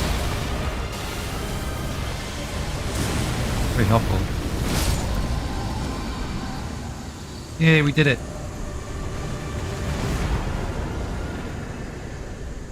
Remembrance of the Dragon Lord. And 336,000 runes that we can spend entirely on weapon upgrades. I guess I'll grab my runes and tag the Grace here. Not that I'll... Well, there is a reason to come back, but... I'm not gonna. Is it worth bringing tonics to Mozu in her paralog? I don't think so. because, I mean, it's pretty easy to set up situations for her to succeed even without tonics. But if you really wanted to go faster, I guess you could.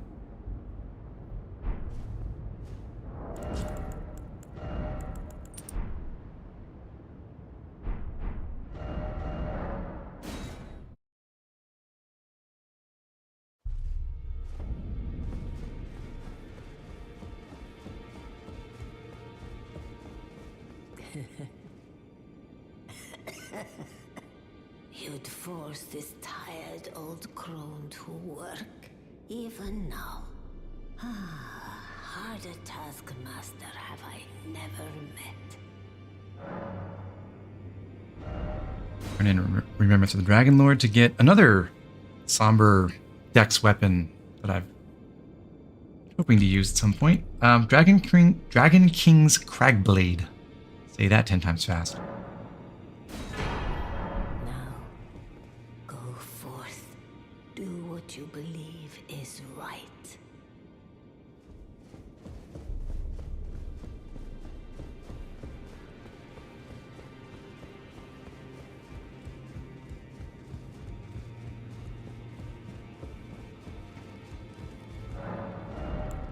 I want to give you a spell bearing.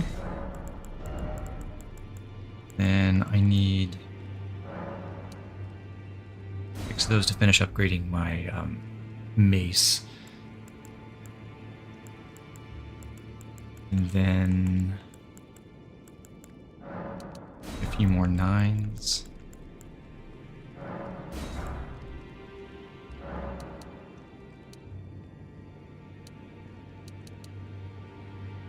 Okay, 30 of those. 4 of those. Just have 24 of everything else.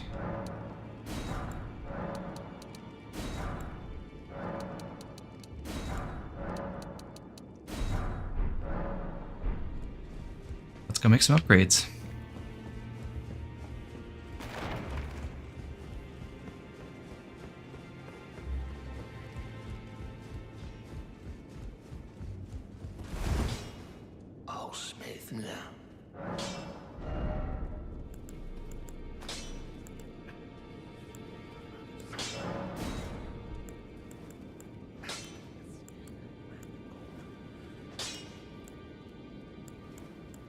Is what gets the honor of being our first +10 somber weapon.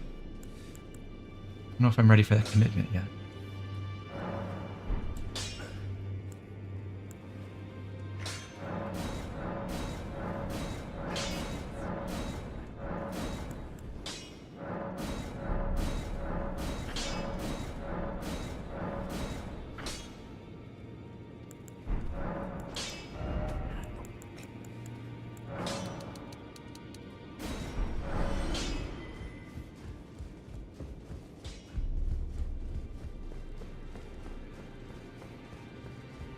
I want to upgrade my Knight Rider flail as well.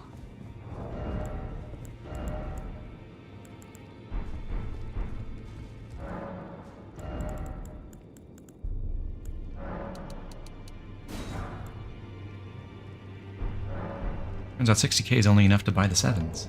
How much do the 8s cost?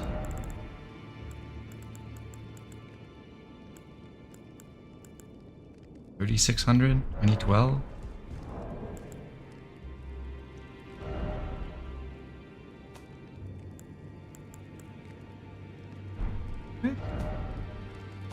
Did I just buy 24 of the 7s? What just happened? I did.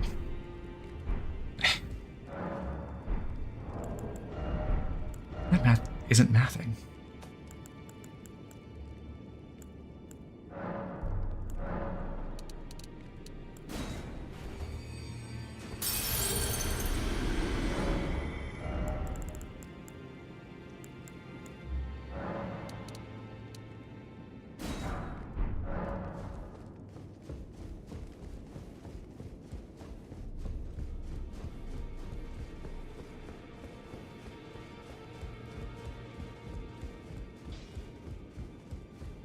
I'll spin now.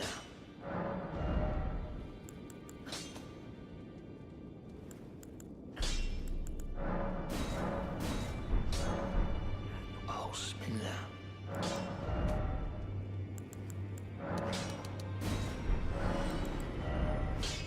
Hey, Morgott. Sorry I killed you a while back. You seem like a decent fellow compared to everyone else in the lands between.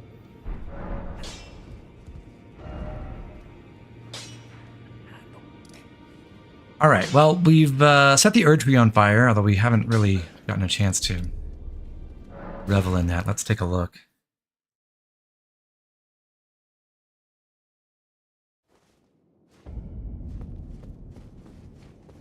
Oh, this is not the side. Not the side we... Not the side to see that.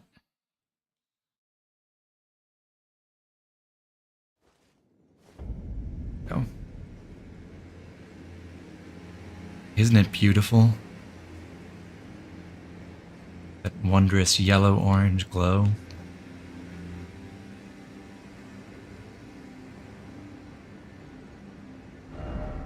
You know, there's another pretender out here who would seek to stop the Lord of Frenzied Flame. So I think now it's high time we try to track down Mikola. Destroy his cursed Helig Tree. Wrong button.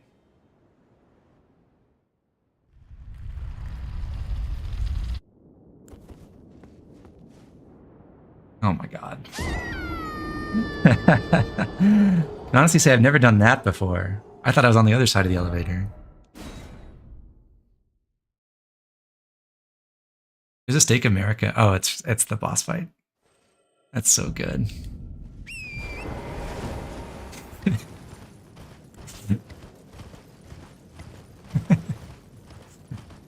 Perfect. You just can't write comedy like that. Now I have to go all the way across the elevator to get my runes back.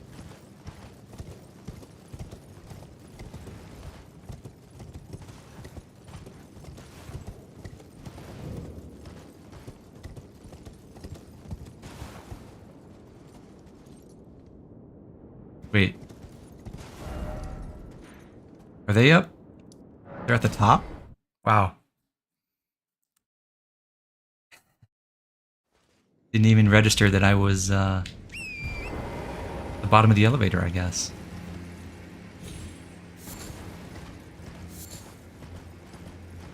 Yeah.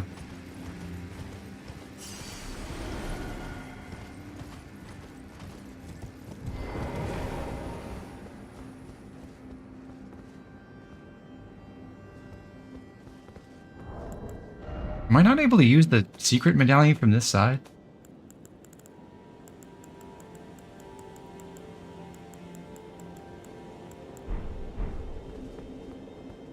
Maybe not.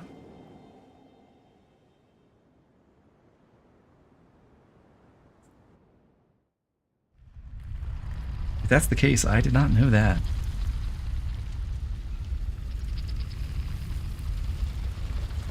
This time I'm going to walk forward.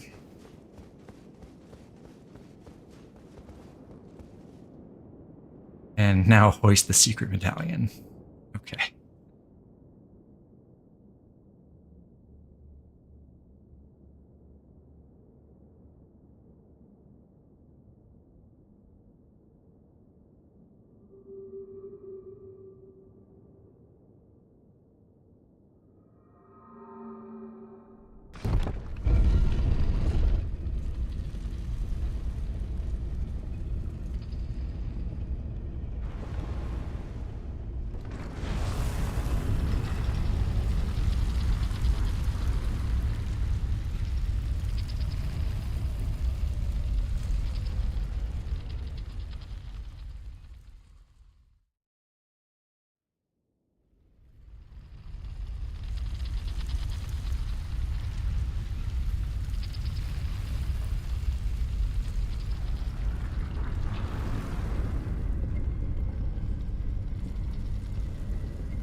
It's weird that the secret level is in the middle, because you would think you would be able to see this on your way up or down as you're riding the grand lift.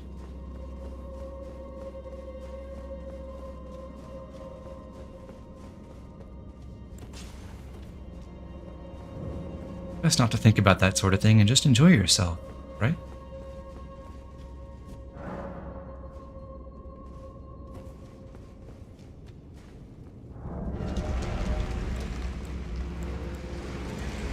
I didn't upgrade the Dragon King's correctly. We'll get to it. East Eye quivers because, once again, there's death root to be had around here.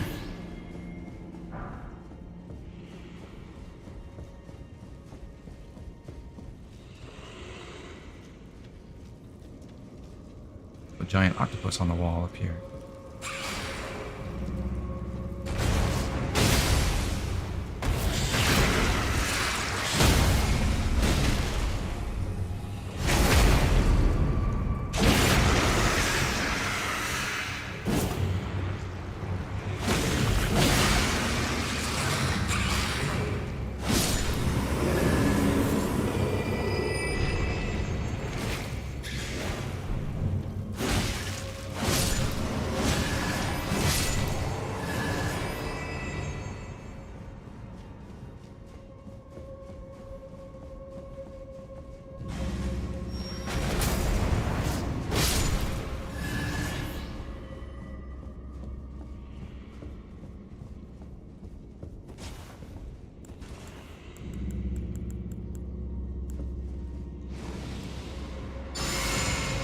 I should put Flame Grant Me Strength back on. Forgot about that.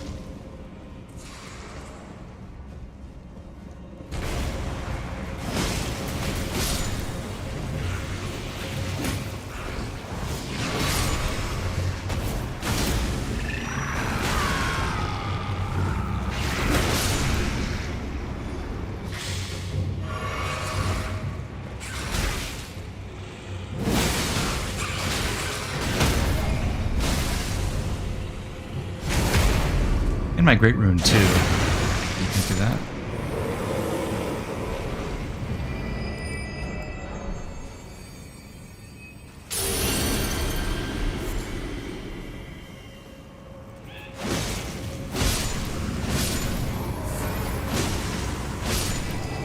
Free healing.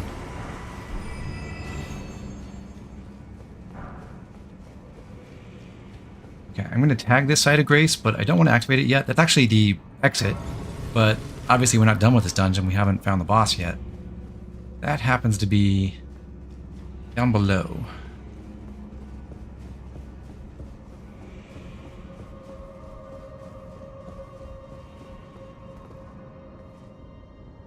If you walk straight off here, you will land on an invisible walkway that leads to this room. Has a plant and also a chest behind it.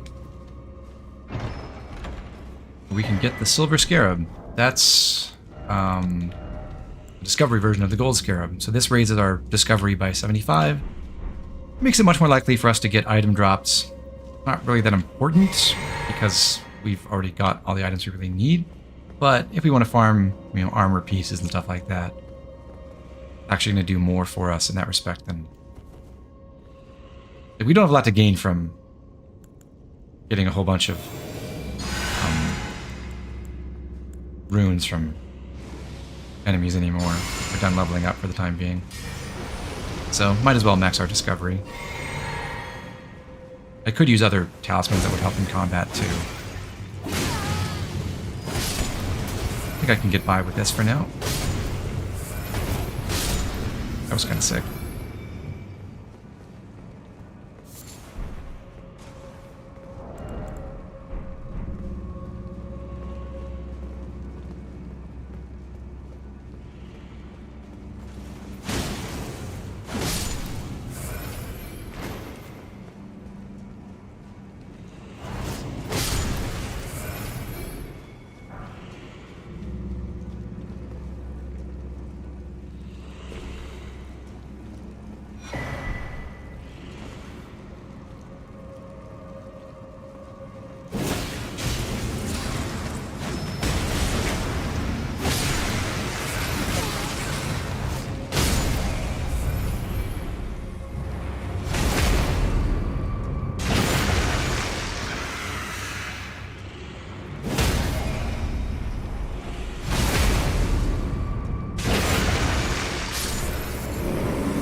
Ah, what a generous supply of root resin so I can craft all those greases I've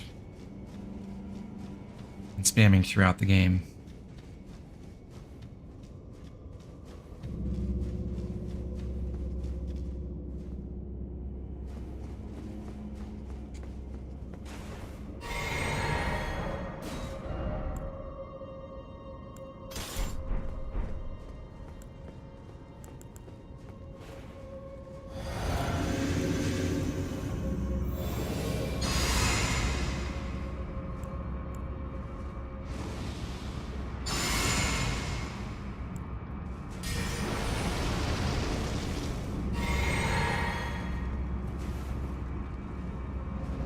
Inside this room is my best friend in the whole wide world.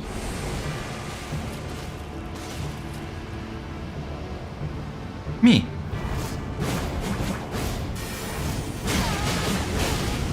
Not trying to electrify your armament.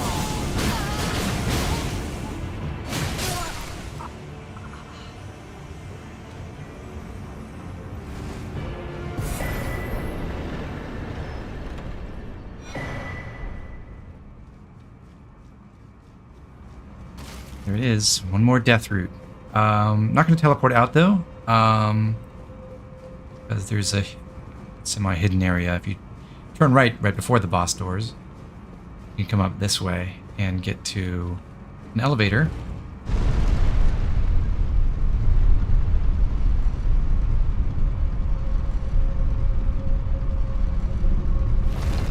Where we can find a corpse that gives us the +2 Spelldrake Talisman. Now coming through that window, we end up right back at the Grace. I am going to warp back to the Bestial Sanctum and say hello to Garank one more time.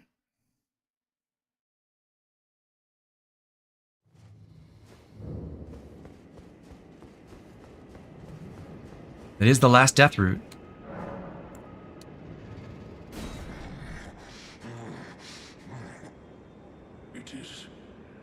It is all consumed.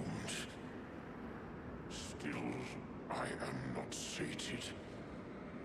Not nearly sated. America! Is this what it is to sin? Will things never be the same again?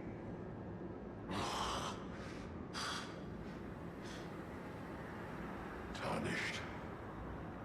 My thanks for thy long labor. But I have done all I can in this land. Henceforth, mine appetite shall be my sole companion. Farewell. So long, Garank. Thank you for the incantations and the spinning stone. Sorry things haven't worked out with Marika.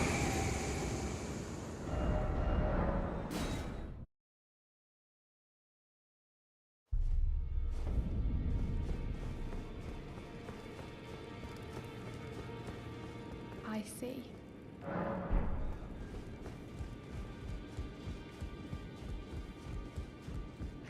Oh, Smith now. There is Dragon King's Cragblade. That's what we want.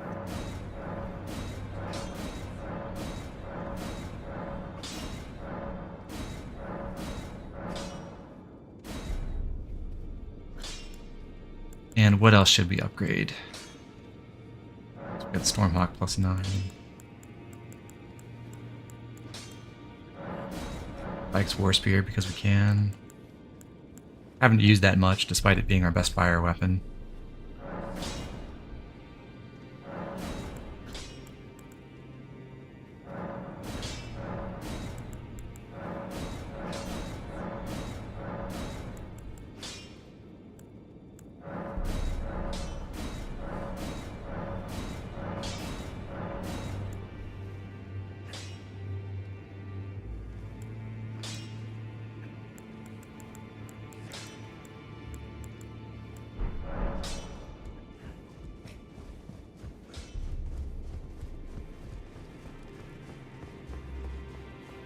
Dialogue is kind of funny considering you're going to show up 5 seconds later.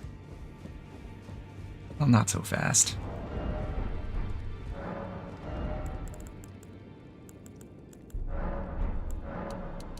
We'll replenish our supply of some of these smithing stones, and then...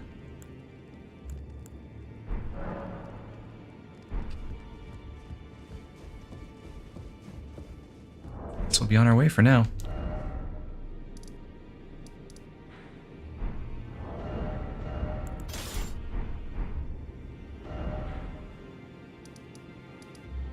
Back to the hidden path.